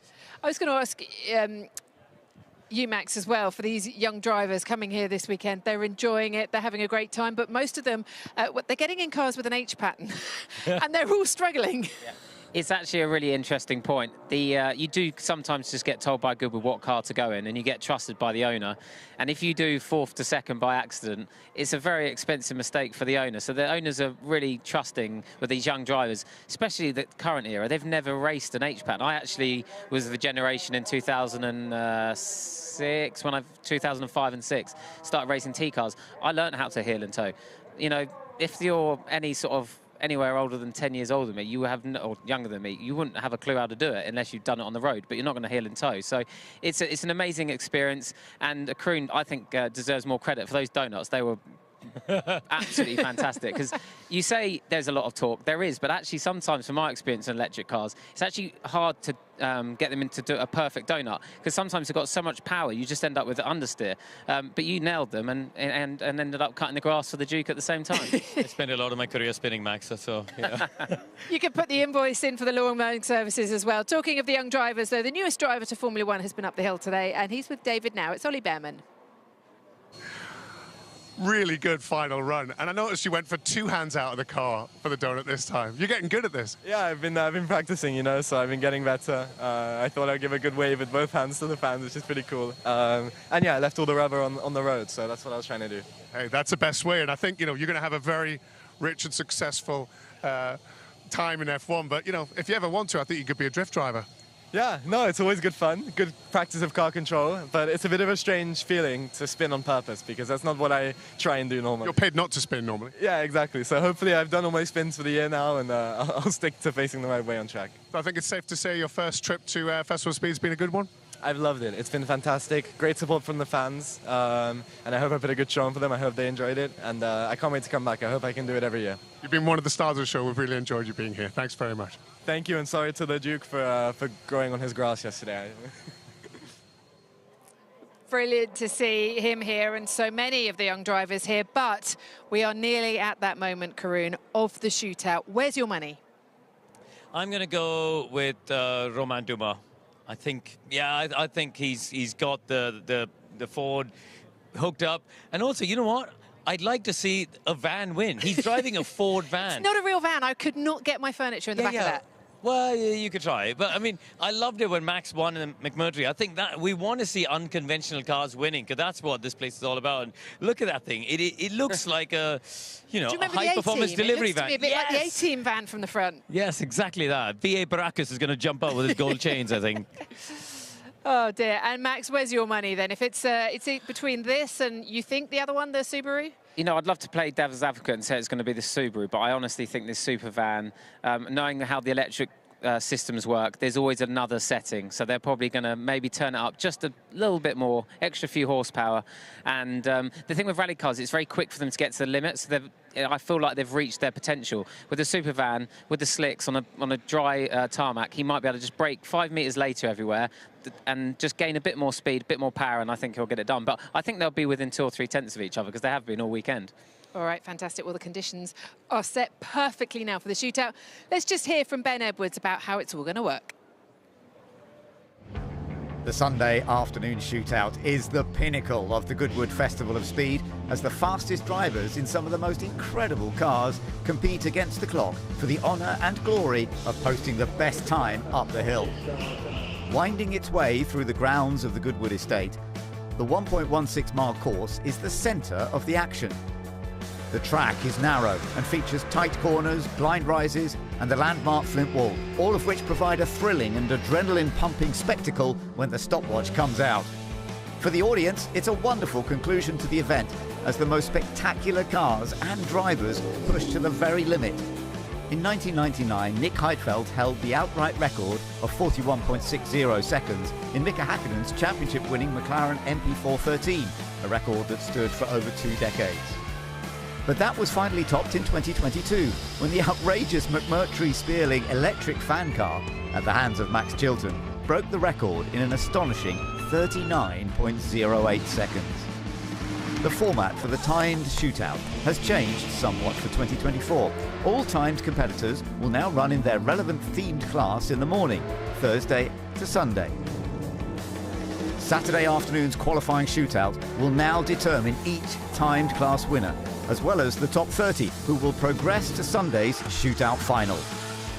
It's all to play for across the weekend, and come Sunday, will Goodwood see a new record up the famous hill? And just like magic, here is Max. Now, once a Formula 1 driver, always a Formula 1 driver, because they're coming back from their run up the hill just now, and both of them turn round to stare at these cars they've been looking at all weekend. You can't help yourselves, can you? No, I mean, look at it. We're looking at Ayrton Senna's championship-winning McLaren below us. You just can't take these moments for granted. It's so special to be here. And we've got Ollie coming in behind us in the Ferrari as well right now. We're going to move it on, Max, though, to the shootout. Yeah. That record from you, 38.09 seconds. We're going to watch it again. I just want to watch your reaction, because the smile on your face when we showed you this yesterday was brilliant. Let's have a listen as well as a watch of how you did that in 2022. So here we go, Max Chilton getting all ready to run the McMurtry up the hill. Can he beat the record? Listen, picking up the power. And away goes Max Chilton. The McMurtry, you're looking on board. This flying machine, it does the first 100 metres in just 3.51 seconds. It is flying as we expected, but will it set an all-new pace? Very close to the grass, but he makes it through. Up to the first sector, he's done 17.3. We're seeing the fastest times of the weekend, maybe the fastest ever from Max Chilton in the McMurtry. 2,000 kilos of downforce, 1,000 horsepower, and it's all working well. Just coming into the final section. Can he do it? Max Chilton heading for the line. He's coming across the route, just about to come across the line. Oh, yes, it's a fantastic time. 39.08. He has set a new record here at the Festival of Speed. And just look at the congratulations he gets from the crowd. A superb performance. He's done it. A whole new record. The McMurtry showing incredible pace.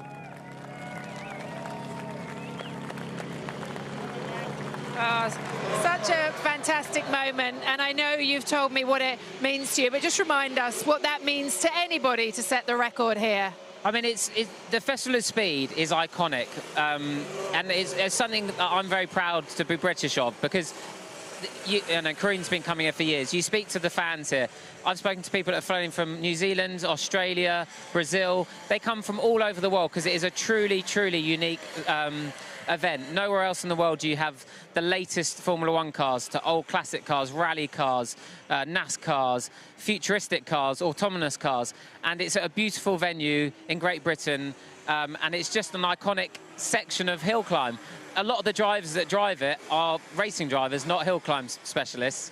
And it's just something a bit out of the ordinary. And then it's the whole drama that comes with winning it, being taken to the front of the house, being given an amazing trophy in champagne by the Duke and Duchess. And it's just something that I'm never going to forget. Hopefully I can hold the record for a long time, but if someone does beat it, I wouldn't be that upset because it'll give me another chance to have a go again and maybe go through it all again. You'd be back, wouldn't you, to try and beat it? And Karun, what would you like to win with the shootout? Would that be on your list, your bucket list? I didn't hear a word of that. These bikes come screaming back in. Go again. I was going to say, would you like to win the hill climb? Is that on your bucket list? Absolutely not. These people are mad. I stood on the inside of Malcolm when he was doing it last year.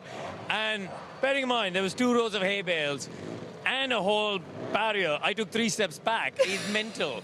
So, no, I have no interest in it. I'm very happy to come here, do the demos, show off the cars, do some donuts, and let Max to go after the records. All right, we're talking of doing the demos. Thank you for the time being. We have the shootout upon us. Before we go to Ben Edwards and Alice Powell in commentary, here's Karun's guide to how to take the hill. The hill here at Goodwood is one of the most iconic bits of motor racing these days. And here I am in the 1962 World Championship winning car. Off I go. Graham Hill won the 1962 World Championship in this wonderful BRM. Through the boulevard of trees, coming up to the first couple of right-handers now. It's a fantastic sight as you come through this bit of the track with the house on the left, this beautiful sculpture at the corner of your eye, but you're firmly focusing on the track, the lines of hay bales with the sea of people behind it. Up into Malcolm, a tricky left-hander, and as you start to climb up, this amazing view of the Flint Wall looms ahead. Round the Flint Wall, give it a wide berth, be nice and safe. This car comes from the Collier collection in America. It is exactly how Graham Hill drove it back in the 60s. To be honest, it's the first Formula One car driven with no seatbelts, which is quite extraordinary. I'm bracing myself up against the side of the car to come through the final corner and through the finish line. A fantastic bit of Formula One history to drive here at Goodwood, up the hill, and showing all of you at home a little bit of just what we see from the cockpit. Well, that's what we have to look forward to as we get ready for the hill climb shootout here at Goodwood. Ben and Alice with you as we look forward to the fastest vehicles coming up, but they will be coming up in reverse order. And it does depend on the different classes. Now, we started off with the Pioneers yesterday, and Mark Walker took the pace in that class. The 1905 Darracq taking the pace at a 1 minute 14.9. So Mark won the Pioneers class for the very earliest cars competing on the hill climb. We will see these vehicles back out again today, but of course they're not going for the outright pace. There isn't quite the speed in these very, very early vehicles. The pre-war category was a very dominant performance by Julien Majoub in the Bugatti. This was a 1927 Bugatti, supercharged, a very successful machine, the 35B. He did a 1 minute 1.8, and he was 4.5 seconds faster than anyone else in that pre-war category. So Julien Majoub very much on top in that particular class. In the sports races, we saw a very quick run up the hill by Kenny Atchison in the Sauber. This is a 1989 Sauber. It was very much a part of Kenny's career. It's lovely that he owns it and runs it, and he did a great job. He put a fast time in, a 51.9, to win in the sports races category. Great stuff by Kenny. We should see that back out again. Now, very rapid indeed, and right up near the top of everybody, third overall, and winning the single-seaters, Michael Lyons in the Formula 5000 Gurney Eagle Chevrolet. He did 47.3 was the time, 2.5 seconds quicker than any of the other single-seaters, and very close to the very fastest cars and drivers up the hill yesterday. So we do not discount Michael as being one of the potential winners today. In the tin tops class, it was Johnny Cicotto that took the victory in the BMW 318 IS. It's a 1994 BMW. He did a time of 55.3 seconds and actually had quite a big margin over everybody else. He was 4.7 seconds faster than any of the other tin tops in that category. So he was fastest in the tin tops. The BMW worked extremely well to set the pace for the class. Now, we then moved on to the class which is certainly providing a lot of the fastest machinery. It's the modified and all-wheel drive machinery, and this is the Supervan that we were riding on board with, the Ford Supervan. We first saw it here at Goodwood back in 2022. Romain Dumas, who has twice won the hill climb before, he was the fastest yesterday overall and the class winner of the modified and all-wheel drive at 45.0 seconds, and he is potentially the winner today. But let's wait and find out if that's going to be the case. It was very close with his main competitor. But in a different class, in the production GT class, there was a fantastic performance by James Wallace in the Porsche 911. He did a time of 48.1 seconds, which was good enough for 5th overall in the whole setup. But in the production GT class, he took the advantage by 1.5 seconds. So James Wallace, a superb effort in the Porsche 911. He had a little mishap earlier in the day, but no damage done to the car. Now, the Lotus Evija, the current brand of machinery from Lotus, that did a great job as well. Gavin Kershaw set a time of 51.6 seconds, and he won the production cars two-seat category. He was top for that category, the production cars two-seaters. That was the category. He was top of that by 1.8 seconds in the Lotus Evija. And then just there was one more category, and that was the four-seater production cars. And in this case, it was the Genesis GV60. It's a new Genesis version, actually, of this, and it's been doing a lot of climbs up this hill. And Gethin Jones set the pace to be the top in that category with a 53.5 second run up the hill and an advantage of a second over his main rivals in that particular class.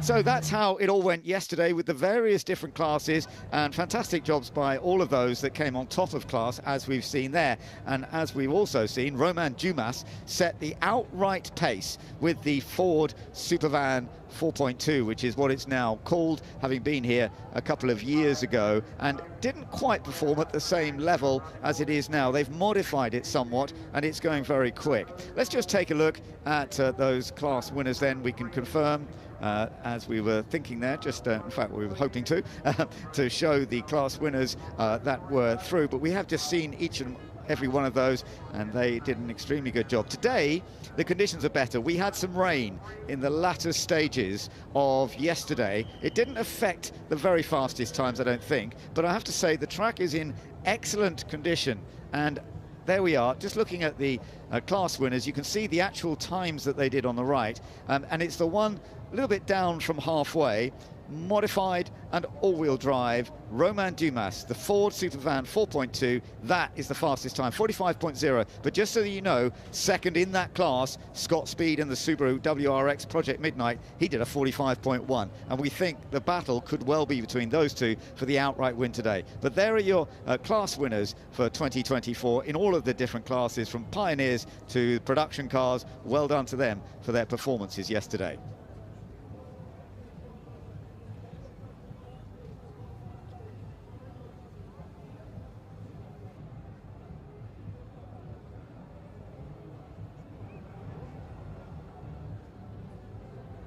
So we are getting ready for all of the action to take place, Alice, and I'm looking forward to this. I have to say, what are your thoughts on the track conditions? I mean, I know we've got lots of bits where there's a lot of rubber down from the spinners doing some fun shows, but it should be good, shouldn't it? Oh, it should be excellent. I mean, this is going to be one of the highlights of the weekend. Everyone sort of goes up the hill in the demonstrations, not quite giving it full beans because, of course, it's just a demo, but everyone wants to be the fastest up the hill, don't they? And Romain Dumas, you've said, in the Ford Supervan, Scott Speed, Michael Lyons and co, they'll all be looking to try and take and receive that overall crown. And actually, I think the track seems in a fairly decent condition, certainly where it was this morning. So I wouldn't be surprised if we see the fastest time of the weekend in this session. You're right. I was looking back at some of the times. On Saturday morning, actually, Dumas did an even faster time in a sort of practice session. It wasn't an official time session, but he did 44.2. So he did 45.0 ultimately in the actual official session,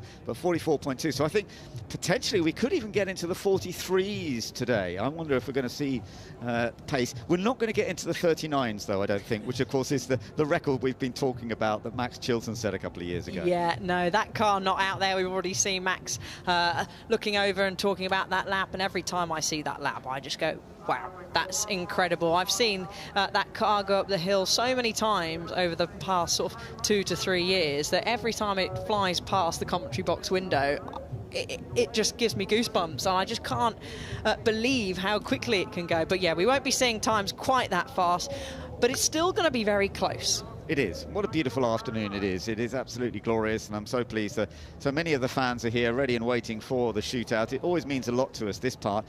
So much of the Festival of Speed is about the historic value of seeing cars that are worth millions of pounds that haven't been seen perhaps for many years, or they've been restored, rebuilt, plus going into the very latest cars. We've seen a lot of cars, brand new cars, launched here this weekend. But part of the fun as well, of course, is always a form of competition, and that's this one element that we're about to go into, because the shootout is all about competition, trying to get the fastest time up the hill, and how you get off the line. Even how quickly you get off the line can make a big difference, can't it?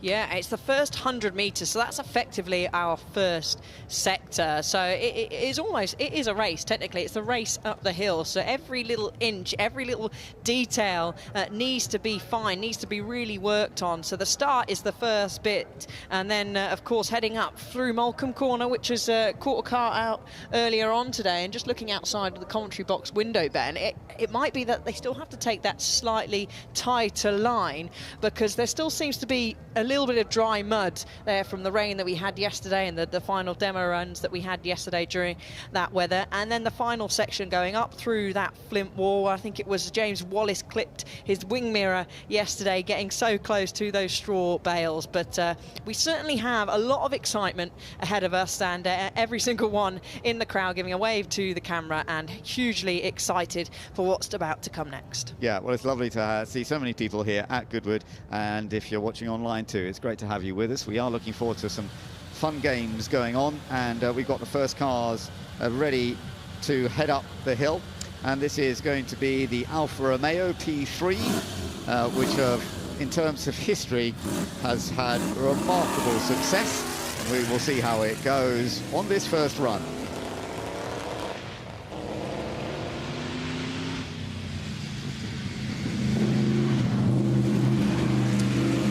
have the first of the cars heading up the hill on the Shootout, and so we're into the early scales. Gareth Graham taking the Alfa Romeo P3 up the hill first to give us a bit of a feel for some of the times. Of course, he's in one of the early stints of the groups that we've got, the pre-war category, so it won't be the fastest of all, but it starts to give us a bit of an idea, and we'll see plenty of cars coming up, cleaning the track even more and making it even faster.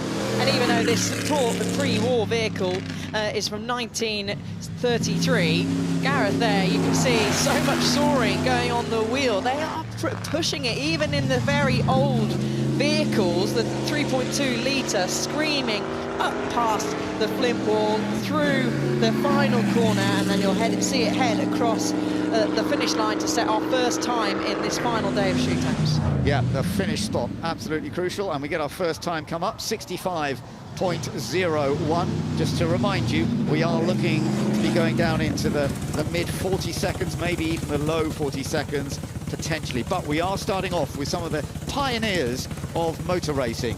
And one of the great ones that you're about to see heading up the hill now is the Fiat S78, the Beast of Turin, which we've seen plenty of times at Goodwood. It got rebuilt some years ago and has become one of the great cars that everybody enjoys seeing. This massively powerful 28.4 litre machine with land speed record performance in its era, but now it's going up the hill.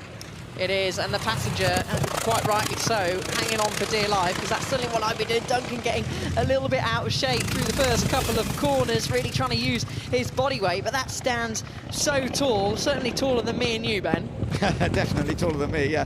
Land speed record back in 1911 at 116 miles per hour. It has actually gone as fast as 132 miles an hour in its time. It's not going to do that speed on a hill climb like this. And of course, being a land speed record machine, it wasn't actually designed to get off the line particularly fast. That wasn't part of the gearbox design, but they've done a good job, and we'll just get a little bit of an idea in a moment on the time as he heads up towards the final stage. That's just that little gentle right-left curve where you can pretty much keep it flat out here and just reaching the peak of the hill, and then you come across the finish line, and then you get the recording of the time coming across that line, and he's done 75.69 seconds. So as you would expect, it's not exactly the fastest, but that's what we see in this early stage, the pioneers. And now we've got one of the Mercedes, and we're celebrating a lot of Mercedes actually this weekend, aren't we? Yes, 130 years of Mercedes, and this is Archie Collins at the wheel, and we see Ben and Archie quite often at the members meeting and Revival as well in these cars. So from 1907, this car, it debuted at the French Grand Prix many years ago, 1907 season, and has taken many wins. And Archie, you can see, has got someone alongside him, and naturally the mechanic would have been sitting there, and you can see reaching out the back, there's a pump there, because it needs some juice, this old motor. Let's see, going across the line then, and it's in the it's into the 80s. I thought he might just be in the 70s, but he's done 80.1 seconds, so yeah, impressive stuff. That was a little slower than Duncan Peterway, as we see Martin Eder now heading off. And let's see how Martin gets on with this one. This is the Mercedes W125, 5.7 litre straight 8. Dominant force in 1937. It really was the Grand Prix winning machine of many, many races. And it's such a beautiful machine. I mean, this was a period when Mercedes Motor Union were doing all the winning in Grand Prix racing. It was before the World Championship began, but it had become the big thing. Land speed record had kind of been more important, but then Grand Prix racing in the 1930s was huge, and this was one of the great classics. It was, and would you believe this or not, Ben, that this very car, the W125, has reached speeds of over 190 mile an hour, and that was recorded all the way back in 1937. So I don't think it's going to be quite getting near that pace today, but Martin bringing it up to the top of the hill as we await for him to cross the line. Yeah, let's see what this is. He's in the pre-war category, and we do have that very rapid Bugatti that had set a good pace yesterday, 71.03. So we're almost getting back into the 60s, but just over 70 seconds. That's sort of what we expect at that performance. Now, here's a car that everybody does love watching because it's, whether it's on the circuit and does a great job at the members meeting, as we've seen, it's been a winner there, but it's sometimes on the very last corner of the last lap that it's able to do it. Mark Walker in the 1906 Darracq 200 horsepower, another land speed record machine from that period with a massive 25-litre engine, which you can see because there's no bodywork over it. And look at the size of the steering wheel as well. Mark races this. We've seen this car at the Goodwood members meeting, getting close to the flip wall. The passenger on the left-hand side is probably thinking, not much closer, please, Mark. Coming up the final stint, you can hear spluttering away. And also, I like Mark's driving style there, and he has to because the wheel's so big. Now, he was fastest in the Pioneers yesterday. He won that category. He did a 1 minute 14.9. Let's see what this is going to be. It's going to be something similar, isn't it? As he comes across the line, yeah. So it's recorded as a 75.14, so 1 minute 15. So virtually the same, but just a tiny couple of tenths slower than he was yesterday. Now we're looking at the Ferrari heading out, the number 160, Annette Mason in the Ferrari 512 LM. This is a 4.9 litre, and this is owned by Nick. Oh no, she's hit the bales, I'm afraid. Just touched the bales on the inside, and it's pulled it into the straw bales. Oh, that's a great shame. She'll feel bad about that. It feels like, I wonder if something's happened to the steering as well, because I don't think she can't straighten the steering. I think something has broken the steering, that contact. Whether it was the contact that broke it or whether something went wrong as she was turning, I don't know. Yeah, potentially there. We'll have a little look if we get to see it again. So here's the replay now. Yeah, she was very close to that inside. She's sat on the left-hand side there, so maybe it was just a little bit of misjudgment from the seating position. So just clipped the right-hand side from driver's point of view. We'll get another point here. Yeah, so I think that, because they are solid straw bales, big straw bales, I think that has, unfortunately, Ben, broken the steering. I think it probably has, but it seems unfortunate because it wasn't a really hefty whack, but I think you're right, these straw bales are very solid, and perhaps it just broke a steering arm or a joint or something that has disabled her from being able to steer it back out. And that's a shame for Annette Mason. I do feel for her. That's not what she would have wanted to do, but it's the way it goes. It's all part and parcel of going up this hill climb. We know how challenging this place is. It is always very demanding, so easy to make mistakes, but she's fine, and the car, I'm sure, will be fully repaired.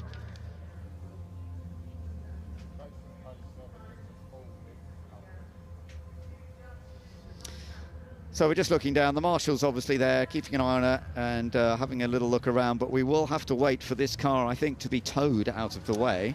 Yeah, I would say so. And the marshal there just collecting Annette's wristband number, rating of it in. Each of the drivers will have a wristband that they've got to wear when they go up the hill. So Annette will be passing that number on. It will get reported back to race control.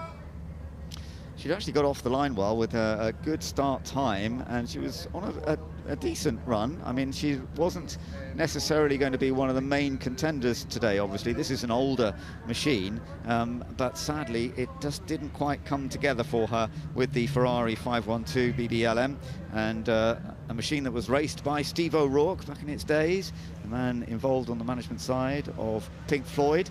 But yeah, it hasn't done a huge amount of damage, but something has snapped. Just as she touched that straw bales on the inside, something to do with the steering has snapped, and that's why she's been unable to just pick it up and carry on a little bit further. So the marshals are there. They are already beginning to tidy up in the background. They see the straw bale area where there's a little bit of put down, obviously, on the tarmac.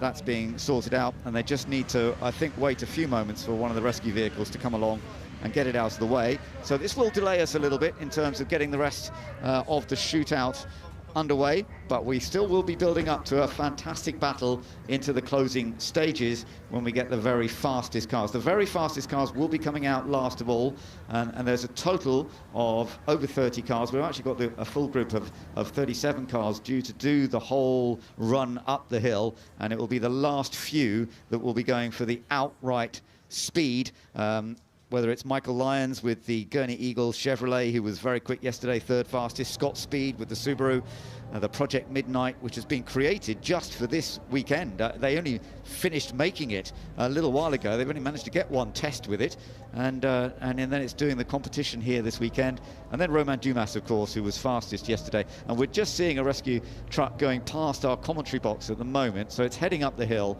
right now, and that truck will be able to pick it up in just a few minutes' time, move it out of the way, and then we'll be going back to the Shootout event, continuing up here. The weather's still good. Thankfully, we haven't got that rain that started drizzling down in the Shootout practice session, or the qualifying session yesterday. We can just see there is Annette Mason. She's sitting halfway out of the car now. And they're obviously just waiting for that rescue truck to come up and get it out of the way. Yeah, a real shame. Annette really would have liked to have completed the run. The recovery truck, as you said, Ben, pulling up now, and I think a great time to say a big thank you to all of the marshals who do wonderful things at every circuit, and to those, of course, who are here this weekend, because without them, there'd be no Shootout, there'd be no cars or bikes going up the hill. Yeah, it is a pity, but it's just one of those things that can easily happen. There's no doubt about it.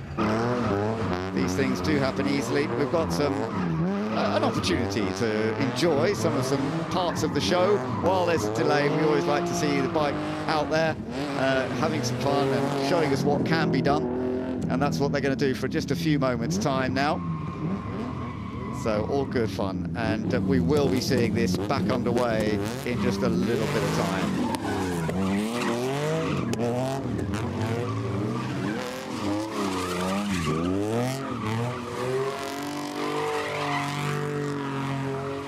So right now we've got a little bit of a delay whilst we're waiting for the car that has stopped out on the side. We've got Lee Bowers and Terry Grant doing some lovely displays. That's Terry Grant, who always does this amazing stuff of being able to do these leaps, standing on top of the car. Wonderful stuff from Lee Bowers on the motorbike as well. Let's go up to the top of the hill climb, though, and join David Green. Well, while they're clearing up the track, I'm up here with the guys who have already finished the run, and I've got Nick Pellet here in this rather wonderful Sunbeam. Yeah, it's a 1914 Tourist Trophy Sunbeam, Isle of Man #1. And I believe there's something a bit special about this car and its teammates. There is, because the two sister cars still exist. So the three original team cars still exist, and it's Britain's oldest surviving race team. Well, not only that, it's got quite an exquisite engine in here. Can you tell us a little bit about this? Yeah, sure. This is the Ernest Henry designed twin overhead camshaft, 4 valves per cylinder, hemispherical heads, dry sump, and it's 1914. So state-of-the-art back then? Yeah, there's nothing better in Edwardian engineering. This is absolutely the epitome. And of course, the race was in June 1914. War came 6 weeks later, and that was the end of racing in Britain. But gladly, you've kept this thing alive for us, and it did a fairly respectable time up the hill. Actually, I have no idea what my time was. Perhaps you could tell me. It was 80 seconds, I believe, just over 80 seconds. OK, that's good. That's my PB. Yeah. Oh, well, that's good. You've been here before, obviously. Tell us about what goes into the Shootout. Yeah, conditions over 4 days are very different, so you really have to be very wary of that and make sure that for a car like this, it's only got 2-wheel brakes. Nothing on the front, that you have to be careful. You don't need brakes around here, do you? Well, it is uphill, but as you've seen, you know, you can still have a problem, you know, by the Flint Wall and places like that, so you've still got to be careful. Well, you've completed the run. It's a glorious machine, and thank you for bringing it here. We're going to go back to Ben in the commentary. OK, cheers. Thank you. That's great. Thanks very much. Well, good to hear from him, and we've got this slight delay, but we have some wonderful machinery, and it's lovely to learn a little bit more about them as they make their way to the top of the hill. Poor Annette Mason, Nettie, friend of hers, John Watson, who's been part of our commentary, just sent me a message to say, oh, sorry to see her have that problem. Hope she's okay. Well, she looks fine. She's all well. It's just the car with a little bit of steering damage. They're just getting it out of the way, but she's all fine.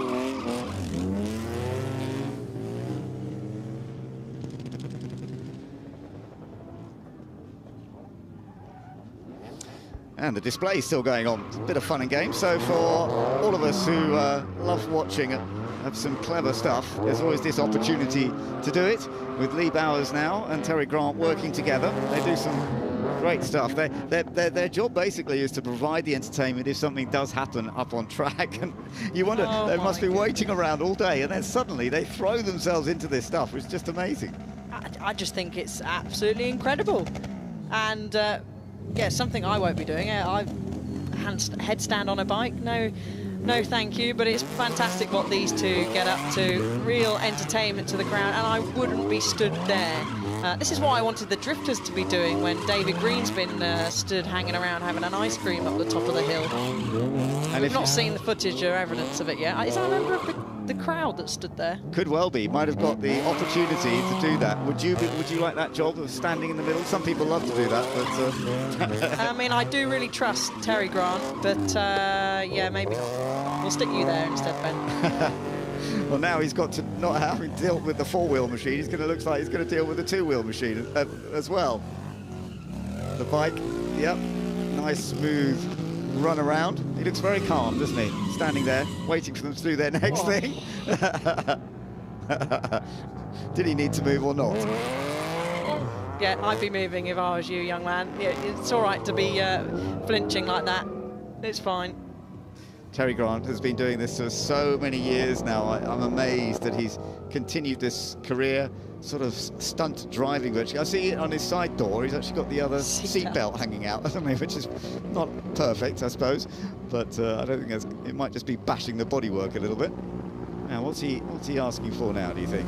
Well, he did take a member of the public's phone earlier on in as the bike goes flying through there, earlier on in the weekend, and the chap got some excellent footage, that must be said, on his camera from Terry Grant. Sort of drove off up the track with his phone, did some drifting, did some tricks, and then handed the phone back. So a big wave for those volunteers that probably thought, oh, wait, is this a right idea? But Terry Grant in the capable hands they were, and off they go.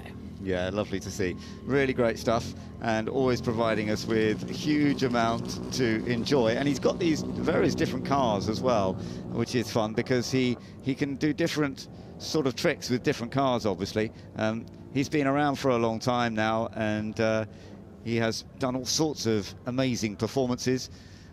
He's done the furthest barrel roll jumps over the years. He's done the most donuts standing on the roof of a car over the years as well.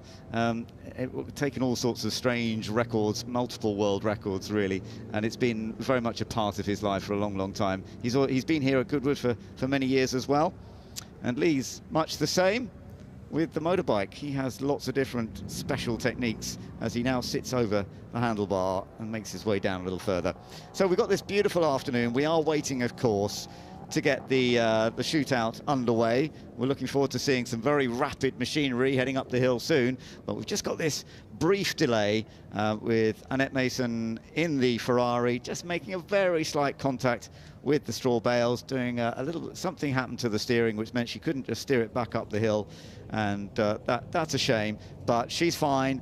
They'll be able to repair that car, and shortly we will be going back to the shootout.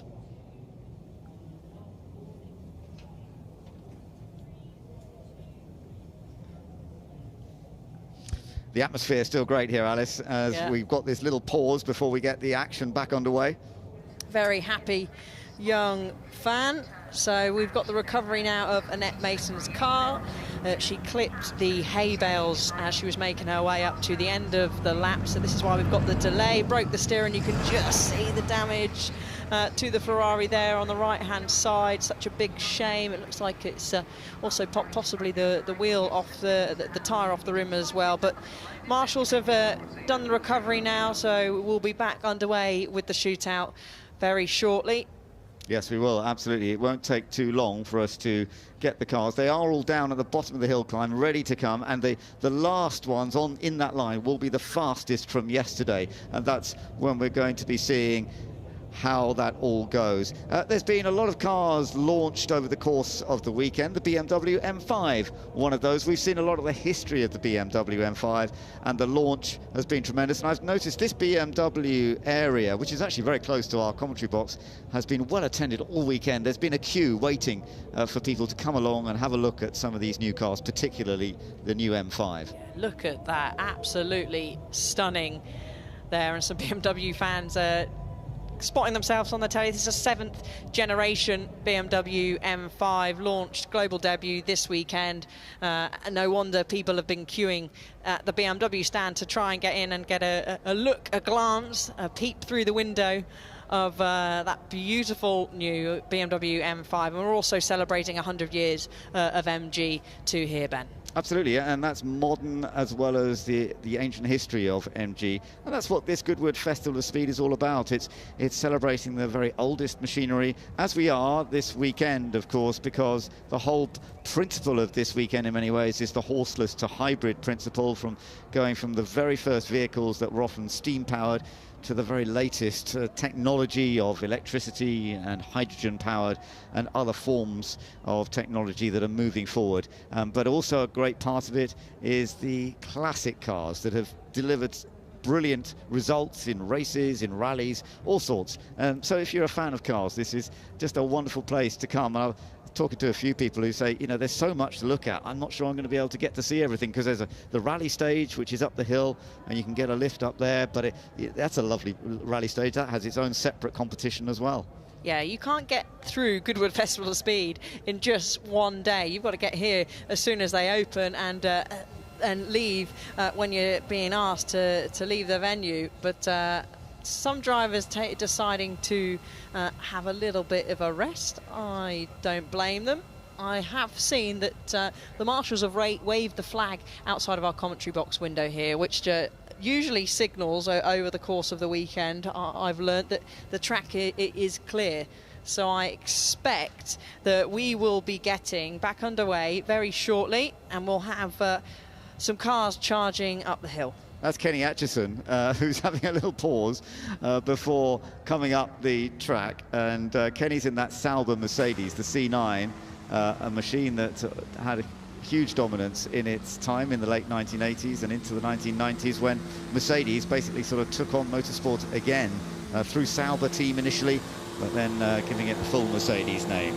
Okay, so now we are getting ready for the shootout to kick off once again, and it's going to be Vincent Kolb in the 1948 Ferrari 166 FL, the car with Fangio's name on it, Juan Manuel Fangio, because it was Fangio's first Grand Prix win in this machine. It was before the World Championship began. Now that's interesting, being pushed back. I think he just stalled. Okay. It sounded like he was about to pull away. So he's getting pushed back. Is he going to be push-started? We'll wait and see. Okay, well, let's hope that he manages to get the run, because it would be lovely to see that Ferrari 2-litre V12 supercharged machine heading up the hill from 1948, so very much the early post-war Ferrari, and one of the good ones that Juan Manuel Fangio managed to establish his career with, who went on to become multiple world champion. But whether we're going to see Vincent Kolb getting that opportunity, he's just been pushed back down the hill a little bit. I think the track, the hill climb itself is ready to go. He's been put down the line, and there we go. Right, okay, so we are back to the shootout once again, and it is the Ferrari from 1948 that's going to give us another example. From the start line to the first checkpoint, that's a time of just under 6 seconds. When we get to the fastest vehicles, we will be expecting that to be done in 5 seconds and maybe even below 4 seconds. But that, of course, is when we're on to the more modern machinery. This is a rapid machine, but from the 1940s. It won't be the fastest of all, but it's lovely to watch. Yeah, getting a little bit of a wiggle through Malcolm Bend. Up there, steaming through, a great display for the crowd. The engine roars past a very packed crowd, a very packed grandstand. They get to witness firsthand the noise of this V12 supercharged 2-litre engine coming to the close of the lap now. I noticed he was a little bit cautious through that area where Annette Mason had gone off. He was well clear of the bales just to make sure that it wasn't something that could happen again. Across the line, and the time 63.87 seconds, and that is one of the fastest times. In fact, that is the fastest time that we have seen so far, but this one set the pace in its category, the pre-war category yesterday, and I think Julian Mazoub is likely to set the pace once again because he's very rapid here. Yeah, he actually didn't get a good start compared to Vincent, but the middle sector and the next sector is very good. They are quite short sectors along here, so Julian is a very fast, historic racer in the Goodwood member meeting, and Revivals always gives us exciting races, and he goes across the line with a 61.95. Yeah, that's pretty impressive. It's very similar to what he did last time out yesterday. Now, Pat Blakeney-Edwards, he's always very rapid in the BMW 3-litre CSL Batmobile, number 306, and this one, like Lauda's winning car at the Nürburgring 24-hour race in 1973, Pat Blakeney-Edwards knows this hill climb extremely well, and he's putting together a good run so far. Let's just have a look as he climbs up the hill. So the time to beat at the moment is that 61.9. Is he going to quite make that? It's going to be close. Across the line he goes, and it's just just done it, 61.7. Yeah, he was so close. I was squirming in my seat. He was so close to the flint wall and then to the hay bales on the left-hand side. But this is the zinger, Chris Ward, at the wheel of this car. 1,350 brake horsepower, strong hybrid, built in California, an American hypercar. The 21C in rattlesnake green, and he's had some contact along the way. Is that the wing mirror there? I can see the left-hand side one just hanging off. That's a good time, though. That is one of the really quick ones, as you would expect, because that's a fully modern, as you say, hybrid machine. Yeah, there was a bit of contact, you're right, against the bales, but he's done it in 48.82 seconds. That is impressive. Remember, getting into the 48s, 47s, and maybe the 45s was the quickest yesterday. We might be seeing them in the 44s, but that was impressive. When Chris was out yesterday, it was in the wet. That's why he didn't set a representative time, and he's gone, oh my goodness, we've got a big spin this time, 241 that's gone off, and that is Piero Longhi in the Glickenhaus, the SCG 004C, and oh dear, damage to the front end of it as well, and that means another delay for the others that are going to be coming out. It isn't an area where they will be able to recover it pretty quickly, but my goodness, we're seeing more incidents than we've seen for a while here, Alice. Yeah, and they're not taking it easy going up the hill. I just wonder if possibly a clip of the grass on the outside. We'll have to see a replay of that. That's gone in quite heavy at the front.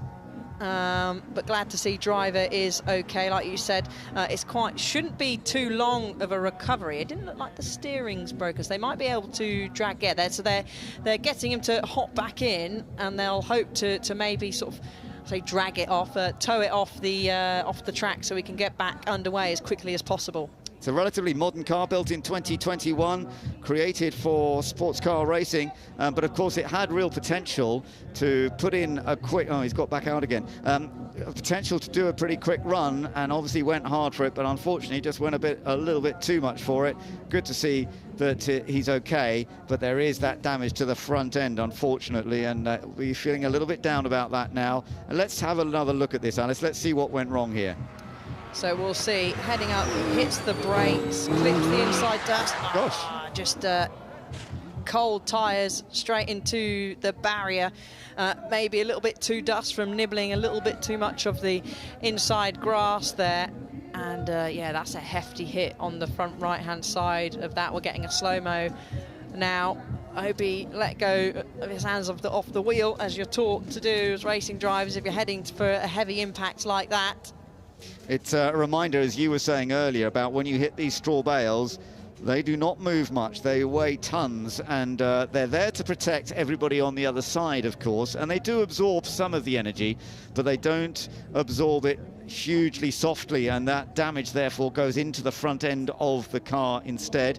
The great thing is that everybody on the other side of that fence is perfectly fine. He's okay as well, but it was a frustrating moment because he just clipped the inside grass, and then he just floored it a bit too hard. It spun the rear wheels more than he was expecting, and it just turned it, and he couldn't really do much at that point because it was just heading for the barrier, wasn't it? Yeah, it was. No tyre warmers or anything. They literally, it's a hill climb run. Yeah. So you're straight out of the box. Even the F1 cars that have been going up today in the batches, they've not been having tyre warmers. So, yeah, very disappointing. Now, he's out of the car, he's fine. Now, a moment ago, we saw a very quick run up that hill by an experienced driver, Chris Ward. He might have had a little touch against the bales, but he did a great job, and he's talking to David.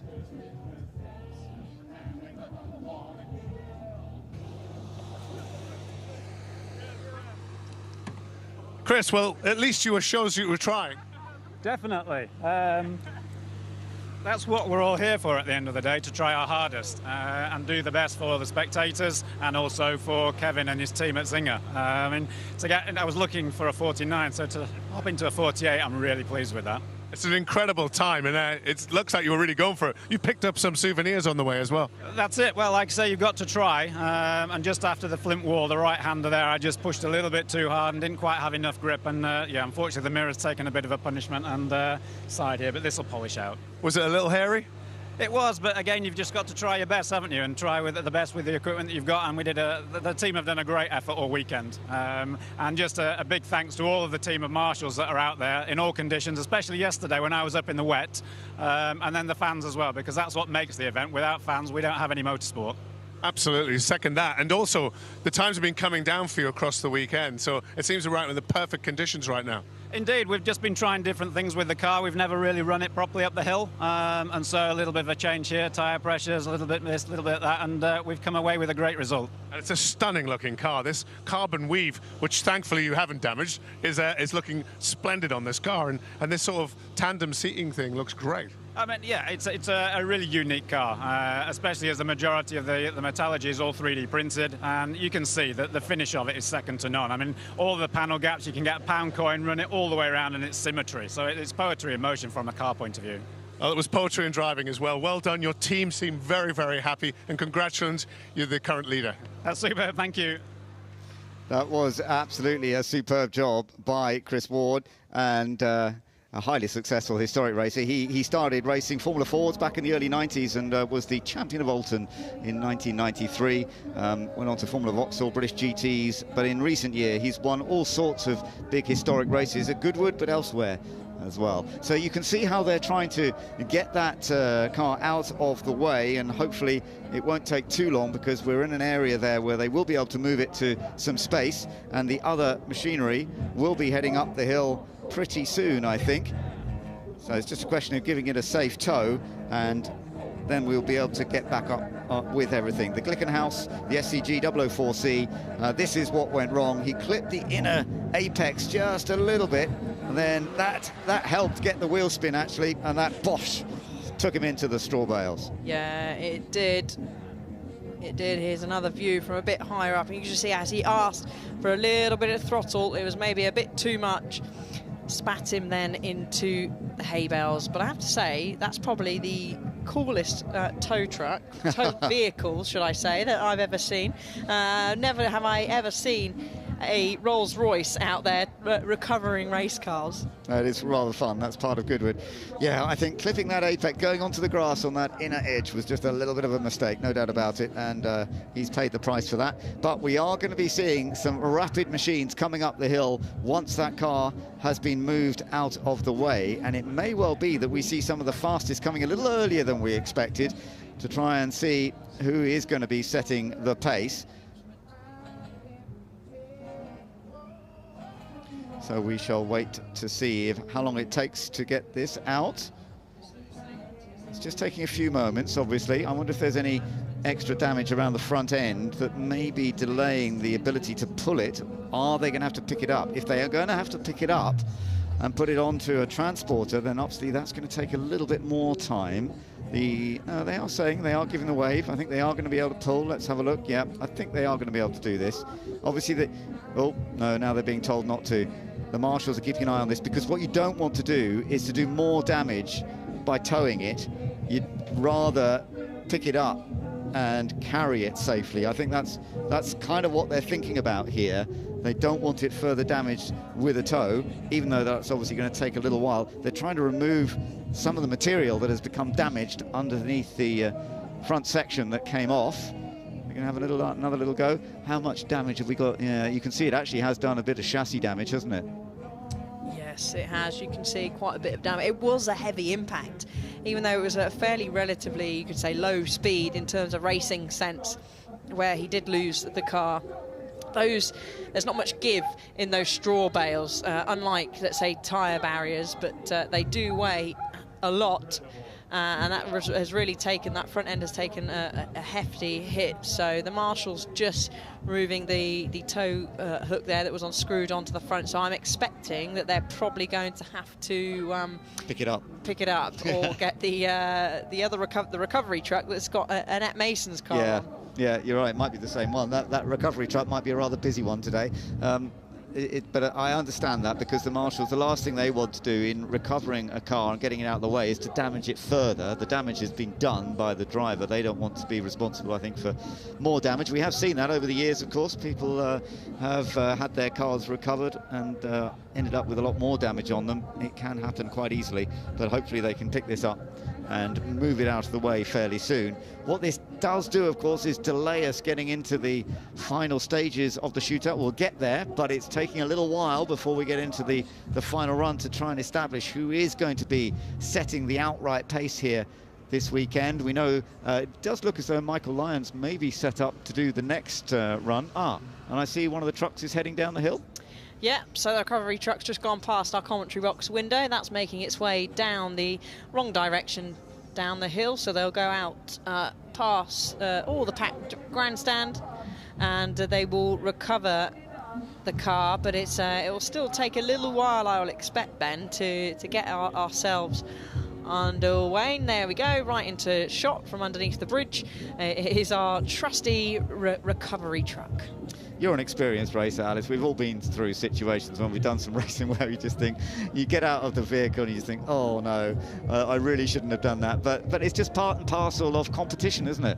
Hey, everybody crashes. The best crash, whether they're Formula One drivers, they're motorbike riders, they all end up doing some damage to their vehicles along the way. It's part and parcel of motorsport. It's part and parcel of learning and trying to go fast as you possibly can. And unfortunately there, he has ended up going into the barrier. Indeed, and it's easily done. When you're pushing on hard, you're trying to get to the top and trying to set new pace at the hill climb here. As you mentioned, you also have to be cautious that on those first corners you do not have fully set up tyres, because unless you've been doing lots of wheel spin, of course you can sometimes get the rear tyres up to temperature. And you often, if you go to hill climbs, they're great events to attend actually, you'll see that the experienced hill climb drivers will be getting lots of wheel spin to get those rear tyres up to temperature, because it gives them a better start. But they're also conscious sometimes they use the brakes a lot on the way up to try and warm those front tyres up as well. Yeah, exactly. You'll be using the brakes to try and generate the tyre temperature basically inside out. So use the temperature of the brakes, get them warm, and then that just aids to getting the tyres up to temperature. But I did see when these cars were going down to the assembly area, let's call it, or the queue to go out, quite a lot of them were trying to get sideways. You could hear them using the brakes, but obviously that was a long time ago now, because we did have this delay. There's a little bit maybe wheel spin they could do when they move further forward on in the queue, albeit a few feet, so not too much. But we've had a few delays that all temperature they may have got is all gone.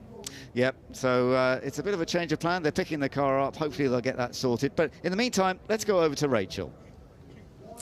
Well, yes, we've come to the Drivers' Club here. I'm still with Karun and Max, and that's a real shame. And we were watching that and willing to get a result for the shootout right now. What do you make of the couple of incidents we've now seen?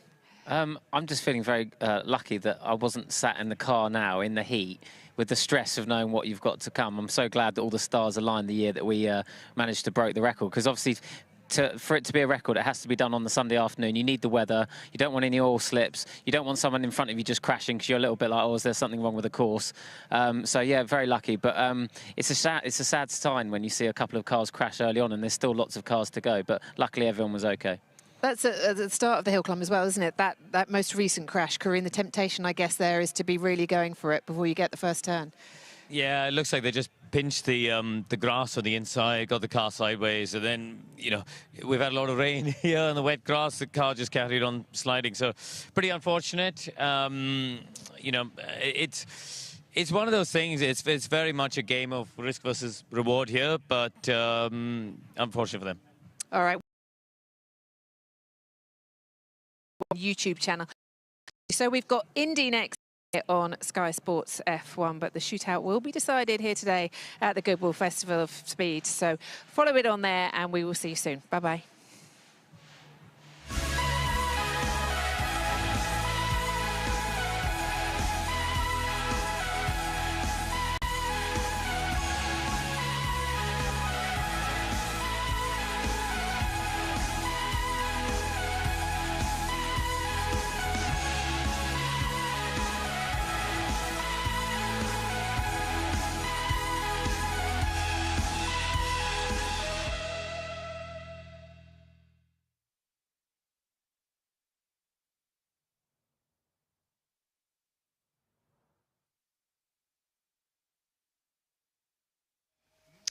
Well, we will be seeing the shootout getting underway again in just a little while. That delay has rather affected how it's being put out on the broadcast, but I'm very glad to say that it will be happening.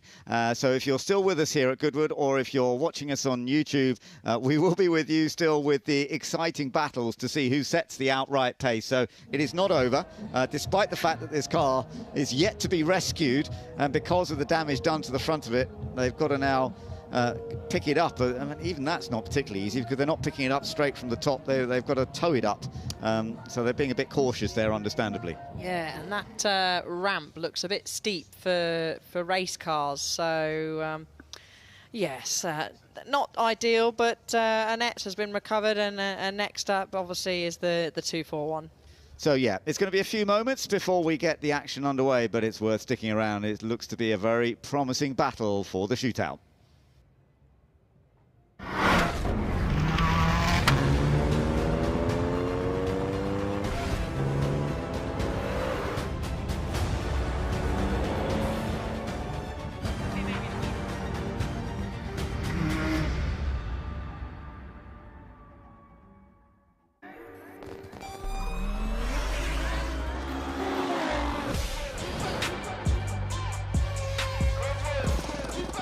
To hear them start and then... Every form of motorsport here, from classic side all the way through to the most modern cars. You know, I see Goodwood just increasing and getting better each year. Lots of ideas spreading around, a lot of familiar faces. It's a fun fair, but with cars.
The sun is still shining. It's a beautiful afternoon, but we do still have a little bit of a delay before we can get the shootout continued. Piero Longhi, who had a little mishap down at the early part of the hill climb on the shootout, and the Glickenhaus SCG 004C is now being rescued, and hopefully they can move it out of the way fairly soon, and we will then be back into the action with all of machinery that will be trying to take the top speeds. Of course, yesterday it was Romain Dumas.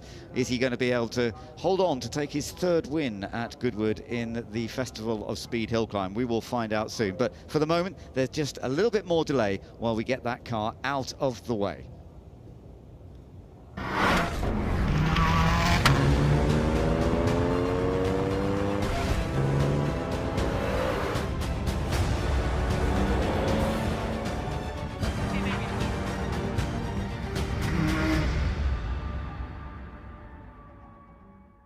What a great ride from Tom Marquardt on Quickthorn, who wins the Africa Goodwood Cup.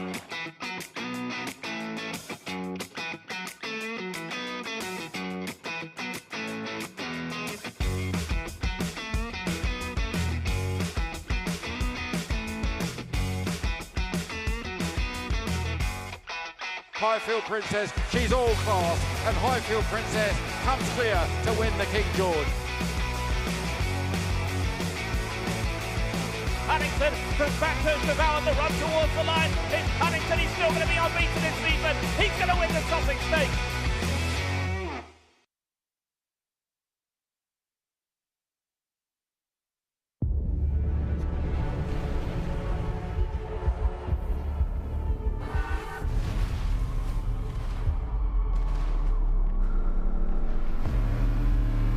Dynamic air suspension, all-wheel steering, configurable terrain response, effortless in the extreme.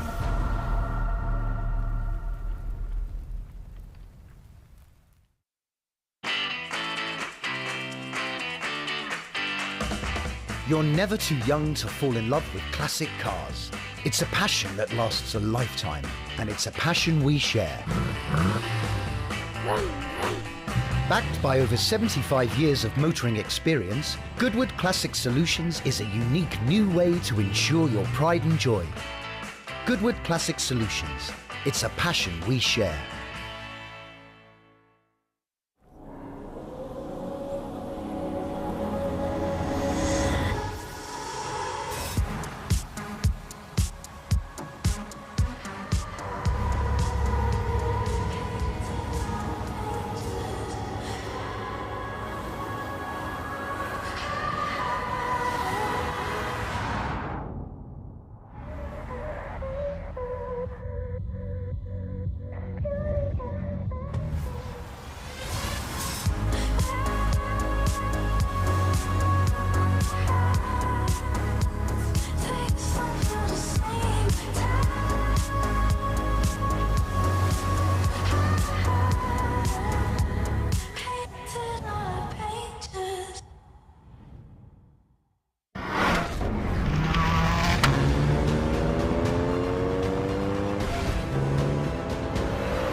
Welcome back to our coverage as we are now getting ready for the shootout to begin once again, as cars have been rescued that have been off, and we're now ready for some of these rapid machines. Edward Norfolk heading up now in the Ferrari Roma SA Coupe, 3.9 litre twin turbo V8, lots of horsepower. This should be a pretty rapid start as we go back into the air, and you're starting to see some of the modern machinery like this that will be putting in some pretty rapid times. He does also clip that little bit of grass, but no half spin as we saw a moment ago. Got the wipers on, giving everyone a wave. 612 brake horsepower, ABS kicking in as he flies through into Vulcan Bend, avoids the inside grass there, which has actually been dug away a little bit, so anyone that does happen to clip that runs a real big risk. Close, nice and close to the straw bales there and the flint wall too. Speeds up the hill, a lift of the throttle. Oh, and just nicks the wing mirror on the left-hand side there. So that's pushed in. Don't need that for today, though, to finish this hill climb and across the line. So the time as he goes over the line is not going to be the fastest. The fastest at the moment is 48.82. We're just waiting for that time to come up on our screen. Hasn't actually come up just yet, but it we'll hopefully see that in a moment. Meanwhile, sorry, that was a Spectre, very much out of shape, going through Molecomb Corner. The all-electric Rolls-Royce's first ever all-electric car, jumps on the brake. Oh, it's a little bit of a wiggle. They're all really pushing in this final corner, digging very deep for that final bit of time. Heads up now, crosses the finish line, Ben. Yep, and let's see what the time is then. It is 57.02, so it's about 9 seconds off the fastest that we have seen so far. Chris Ward is still the quickest at this stage, but we've got single-seaters also having some fun. Joe Twyman in the March Cosworth 741. This is from a 1974 period. Robin Hurd, the great designer for March, and these cars were very competitive in their period. Now, as I mentioned, 48.8 is still the target for all of them. There's a bit of smoke from the back, isn't there? But hopefully that's not dropping anything. Doesn't look like that's ended in very good condition as the March has finished the run. We've got the next car I can see coming up the hill. Now we've got a Ferrari 232. Yeah, heading up the hill, and this is Robert Rees in the Ferrari 488 Challenge Evo. So this is very much of Ferrari for people who go racing, the Challenge Evo. Let's see whether this is going to be as competitive. It's not quite as rapid off the start line as some of the others. That's taken 6.5 seconds to get to that first test point, the first checkpoint off the line. It's still going to be reasonably rapid, but we are seeing, as you say, more people rubbing into those straw bales than we often see. I wonder how many mirrors we're actually going to lose today. Yeah, someone out there can be on mirror count if they wish, but using every inch of the road, feeding their way up the hill, keeps nice and tight to the right-hand side bale there, does Robert Rees. Yeah, so coming up towards the line now to set the time in the Ferrari 488 Challenge, and it comes in at 56.13 seconds. Remember, 48.8 is still the target to beat.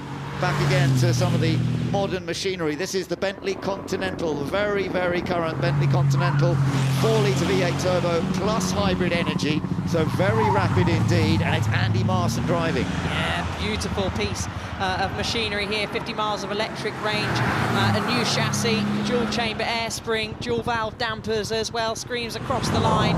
A fairly decent time though. Yeah, a very good time, 54.42, puts him second overall so far. Meanwhile, also out on track, it's getting busier. Lars Kern in the Porsche Taycan Turbo GT. This is all electric, very powerful as well. It's the most powerful current production Porsche, or ever, of a production car Porsche in terms of the electrical power.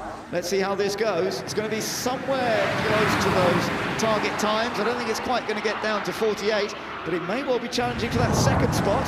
Yes, 53.34, and that puts it into second position. It's still the Zynga that is leading, thanks to Chris Ward. Yeah, now up next is the Genesis GV60 concept. So this has been launched this weekend, a global debut for this car. Dual electric motors. Magma, the new performance sub-brand of the Korean luxury manufactured Genesis, and look at that, getting on that grass, kicking up plenty of grass, heading up to Molecomb Bend now, a stamp on the race. You can see the track's still pretty dusty, Ben, as runs all very deep into Molecomb Corner, just about keeps it on the tarmac.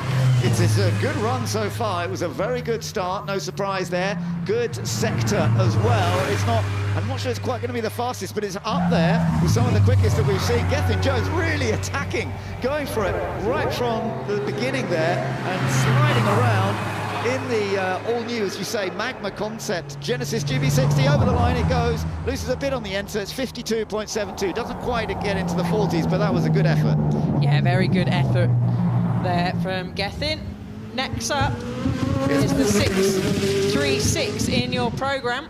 Yeah, it's the Koenigsegg Jesco Attack. This is a pretty amazing thing, and not only does it have a lot of horsepower, it has a lot of downforce. It creates a massive amount of downforce. You can see that big rear wing, and downforce helps you enormously here on the hill climb. Of course, it hasn't got the fans that the McMurtry Spearling used so well a couple of years ago to develop even more downforce, but this is rapid. It's looking like this could be a good one for Marcus Lund.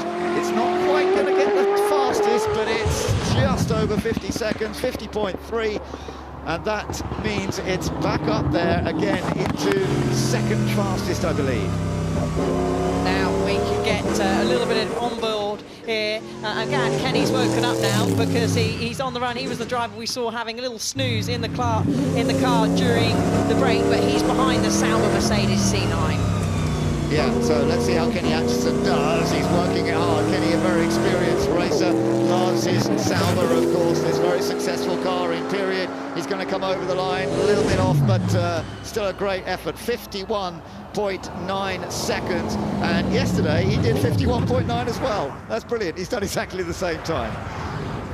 Now, Gavin Kershaw, very experienced racer, a part of the Lotus manufacturer in terms of doing a lot of the development work, and he's in the Lotus Evija, the all-electric, very rapid. This has got 2,000 horsepower. He's done a good first stint, although the start make the best of starts. I thought it might be a little quicker off the line. So again, I don't think it's going to be quite enough. It's over 50 seconds. Over the line goes Gavin, 51.6. That puts him third currently. He does, and following up behind him is the BMW M4 GT3 filling M at the wheel. But here now we have Jake Hill in the Nissan Skyline. We saw him go up in one of the shadows and was getting all crossed up and definitely pushing 100%. No doubt we're going to see something of the same. As we can see, he always looks so chill and calm. Successful British touring car racer, fires it through into turn one, and a fairly decent start there. Not the best, but still fairly decent. Yeah, he's had success in this car before in different events. The Speed Week in 2020 on the circuit, he took victory there. As you say, he's a top British touring car driver. He currently leads the British Touring Car Championship, and he loves competing in the historic machines as well. Good save. Very good save from Jake as we're getting a perfect onboard. You can see using the gears. I said earlier, it's like almost going up a hamster tunnel. You're in between these straw bales, and your concentration has got to be spot on, as it looks like it is there from Jake Hill. Is it going to pick the fastest time? It's going to be close. Over the line he goes, 48.91, and that puts him just second. He's less than a tenth slower than the Zinger, but Chris Ward is still holding on to that top spot at the moment. Jake Hill up into second as we go into some Lotus Formula One attack. And Nicholas Padmore, very experienced. He's had records, various records on the Goodwood circuit. He's going to be pretty close. He's in the mid-40s. Oh, let's see what happened there. Over the... I don't know if there was a gear change or something. Perfect at the end there, but it was still a very quick run. Now, it's all happening. We've got the Iron Dames Lamborghini Hurricane heading up the hill with Karen Gaillard. She is running up. You saw something else? Yeah, she left a small lock-up going into Malcolm Corner, hence the noise. This is the Iron Dames. Deborah Mayer started up the Iron Dames for promoting women in motorsport. Very successful team across the board, and she goes across the line. That lock-up and running wide certainly would have lost her time. So Karen will be slightly disappointed with that, but she slots into 8th place. So it's still Chris Ward with the Zinger 21C that is fastest at this stage, as we now get ready for some more Ferrari action heading out onto the circuit and onto the hill climb. Andrew Morrow, who has done a fantastic job in the British Ferrari Challenge, he is now in the 296 Challenge machine. This is made its debut this year in the United States, actually, in April 2024. This is a new version of the Ferrari Challenge machine, and he was pretty rapid yesterday. Let's just see how this goes. The start, good, 5.19 seconds, but not into the 4-second mark, which is what we're kind of looking for. Let's watch up through this next section, Alice. Let's see how close to the barriers he's getting. Yeah, nice and smooth through there, through Malcolm Corner, heading up the hill now. The Ferrari Challenge, such a popular championship across the world.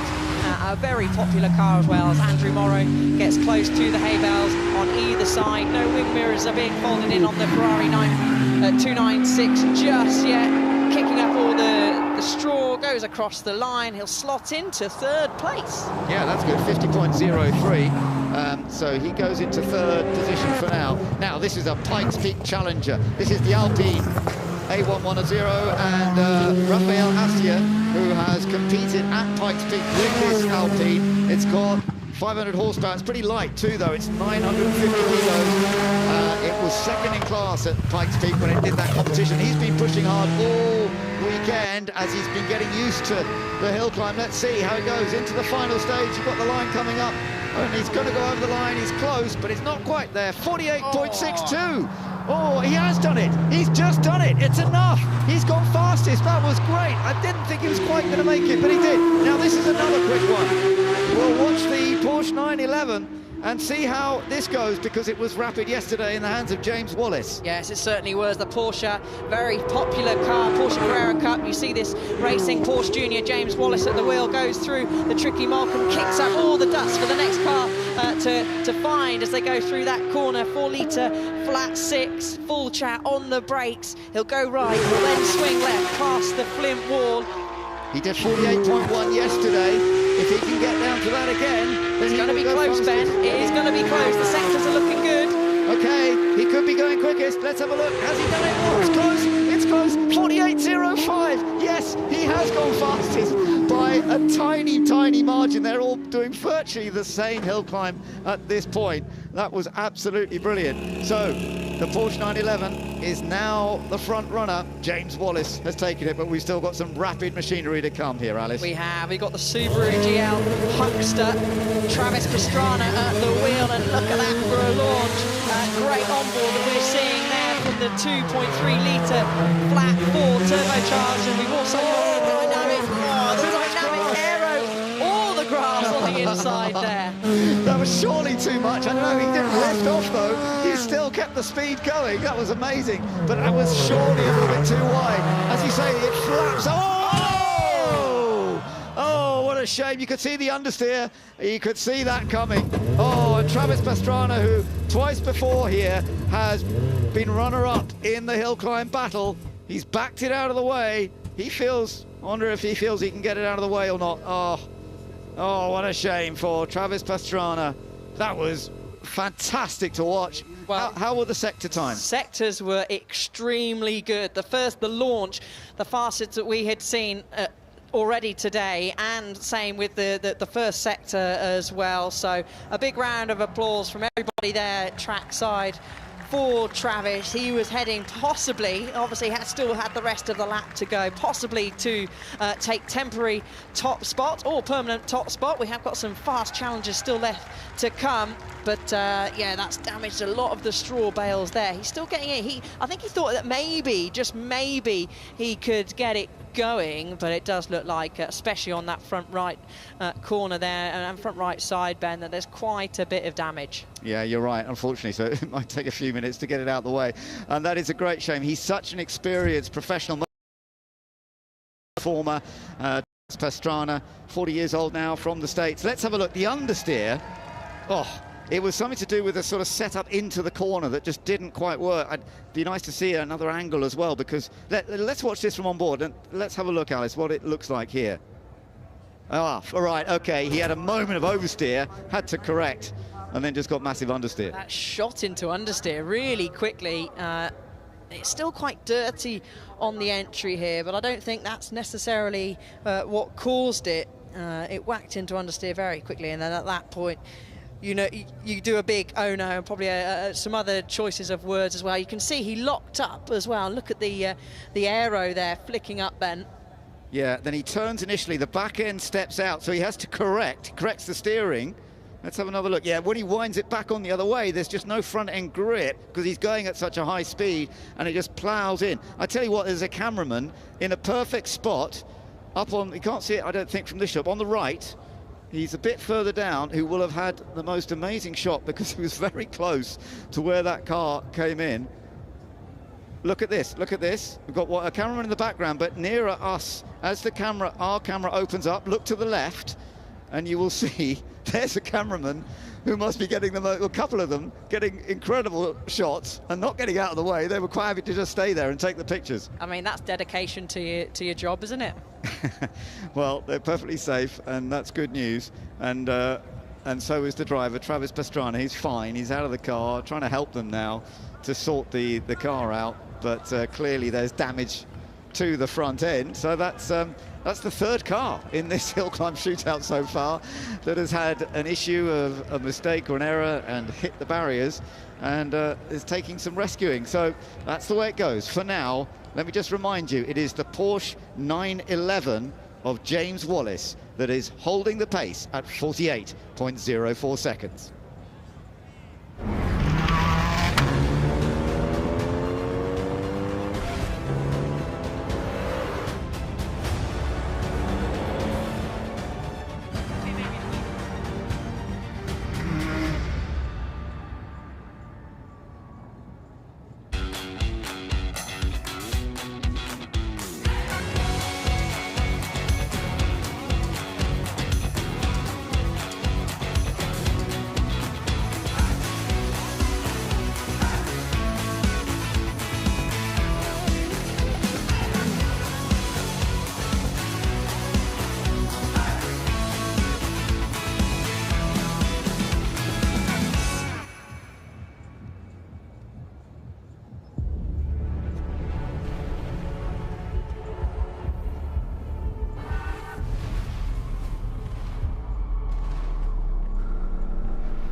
Dynamic air suspension, all-wheel steering,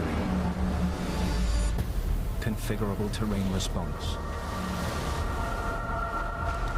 effortless in the extreme.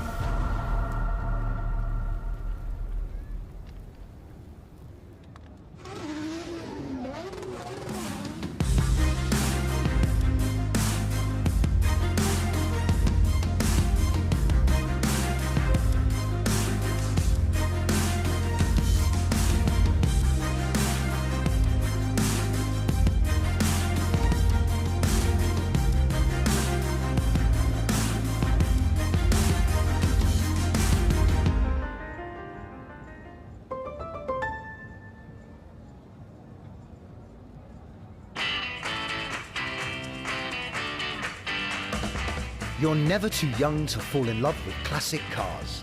It's a passion that lasts a lifetime, and it's a passion we share. Backed by over 75 years of motoring experience, Goodwood Classic Solutions is a unique new way to ensure your pride and joy. Goodwood Classic Solutions. It's a passion we share.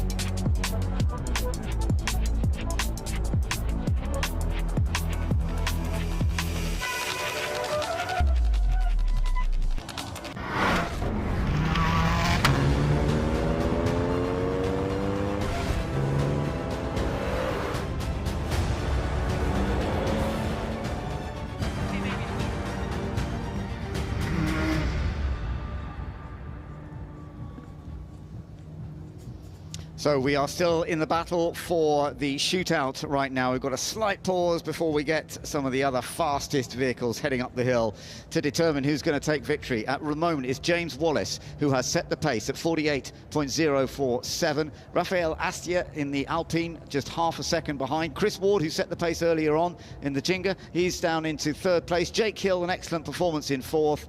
And Andrew Morrow is currently in fifth place in the Ferrari. And, well, James Wallace is up at the top, of course. He's done his time, and we've got a chance to catch up with him with David. James, congratulations, you're our current leader. Yeah, I mean, I don't really know what to say. It was a decent run, a couple of mistakes on my side, but the track conditions have been difficult all weekend. You know, we've had wet, dry, kind of muddy as well, where the rally drivers drag on all the dirt. But it's been a fantastic experience and ever grateful to be here. Obviously, had 4 proper runs, and the fans are great. They're staying. Obviously, the delays have happened, and they're all still here. So, yeah, it's awesome, and I'm kind of still shaking about it all. Well, you say you're shaking, but I don't think I've seen a cooler driver get to the top here. There's not a bead of sweat. Your heart rate looks low. I mean, it looked hairy out there. Yeah, I mean, it's just about composure, isn't it? But no, yeah, it was Larry, especially Moulcombe, where Travis unfortunately went off. Yeah, it was hard to actually get the car turned in, and the mid-corner to exit was really difficult to just get some traction. I mean, you can see the dust on the screen in front of me now, so yeah. I've got to remind our viewers, you've never been on the Goodwood Hill. You started off on the first day in a Cayenne, and you've gradually got up here in this beautiful 911, and you're now the current leader of the Shootout. It's quite incredible. Yeah, I mean, fortunately, the Porsche GB Junior Scholarship Program has ran for a few years now, so I've been able to watch a few junior drivers like Adam and Harry King the previous years. So, I mean, we had a bit of a gauge on where I should be braking and stuff, so there's a bit of pressure as well for me just to kind of perform. So, I mean, if we can stay at top of the times, that'd be ideal, but there's obviously some quick cars coming up the hill now. And am I right in saying you've just done your A-levels? Yeah, so I just finished my A-levels in June, went on holiday for a week, was at the Silverstone Grand Prix last week, and yeah, not a bad week to be at Goodwood. I mean, it's a fantastic event, some awesome drivers, and I've met some great people this weekend as well. Well, it sounds like you've had some fun. James, I think we're going to put that run up on the screen, and you can talk us through it there. So going through turn 1, needed to work on the braking. Turn 2 was slightly damp, I noticed that on the way down, so we kind of just minimised the amount of grass we took there. Moulcombe was always tricky. It was dirty on the entry, and then mid-corner we struggled slightly. I think we had a bit of rotation just on the exit there. Yeah, the Flint wall is hard because there's a big contrast between a dark and light, so you kind of go in blind. I was a bit hesitant on the throttle through here, so probably lost a bit of time. Here, braking, kind of just waiting for that long apex, set down to second, and we'll run up the hill. It's the first kind of few runs for me, so I think we can get that flat next time, but until next year for now. So calm, I love it. When did you find out you were on the top of the leaderboard? I guess kind of when I came up the hill and the fans are kind of clapping and stuff, I guess that's a decent run for myself then. That's made you smile? Yeah, I know, I see all the fans behind me. It's amazing to be here, and I appreciate you all even. Have you got some family here? Yeah, mum and dad are down at the stage, and I think a few people might be watching, so no, it's great to have the support this weekend. Well, you're a very talented young man, current BRDC rising star, and rightly so, and leader of our Shootout for now. Yeah, thank you guys, appreciate it. Really good to hear from James, and what a fantastic job he's done, and speaking so well about this opportunity, and really wonderful. A youngster like James doing such a brilliant job, and we'll see whether he's going to be able to hold on to that spot. But now that we've lost Travis Pastrana, we've still got a few potentially very fast vehicles to come up the hill, of course, but not so many. We shall see how this goes, and the track has been cleared of the damaged car, so it shouldn't take too long before we're into the final run. Yeah, it shouldn't. Great job by the marshals. The hay bales are all placed back in place where they should be. The crowd are still all here, excited, giving themselves a wave on the telly.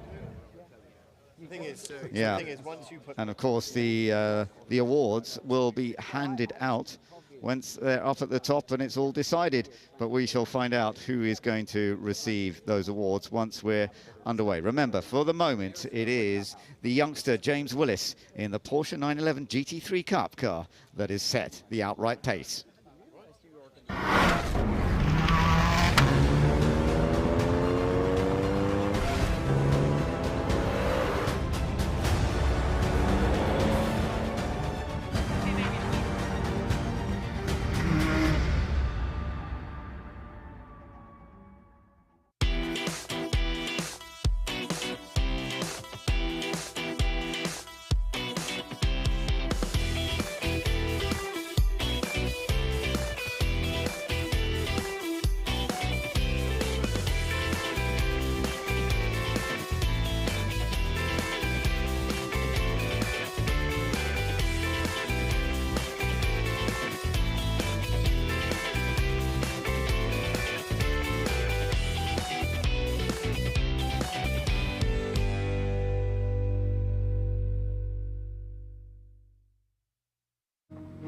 How do you start an iconic movement?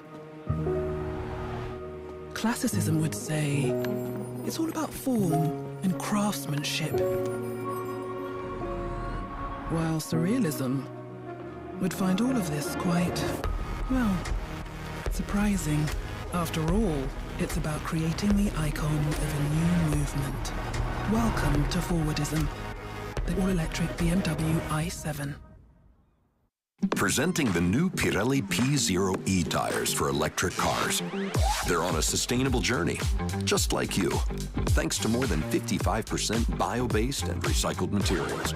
They let you move with outstanding quality for everyday life, thanks to AAA class in rolling resistance, wet braking, and noise reduction. They let you keep driving even after a puncture, thanks to run-forward technology with a self-supporting tire structure. We call them contemporary performance tires. You can simply call them tires for contemporary humans. Right, we're getting all ready for the final three to go up the hill, and the first of the three, the one that was third fastest yesterday, Michael Lyons in the Gurney Eagle Chevrolet, the Formula 5000 single-seater.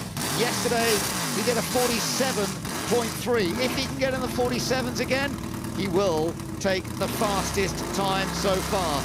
Right now, the fastest time to beat, 48.04. That Chevrolet engine is going to provide all the power he's going to need off the line. Getting ready to go into the correct spot, into gear. Wait for it, building it up. And when he's ready, off he goes. Right, Alice, let's see how this one works, because he's put in some very impressive performances. Yeah, very experienced, historic racer, gets it nicely through the first corner, using every inch of road, putting the 5-litre V8 engine through its paces, screaming past the packed grandstand and the packed fans either side, steady as you go. Michael through Malcolm Bend, kicking up dust, has to make a few corrections, manages to keep it on the right track. So here we go, up into the final stages, into the tidy bit where you must not run too wide. The flip wall, he keeps well clear of that.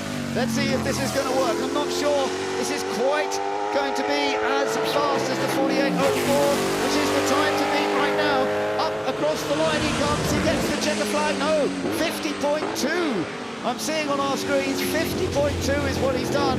So that is not enough to take the top spot. 2 more to go, and this man is still the fastest so far. James Willis holds on to that top spot. We've now got the 2 potentially fastest vehicles to come. Scott Speed, first of all, in the Subaru WRX Project Midnight. This has been created for this one event. They've only tested it once before it was brought to Goodwood, and Scott's had to get used to it very quickly. He did a 45.1 yesterday. Yeah, he was so quick. It really, I think, is going to be between James, of course, who's got the top spot in the Porsche. We've got the Midnight here, and last we'll have up is the super van that set the fastest time yesterday. So they're going in reversed order, waiting patiently, making sure all the track is all clear, getting rolled back ever so slight. You can see that's being indicated by the LED light on the top left-hand side. They've all got to be in a certain place. They can't be too far forward, too far back. Get a good start. Scott will be hoping, experienced driver. I mean, he doesn't need to be pushed all that way back, so maybe they just need to reset it, unless he wants a bit of a run-up. But I'm sure the others will have something to say about that. Yeah, I'm not quite sure why he's being pushed back that way. There may be a timing reset or something going on, but whatever it is, I do notice that on that run that Michael Lyons did just now, the time given for his first run across the first checkpoint was actually longer than I think it had been, so that's a bit odd. So maybe they're just checking the timing system or something like that before they send these last 2 cars up, because we need to know who is the most rapid as they come up the hill. But for the moment, it's still James Willis. It's a funny experience for him, sitting at the top of the hill, watching, waiting to see if he's going to be able to hold on to that time. Yeah, we've got marshals and pigeons down there, I can see, just wandering in front of the Subaru. Yeah, in the background, the car, well, the vehicle you can see is the other quick one, actually. It's the Ford Supervan. It's behind the marshals, behind the gentleman who's waving his arms at the moment. And actually, there's your onboard. We've got the onboard with Romain Dumas in the Ford Supervan 4.2. That was the one that set the outright pace yesterday by just a tenth from the black Subaru, which we are waiting for to come up. So there was virtually no difference between them, was there? No, and there really wasn't. 1/10 of a second is what separated the two of them.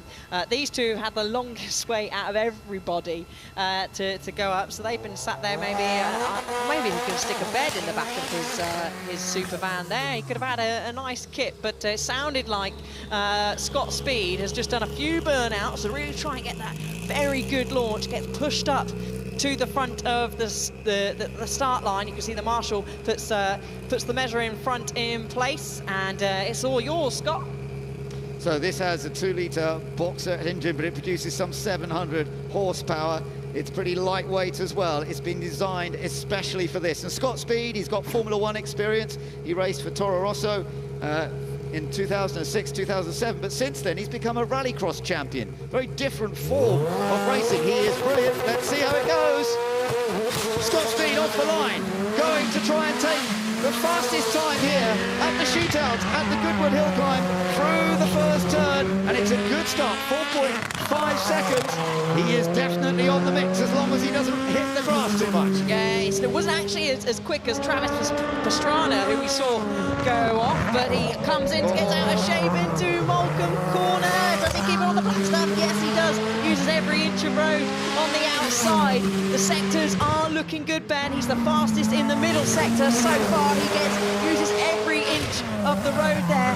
James watches early on. He's definitely lost a wing mirror there at some point. Over the line. He's coming over the line. Is he going to beat the time, the target time across the line? He comes at 46.08. He's done it. He's gone fastest. And James, who was watching there, fascinated to see whether he was going to be able to hold on. No, unfortunately, James, you've just been beaten. But Bill did a brilliant job, the youngster in the Porsche, up against a vehicle that's totally different, of course, that's been designed specifically for this event. Scott Speed has taken the top spot now, and it has set the time at 46.07 seconds. Let's take a look at some of the fun and games. Look at that, Ben, getting out of shape. Heading up to where, well, everyone's found the hay bales at some point at Moulcombe. Several drivers have already, and actually when he's meant to be turning left, he's turning right. But here we go, the one last driver that can beat Scott Speed, Romain Dumas, who actually set the fastest time yesterday. A 45 dead was his time. Scott Speed's going to know from being up the top that he is the fastest at the moment. He's got to sit and wait patiently, a nervous wait for Scott. There is 2,000 horsepower in that Ford Supervan. It's got 4 electric motors. Away we go. Right, this is the one to watch. Romain Dumas, who twice before has been the top man here in the hill climb. Can he take a third win of the hill climb shootout? He's got to keep it tidy. He's got to use all of that speed and power. It was a good getaway. 4.4 seconds. It's going well. Yeah, it's going very well. It flies through, kicks up all the dust. He uses all the amount of road. This is going to be so close. They are neck and neck, Ben. Wow, this is going to be tight. Can he do it? Can he beat Scott Speed? Is it going to be the Ford Supervan, or will it be the Subaru that has taken the victory? Romain Dumas doing everything to try and get across the line. A fraction faster. Over the line he goes, and it's 43.98. He's done it. He's done it. 43.99 in the end when it's worked out. Romain Dumas takes his third win at the Goodwood Hill Climb on the Festival of Speed. And Scott Speed has to settle for second place. Romain Dumas really did it there, and that was a fabulous time. Absolutely. So casually just slackens his belts there as if, yeah, that casual drive up the hill looks so chill, but wow, so impressive. Hugely impressive time there from Romain Dumas. Beat his time easily from yesterday, so huge congratulations to him in the Ford Supervan. It's fascinating. The original Supervan that they created was back in the 1970s, based on a GT40 chassis with the Mark I Transit standard body shell on it, and I think that's what sort of started this whole idea of creating the Ford Supervans. This one first appeared here at Goodwood 2 years ago, and it wasn't as quick as this, but they have modified it since. It was modified to do the Pikes Peak, and now it's come back 2 years later, and it has taken the win. Many congratulations to Romain Dumas taking the win, and we can hear from him now with David. Romain, that was unbelievable. How do you feel? Well, I don't know if it was unbelievable, but yeah, 2 corners to the end, I was quite close to the wall. So yeah, I was pushing quite hard, I have to say. A lot of fun again, like always, you know, in this kind of I mean, Goodwood is just amazing. It's a 40-second, but very intense, as you can see with the Ford. I mean, it's quite impressive to go at this speed through this small field, but again, a lot of fun. I told you yesterday I will push at the final, so I'm quite happy that we won it. It's good. Well, you certainly did. And did you have any idea how fast Scott had gone on his run? No, not at all. For sure, I saw that they are very motivated, you know, very good that we have competition at this level. I mean, unfortunately, it was many crash, but many crash also shows that everybody is pushing to the limit. And I think, you know, we are also happy to be here at the end of the day. We all want to win. That's competition, and it's for fun. But he proved again this year that we are all, I mean, sending everything for the last final run, and it was very good. Well, everybody does want that crown, and you had to pull out the fastest time you've done all weekend in order to beat Scott, which you did. We're going to put the run up on the screen for you there to have a look at, and if you could talk us through how it went for you. Well, the first corner, you know, is very difficult always because you have to adjust the grip. So second corner here is quite tricky because we have so much power that the traction is always difficult to put on the ground. For sure, this corner at the end of the straight is always the hardest one because you see people are doing mistake here. So I took it a little bit carefully. But for sure, from this point on, you know, we have quite a lot of downforce. I knew that I really need to push at this point. And yeah, it was good. I mean, the next one was for me the most scary one. In exit here, but it was okay. I mean, a lot of fun, like always. Yeah. It certainly looked fun. His Grace now has the prize. Congratulations, well done, mate. Great, yeah. You're a star here. I don't know if I'm a star, but fantastic. Which was the best? It was a brilliant drive. It looked sensational. Thank you for everything again. Well done. Thank you. So I think we have to drink now, right? I think you're allowed to. I think you've earned it. 40 seconds, but you know, it's a good excuse, right? You've earned every job. Thank you. Our champion 2024, Romain Dumas in the Supervan. So yeah, I need to find some people to spray the champagne right now. So I don't know who is interested. Anywhere except for me. Yeah, why that? Getting well out of the way. Romain Dumas won this in 2018 in the VW IDR and then did the same again in 2019, but this is his third victory, the first time with a Ford. This time, of course, with the Supervan 4.2, all-electric, very, very powerful and extremely effective on the hill climb. Many congratulations to Romain Dumas. It was a long process today. He was sitting down at that bottom end of the hill climb for a long time as we had various incidents to sort out, but he sorted it out very well. Oh, he certainly did. That was just such a laugh. I'm really disappointed he didn't spray David, though. He'll have to get him next time, hopefully when he comes back to tackle on the hill and retain his first place spot. But what a piece of machinery. Who would have thought that a van would be the fastest going up the hill? But well done to Ford, producing some incredible bits of machinery.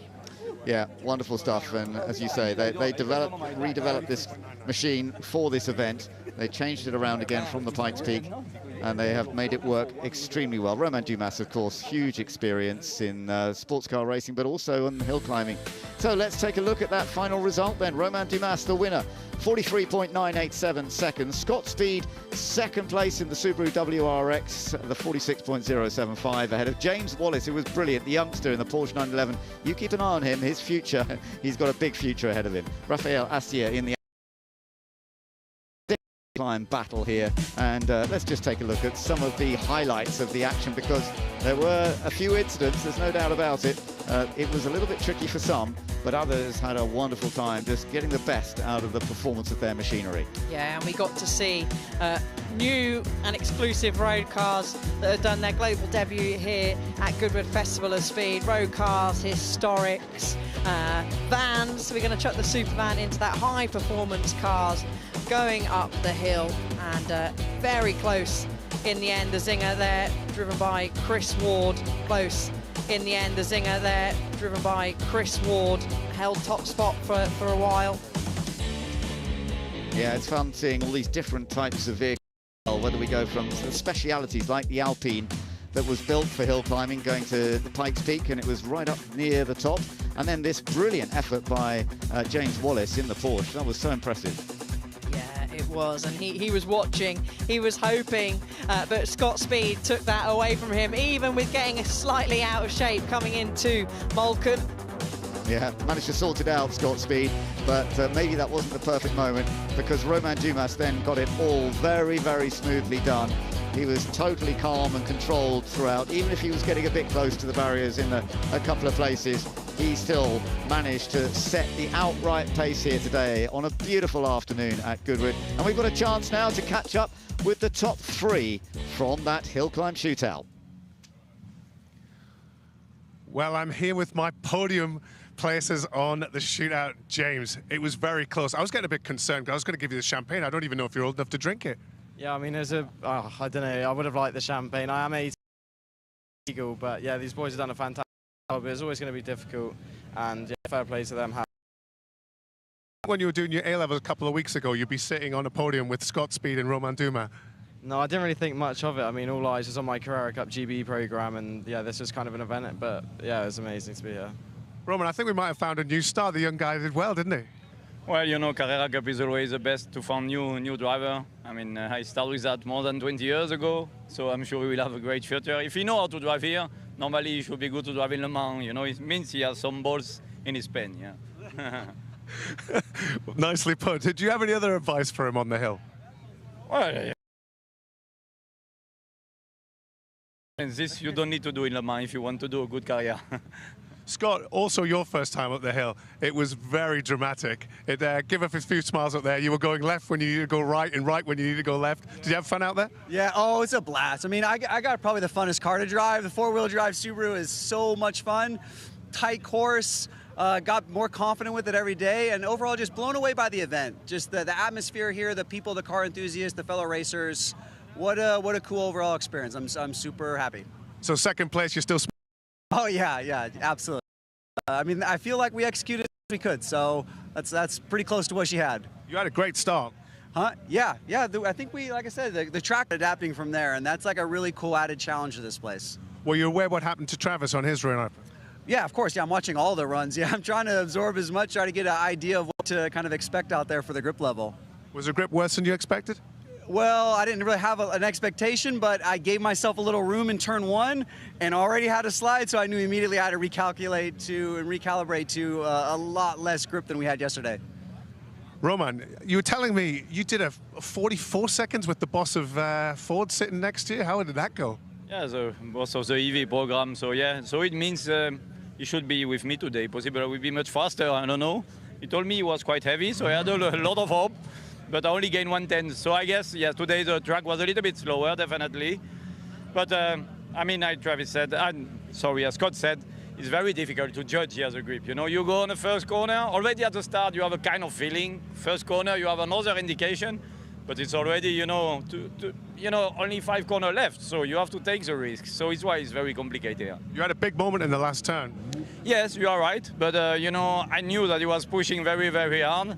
So I have to say, you know, yeah, it's time to go. So let's try and we will see. You know, it's good, it's big. So anyway, if I hit, I will not move a lot, you know. I will stay on the road somehow. The three of you are so relaxed and calm. And especially, I'm so impressed with James on your first run. Do you think you'll be back for some more? Definitely next year. We'll hopefully we're pushing these guys up. But yeah, we might have to look over the data a little bit to find a few seconds. But yeah, no, we'll see. Well, you've certainly got the talent. Gentlemen, it's been an absolute honor and a pleasure. Well done, our podium places for the shootout.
Try and watch.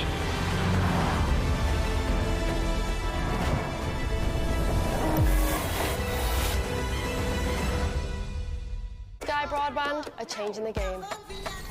We live in a society where 47% of UK gamers are women.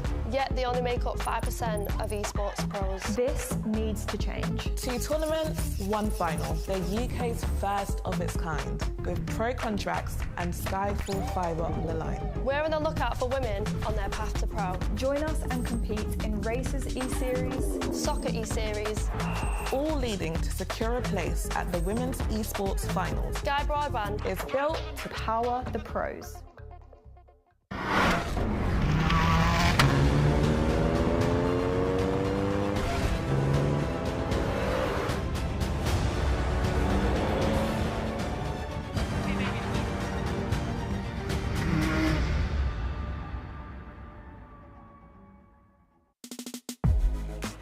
We have chosen the Two Wheels for Life charity for the 2024 Festival of Speed because it not only provides essential and much needed support for people in remote areas of Africa, but also because they use motorcycles to reach those in need. I've always so enjoyed my motorcycles, and I'm delighted that we can help this charity to provide healthcare to those who are desperately in need of support. I have no doubt that all our visitors this summer will want to help a charity that makes such good use of two wheels away from roads and racetracks. I do hope you will help us support such a good and important cause.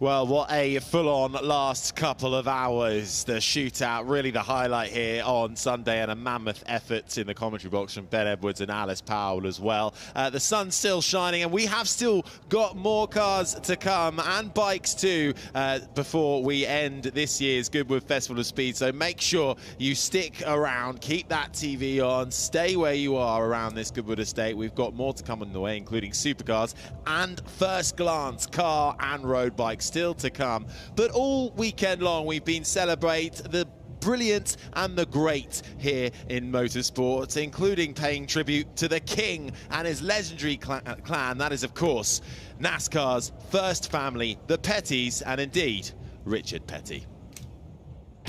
It's going to be fun to watch. We're celebrating 75 years of the Petty family in competition.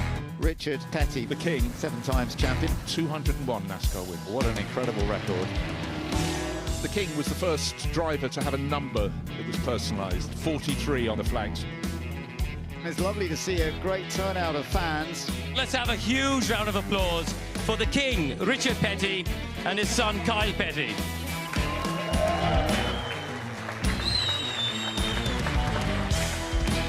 Richard, Kyle, thank you for joining me for afternoon tea here at Goodwood. Have you had a good time up on the balcony in front of the fans? That was pretty neat, you know, something different. I've never been up on the balcony and to look out at all the people and see everything that's going on at Goodwood. It's just unflipping real. He's talked about it since the very first time. What a special event it is. The electricity, the excitement, the way it just builds every day. It is such a great event. I saw Jackie Hicks, I saw Kenny Roberts. I've seen so many people that were my childhood heroes, so it's been cool. And you guys are celebrating 75 years of your family being in NASCAR, really, because of course your father my father started Cup racing, and NASCAR Cup racing in 1949. And I went to the very first race and been going ever since. And then I came along and Kyle came along, Kyle's son come along. So it's a family tradition. And you know, Kyle's got young kids. How cool do they think that granddad is in the Cars movie? Come on, that must make you the cool granddad in the household. I tell you, all the grandkids and stuff, growing up and it was around race cars and stuff, and didn't pay that much attention to it. It was just an everyday deal. Though once we got in the movie Cars, all of a sudden, oh, there goes granddaddy, or there goes daddy, or you know what I mean? I laugh at him all the time. He's the only race car driver or a guy that ever was a part of motorsports that has 6-year-old fans today, and he has 86-year-old fans today. So, oh, my son's a massive fan. You know, he can't work out when he's playing those toys. Does he want to be Lightning McQueen, or does he want to be the King? You know, he can't work it out. That sounds good. But Kaj, I mean, you drove the real King car today at the festival. How was it? Incredible to be able to step back in time and to drive a car that is so iconic, to drive a car that he made famous with that 43 on the door, that color blue, and our 75th year, and be here at Goodwood. It's really a special moment for me. So this isn't your first time. What brings you back every time? The magic of the place is an accumulation of the racing world all in one place. And as far as I know, it's the only place in the whole world that has anything like this. It covers all forms of racing and all forms of cars, motorcycles, airplanes. They got a little bit of everything here. Yeah, we talk about it a lot from the standpoint, you're from India. We're from the south of the United States. We're sitting in Great Britain. But what ties us all together is you are just a fan of motorsports worldwide, and you just want to see everything. Gentlemen, yes, sir. Very much Thank for you. your time. Thank you. And bon appetit. Okay. Thank you. Thank you, sir. Ladies and gentlemen, Richard and Kyle Petty.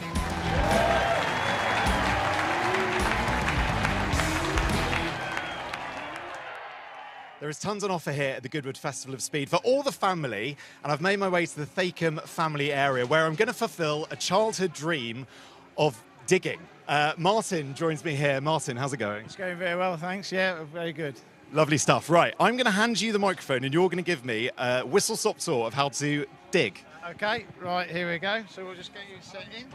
So first the controller. So we've got forward is down. Wow, I mean, okay, That's yes. it, then backwards, we'll pick it up.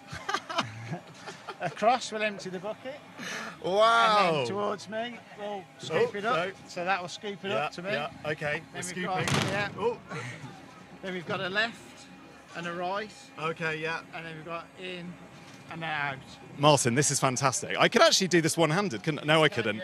No, I couldn't. Wow, this is fantastic. All right, well, thoughts on my future career as a digger? Yeah, if you can do it two-handed, then great. Perfect. Right, I'm going to get out because I'm going to show... oh, I've got to go. There we go.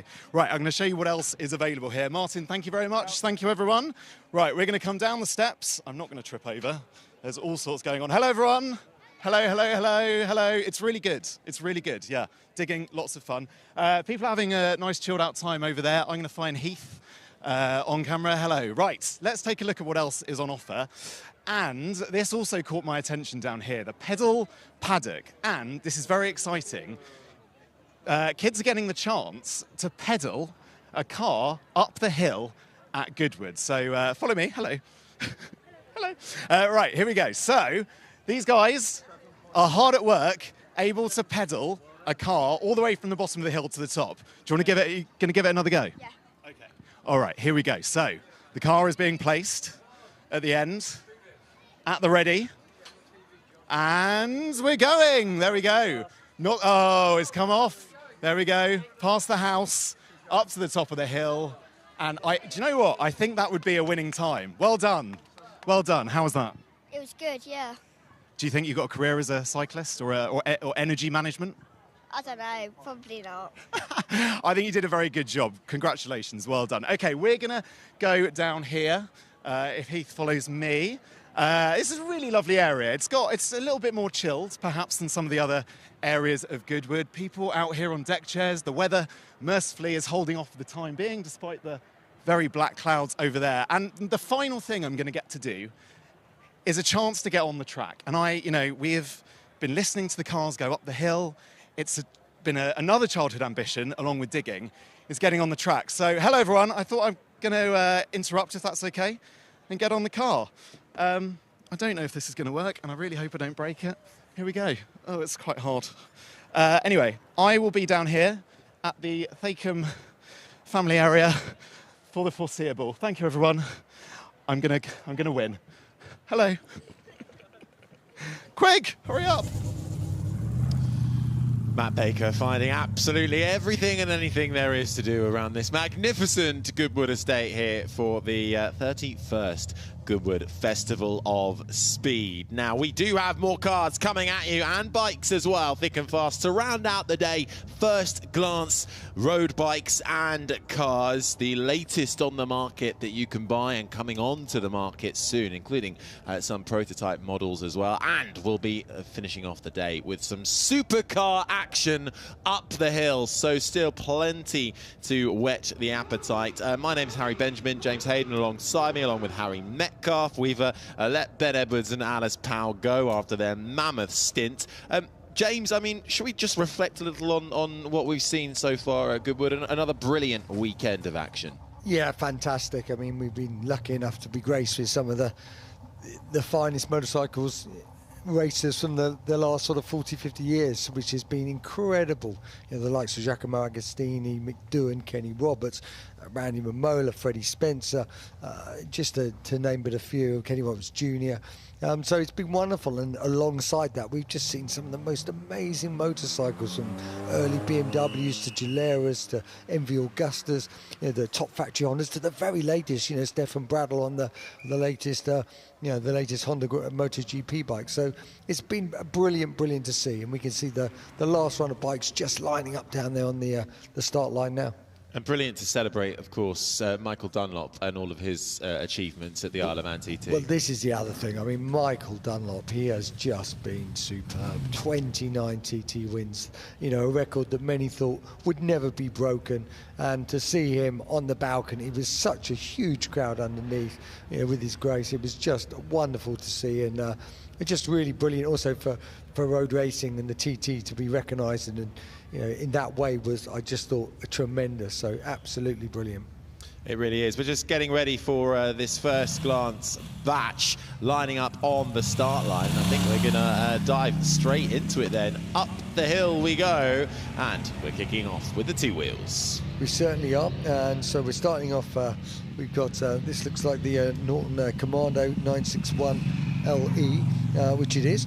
So this is based on a Norton Commando 961 CR, but this is a limited edition one to actually celebrate their 125th anniversary.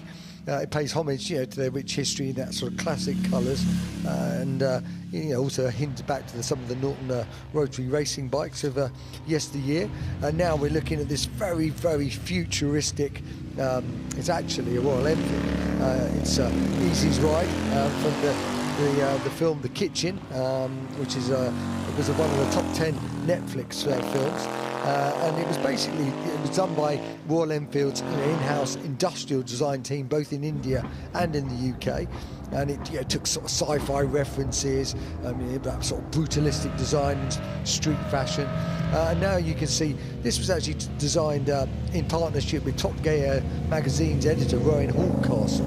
Once again, it's a Royal Enfield 650, but it's got this sort of kind of 70s endurance racer look about it. The paint job is inspired by Alexander Counder's 1975 Fiat CSL Le Mans car, and it's got the full pannier setup as well, so you can get going. And now we're seeing, this is a Grace Webb, one of our team, and she's on the Triumph Thruxton final edition. So, I mean, wonderful to see her. Absolutely, and she's been talking about this all afternoon. Grace Webb on the start line, the presenter who was from a family of petrol heads, really. Granddaughter of Donington Park's race circuit founder Tom Wheatcroft.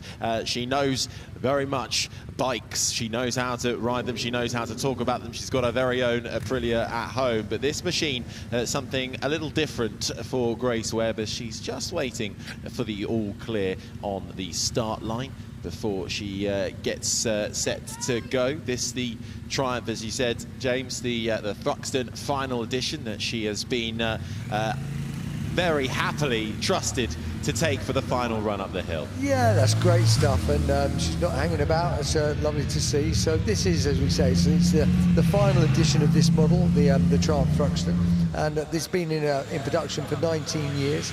And this is quite a special little run-out model. Nice little style there, Grace. I'm liking it. The knee coming out as well.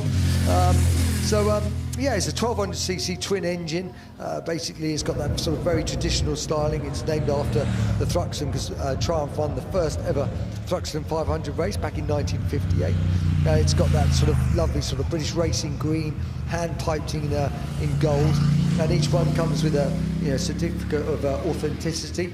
With the bike's unique VIN number, and it also comes with a little plaque all signed by the production team who helped develop and make the bike, and also the Triumph CEO Niki Lauda. And Grace is hustling it up through the walls there and doing a nice job. It's also got some sort of trick parts on it as well. It's got some nice forks, Brembo brakes, those lovely sort of Owners twin shocks. So it's got some nice parts that make it a really nice run-out model of what has been a very successful bike for Triumph over these last years. Certainly has, to the finish line for Grace Webb. Sees the checkered flag on the Triumph Thruxton final edition as we celebrate the very latest road bikes on offer, and she's happy with that one. Quite right, and so she should be. Now back to some of the four-wheel action, and we're kicking off with the SUV of supercars. It's the Aston Martin DBX 707, and Harry Metcalf has rejoined us for this one.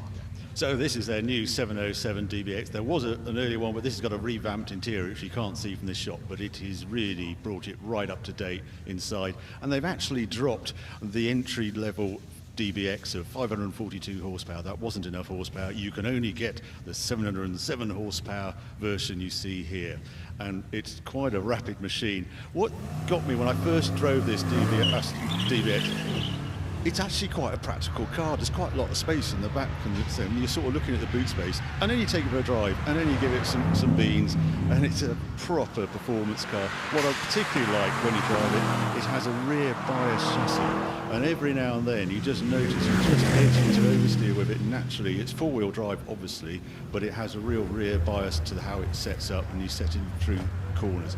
Great machine. It really is a great machine. You can see the smile on the passenger's face as well, being driven by David Hardesty. This is the Aston Martin Lagonda DBX 707, a huge range of Aston Martins on offer this weekend, and a couple of new offerings from Bentley. And heading up, it's the Bentley Continental GTC. And just as I was saying, yeah, rear bias to it, handling, you'll notice on this Bentley that is kicking out as well. Bentley's always slightly nose heavy just by their chassis design. Now they've gone hybrid. It gives them the option to place the battery right at the back, and you've now got a rear bias weight distribution on Continental GTC and GT, as you see here, and it just makes it more sporty. We're all worried that the extra weight might slow it down. Well, they gave it 770 horsepower, that sorted that out. But it's just the balance through the corners. They are a big surprise, these new hybrid versions of some of our favourite cars. And as I said yesterday, it's a guilty pleasure that Continental GT journalists think we won't like it, but it is a proper GT, multiple use, and a beautiful interior. And expertly driven up the hill, that new fourth generation Continental GT. See BMW also here this weekend too, offering lots of their new levels. This, the M4 CS. Yes, super popular model, the M4. You have the M3, that's the four-door version. The M4 means it's the two-door coupe. CS means it's competition, it's lightweight, and they've given it an extra bit of horsepower, 550 horsepower. As I love those sort of daylight lights which are glow yellow, just to hark back to the French lights. Very nice stylish touch on it. And 550 horsepower for its straight six twin turbo engine. BMW are really playing all the cars. Everyone's not quite sure which way to go, but I love in division I'm still doing these sort of cars. Lightweight, carbon roof, titanium exhaust, and flying up the hill. Certainly is. That M model from BMW really becoming quite iconic in their range. And now we're really seeing an influx from the Chinese market over in Europe and here in the UK. This is the Yangwang U8, the prestige brand of BYD. Indeed. And what could that styling ape? It's hard to see. When at first glance you might mistake for something else, but no, this is their new offering coming. It's not in the UK yet. It's still potentially coming in, and super quick, all electric. And this one is another one that can do the tank turn as it's termed. So with all four motors, it can spin on the spot. And I've seen it do it in the Goodwood circuit paddock. Quite a remarkable sight. Lots of space on it. We're not sure when it will come to the UK, but keep your eye out for this one. Well, it's certainly striking as it heads up the hill. This brand only launched a year ago in China, and can last a while if it ends up in the water as well. And continuing on with the Chinese brands, this from Hongyi, this is the EH-S7 that is making its way up the hill at the moment, and this electric luxury SUV. Hongyi, a brand from China, actually one of the oldest Chinese passenger car brands, having been launched back in 1958. Yeah, 3 versions on show today they've brought along, and they range in horsepower and battery size, and they sort of pride themselves on having the best range of all. The top one, they claim, does 435 miles on a single charge, which is pretty good going. And the quick one, it's over 600 horsepower, 0 to 62 in 3.5 seconds. And you can take the whole family in it and do your 3.5 seconds, which would be quite terrifying. Well, originally Hongyi models were only actually built for, made for high-ranking government officials in China. The company actually ceased production back in 1981 and then were revived in the mid-1990s, and now very much trying to fight with the established electric and luxury brands that's very much here in the UK and Europe. This is now their other offering, the EH-7, that is making its way around at the moment. Yeah, that one's rear drive and a slightly smaller battery, but still super efficient. Certainly is. And 0 to 100 kilometers an hour acceleration in 3.9 seconds. Lotus are here as well, and there is a Lotus just on the start line now, and that is the Evija.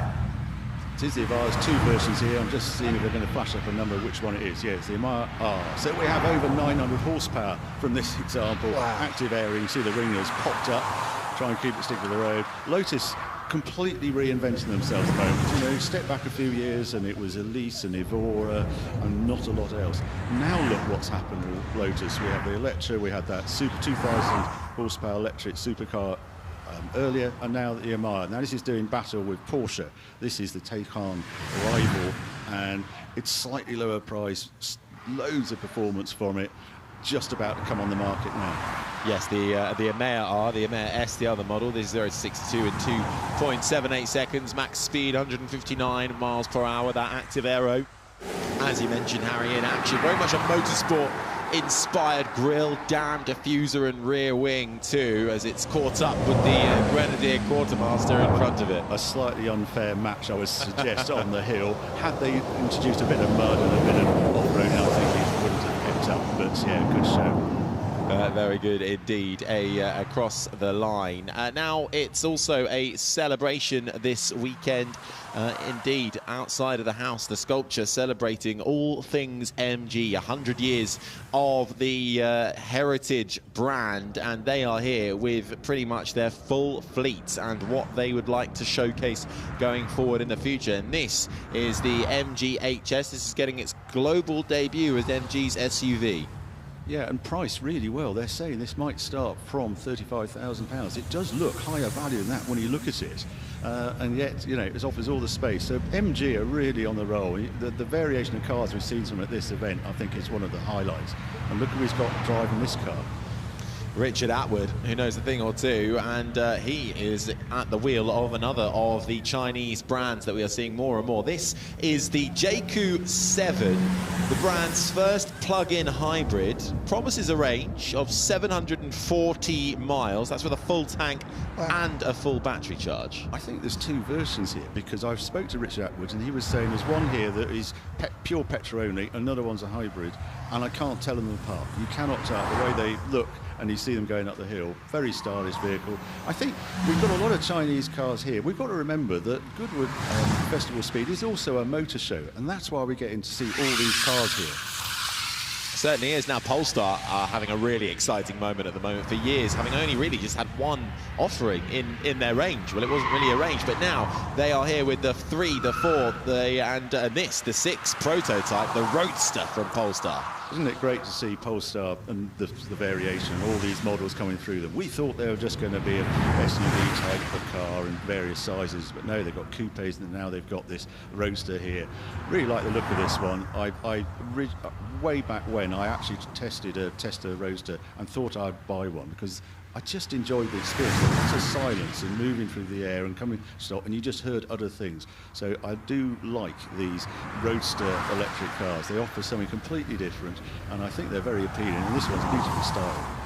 It certainly is. This expected in 2026, two-door convertible, 0 to 100 kilometers an hour in just over 3 seconds, a top speed of 155 miles per hour with over a 370-mile range out of a dual-motor powertrain. That's the Polestar 6 concept. Oh my goodness, here we go. We've got the local boys here. We've got the Rolls-Royce Cullinan that's just had a revamp, slightly different design at the front, still all the space inside, still the same performance, flying up the hill. Rolls-Royce put out for their top race drivers to drive their cars up the hill, and I think it's just fantastic to see these things, not just cruising around, full-on attack on the hill. Yeah, this is Matthew Wisher driving the Rolls-Royce Black Badge Cullinan Series 2. That front and rear of the car comprehensively reimagined, from that iconic grille to the striking new exhaust finishes. Bold, distinctive from Rolls-Royce. He's not in chauffeur mode here, is he? He's in James Bond mode, I think. This is the thing, often a lot of people associate a Rolls-Royce as something to be driven in. This is very much something you can drive yourself and get a huge amount of enjoyment out of it as well. Across the line. Well, we actually saw the Rolls-Royce Spectre do an amazing time up the hill in the Shootout. Perhaps they should have included the Cullinan as well. Yes. So I think we saw a Cullinan as well, acting as one of the recovery vehicles earlier too. So versatile machines, those Rolls-Royces. The Toyota GR Supra. This again, another fantastic work from the GR side of Toyota. Yeah, who thought we'd see the Supra coming back? Great to see. Toyota just love the GR brand, and they've got a chairman at Toyota, Kia Toyota, who just loves performance cars, rally cars, performance. It's not all about pretty, it's not all about electric, and so they are generating more GR models in their range. They feel that the performance car is getting overlooked, and amazing that a company like Toyota are doing that to bring us the performance cars that you all remember. Supra was a terrific car, and they're priced well, they're affordable, they're not crazy money. Great performance, very usable. I can see it being very popular. That 3-litre turbocharged 6-cylinder engine screaming over the finish line. And from the GR Supra, we go to something very different when it comes to style. We're at the Koenigsegg now, so we're actually in the supercars here. Jesco Attack, so this is just mad. This is 1600 horsepower out of this one. There's two versions here. Jesco was Christian Koenigsegg's father, that's where the name comes from. And the Attack, 1600 horsepower on E85 fuel. We saw it on the Shootout as well, to I think a 51-second time or something like that. There's two here. Whether it's behind it, there's an Absolute as well, which is even slipperier, and they're hoping to get a top speed run out of it of 330 miles an hour. This one is slightly slower at 310 miles an hour, but that's still flipping quick. And that'd be pretty a scary ride, that sort of speed. Yeah, they've got two Jescos here, as you say, the Attack and the Absolute. This, the Attack, as it comes over the line, popping and banging. There it is, sounding absolutely magnificent. Yeah, supercharged V8 engine in it. What have we got next? Oh, it looks like the Lotus, if that's coming next. Yes, just waiting for a couple of more cars. Of course, that Koenigsegg was actually scheduled to be in the Supercars batch, which does follow this. So we'll try and keep you up to date with how the final batch of the day will be unfolding. You can see some Supercars lining up in the back, but before that, there are the course cars that are the BMW, the Bentley, and the Rolls-Royce all lining up to head up the hill. So I believe we are combining batches. So we are going straight into the supercars once the course cars have made their way up the hill. And I've asked you this, Harry, over the weekend so far. Yes. What defines a supercar for you? Oh, just excitement, just styling, just wow. The fact that you park it up and then you turn around and you go and look at it again, that is what a supercar must do. The poster edition, that's what a supercar is. Absolutely. And fantastic diversity and array to come at you. The supercars on their way to round out the day's running. I have to say the course cars are almost a supercar run on their own, aren't they? Yes, they really are. A brilliant offering. And we saw the Rolls-Royce Cullinan, I think it was towing the Glickenhaus earlier, from the shootout, and just to see it in that capacity. Perfect tow car, and it's lovely. Well, let's have a look back at then batch 5, first glances and road bikes as well. And we saw the Continental GT and the Continental GTC as well, with that beautiful racing green making its way round the hill climb and up the hill. It was the coupe version there, then we saw this Rangran U8. I still wish it had done its 360, but we didn't see it, we just saw it in action up the hill. Are those all of their lights up the top? It does remind me of a certain car, I can't think what it is though. They're certainly turning heads, as is the Honda Type R. Lovely road runabout here with that high performance power as well from Honda. They've been around forever. I do love the Honda Type Rs. They're still doing the Civic Type R. It was the entry level, and that one 327 horsepower from 2 litres. And the Lotus, and they are showcasing a new birth for Lotus and their future in their offering. I look back then at some of the first glances. It was an icon of its era, a ruler on the racetrack. It was every stuntman's stunt car of choice, a legend of its time. But you know what they say. Legends never die. They're not just reborn, they're rewired. The legend is back.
Sky Broadband are changing the game. We live in a society where 47% of UK gamers are women. Yet they only make up 5% of esports pros. This needs to change. 2 tournaments, 1 final. They're UK's first of its kind, with pro contracts and Sky full fibre on the line. We're on the lookout for women on their path to pro. Join us and compete in Races E-Series, Soccer E-Series, all leading to secure a place at the Women's Esports Finals. Sky Broadband is built to power the pros.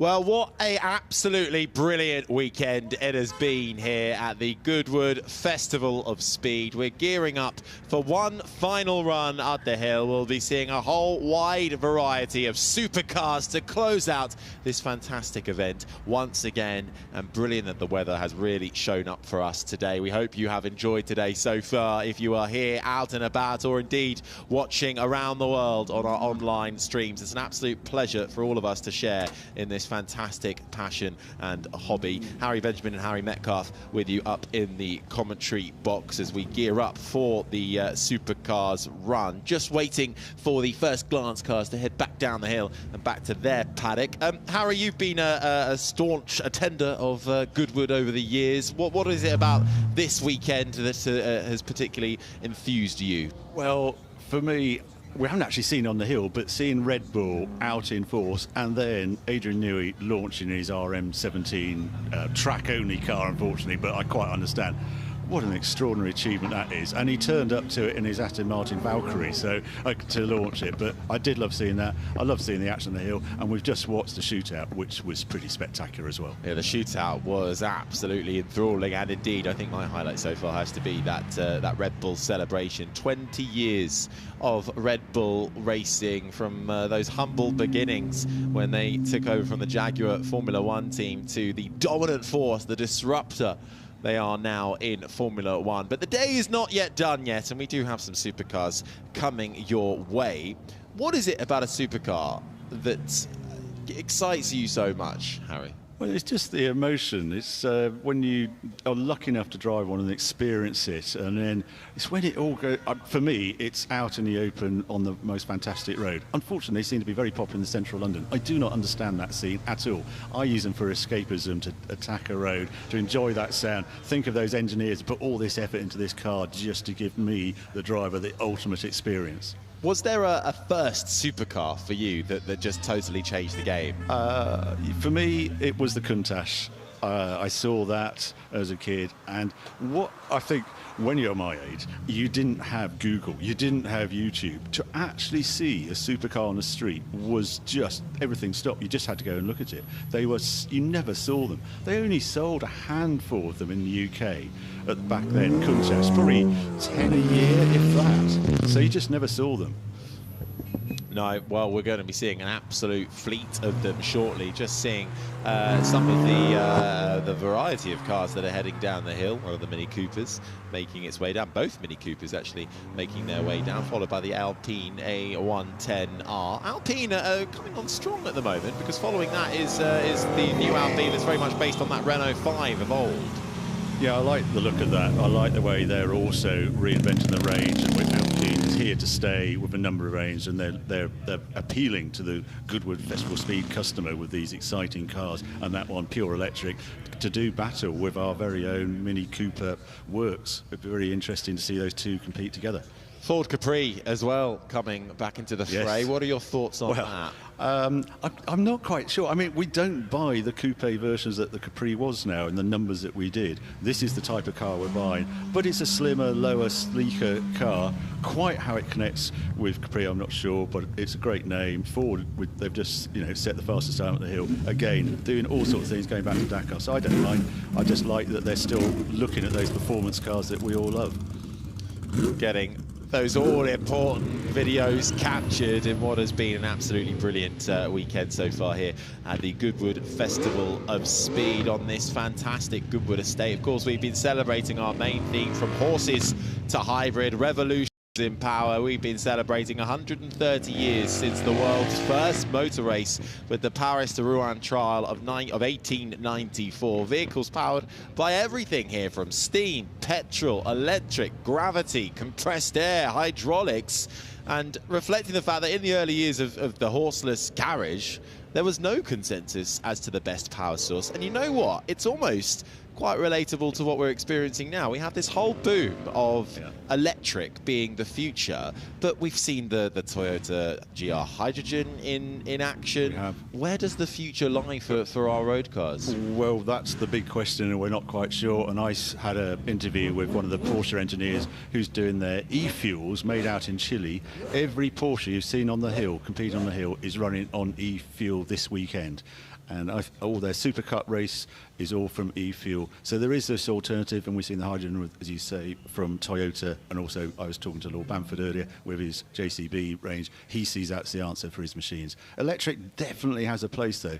And I'm a big fan of the hybrid engines we're seeing now, because they combine both what we know are known technology, but you will be amazed how many miles you'll do on pure electric with a modern hybrid. Yeah, well, the Goodwood Festival of Speed has long championed emerging technologies like that. You think back to 2023, Sebastian Vettel was here, drove Nigel Mansell's Williams FW14B and Senna's McLaren MP48 on sustainable fuel with his Race Without Trace program. All my cars at home have all been run on sustainable fuel for a year now. I use Corentin 80 fuel from everything from my McLaren to the Countach to the Lotus Elan, all on sustainable fuel. Just to see, I mean, it's more expensive per litre, but I just felt I wanted to know what the future, if there were any hiccups along the way. It's a very non-story almost. It just performs like super unleaded. Yeah, no deficit at all then. And it's interesting that, well, Goodwood Revival coming up later on in the year. We hope to all see you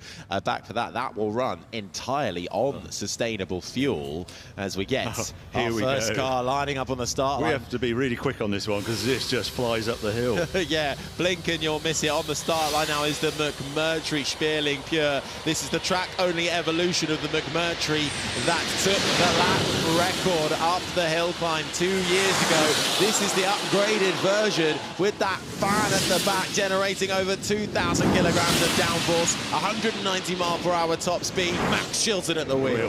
We saw this side, like they're desperate to get me behind the wheel of this thing.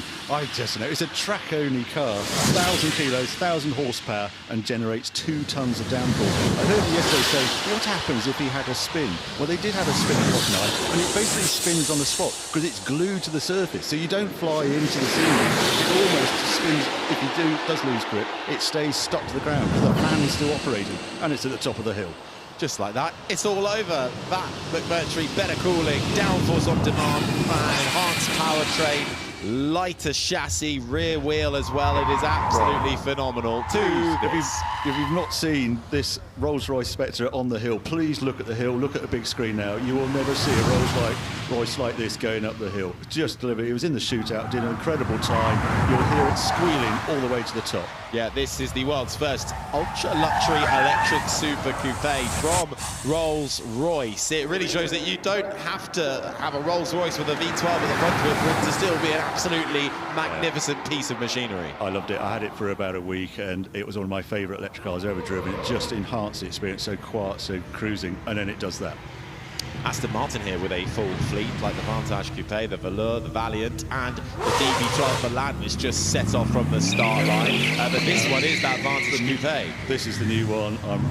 Yeah, it's quite an exciting car. They really wound the wick up, 640 horsepower this one, obviously rear drive, and it's a big change for them. The entry point now has moved up to about £168,000, I think, the entry point with this model, but it is beautiful. And they'll be going racing with this car. Just look at it in this sun. It looks fantastic. And that brilliant racing green as well. 202 mph top speed, and you'll hear it before you see it with this one. Yeah, the Now this one is made chuck only. They threw away the turbos, they gave the engine a Cosworth, they made it rev to 9.5, and they just made it sing. Anywhere trackside, this is a wire art. This is not an F1 car going up the hill. And this owner, he has it for his own use, and he heard it, and he just said, I've just got to own that car. And here he is, demonstrating his very own car. Andrea Montemini behind the wheel. This is the most extreme Pagani hypercar ever made. Naturally aspirated V12 engine, 850 horsepower, just over 1,000 kilograms. Only 30 of these in the world. And it'll cost you around about 2.6 million euros for the pleasure. But I think it's for our pleasure as well, and you just hear that go up. There's nothing like it. Yeah, that's a very exciting car. Fantastic from Pagani here. They've got the Wyra and the Utopia here too. Ferrari with a huge offering. This is the Ferrari Daytona SP3, of course, paying homage to that 1967 Daytona 24-hour race where there were 3 Ferraris in the top 3. Yeah, a very special car. You have to be invited to buy one of these. They're based on the Ferrari 812 Superfast. He's now, I see, he's taken the roof off. The poor guy, he's had the roof on the last couple of days, but today the weather's perfect and the roof is open, so you get the full force, the full sound. Glorious sound, glorious design. Just, I love that Ferrari are doing these. I think we'll look back on these as very special moments in Ferrari's history, because these aren't regular road cars. These are designed purely for the style, to celebrate their V12 engines. You ask anybody to pick out a supercar, pick out a race car, and they'll most likely say Ferrari or the red one, and that is doing just that. Now, this is proving to be a little bit of a disruptor. Again, the Chinese market really emerging here in Europe and the UK. This is the Yangwang U9. This is BYD's luxury brand with their supercar entry. Yeah, and big numbers. 1,287 horsepower, 2,475 kilos, but with that amount of horsepower, that will soon get rid of that. Isn't it interesting that with just the breadth of cars we're seeing from China, and this is right at one end of it, this supercar taking on the establishment, a very nicely designed car, big wing on it. Shame we didn't see it in the Shootout. I would have liked to have seen that in the Shootout. Yes, no, not quite making its way up there, but very steadily making its way past the flip wall. 960 kilowatt power up to 450 kilometre range, and actually it's going a bit slowly that the McLaren has to really slow up behind. The McLaren P1, yeah, spent a lot of time with those, love that. That is now in track mode, you can tell from the wing, and then that's the McLaren GTS going up the hill. This, believe it or not, is the entry point now at McLaren. This is where the range starts. Yeah, it's kicking up quite a lot of dust going straight from Auckland, but not quite as much as that Mustang GTD. I think we've broken away from the McLarens. We're firmly with the Mustang GTD. So this is Ford's Mustang GT3 racer turned into this crazed car, limited run car for collectors or people who really want to spend shows on track. Over 800 horsepower from this thing, supercharged V8 in the front, transaxle gearbox in the back, carbon brakes, super lightweight carbon fibre bodywork, and just look at the look of that thing. What an angry Mustang that is. Yeah, this is very much a Mustang designed to take on the best of the world and try and beat them. Global dynamic debut of this all-new Mustang GTD supercar takes its inspiration from the Mustang GT3 race car, but doesn't need to follow any of the rules that GT3 racing requires that to follow. This is Ford's engineers and designers unleashed for the ultimate Mustang. Yeah, proper skunkworks car. If you fancy one, go down to your Ford dealer now, but I'll just warn you, it's £315,000. Just pocket change then, isn't it? This, though, from Lamborghini. This is the Huracan Evo Spider making its way up the hill. And the Evo bit means it is two-wheel drive, so rear drive with this from this fabulous V10 in various iterations. We've seen a number of Huracans go up the hill. Look at them, listen to them. This is the last year of the Huracan. This V10 engine moves to a twin-turbo V8 next year. Super high revving, 9,000 RPM. But this V12 has been singing and just wonderful Lamborghini. For the entry-level Lamborghini, never felt like that at all. And yeah, a very emotional, very loud, very typical Lamborghini, from style to sound to performance. Yeah, an output of 640 brake horsepower, 0 to 60 mile per hour in 3.1 seconds. That Lamborghini. And now this. Yeah, we haven't seen this much on screen, actually. This is a very clever, this is an Alpine A110 that Zagato, in combined with La Squadra, a Polish supercar company, have done this twin tail, as it's termed, because you can have it in a long tail form or a short tail form. And by that, I mean the rear section of the bodywork that looks extended. This is in its long tail form. If you want it short tail and then it's road legal, you take that, you unclip the long tail, and then you can drive around in the streets. All carbon body. Unfortunately, it's 650,000 euros. They're going to build 19 of them, and they've already sold 10, they were telling me. And he's got the Porsche right up behind him as well. Yeah, Porsche 918. Now we've got, the Bugatti Mistral. So this roadster that Bugatti kept telling us they'd never do a convertible version of the Chiron. And then right at the end, here it is. They did one. And it's quite hard to do structurally because the body was such an integral part of the Bugatti Chiron and the crazy high speeds. Yeah, you can see the air brake going up as he's braking down that wing right in attack mode in there as he comes into the corner. It's a limited speed once you put the soft top on. It's not a full convertible. They did one with a glass roof, but yeah, 1600 horsepower Bugatti flying past.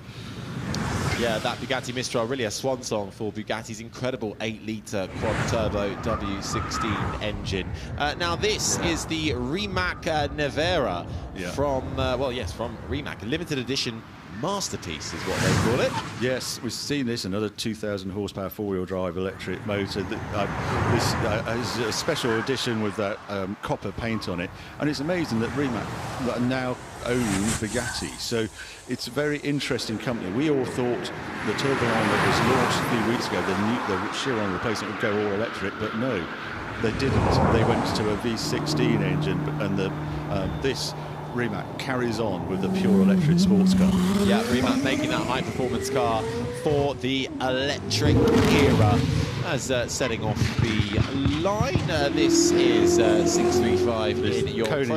Yeah, CC 850. This one. This is a hark back to where Christian started off. This looks like the earlier Koenigseggs he produced, but he hasn't, shorn it of horsepower. 1,385 horsepower and an all-up curb weight of 1,385 kilos. So this is 1 horsepower per kilo. Imagine that. If you've got a 2-ton road car, it would have 2,000 horsepower. That's the power to weight ratio of this crazy car. He's taken the roof off from this one as well, and I've always liked that actually clips under the front bonnet. If you open that front bonnet, that's where the roof panel is. They've always been this convertible thing. Super clean design. I really like to see him doing these sort of models. I love the story behind this as well, though. 50 units made for the 50th birthday of Christian Koenigsegg, the founder, and then the demand was so high, they made 20 more.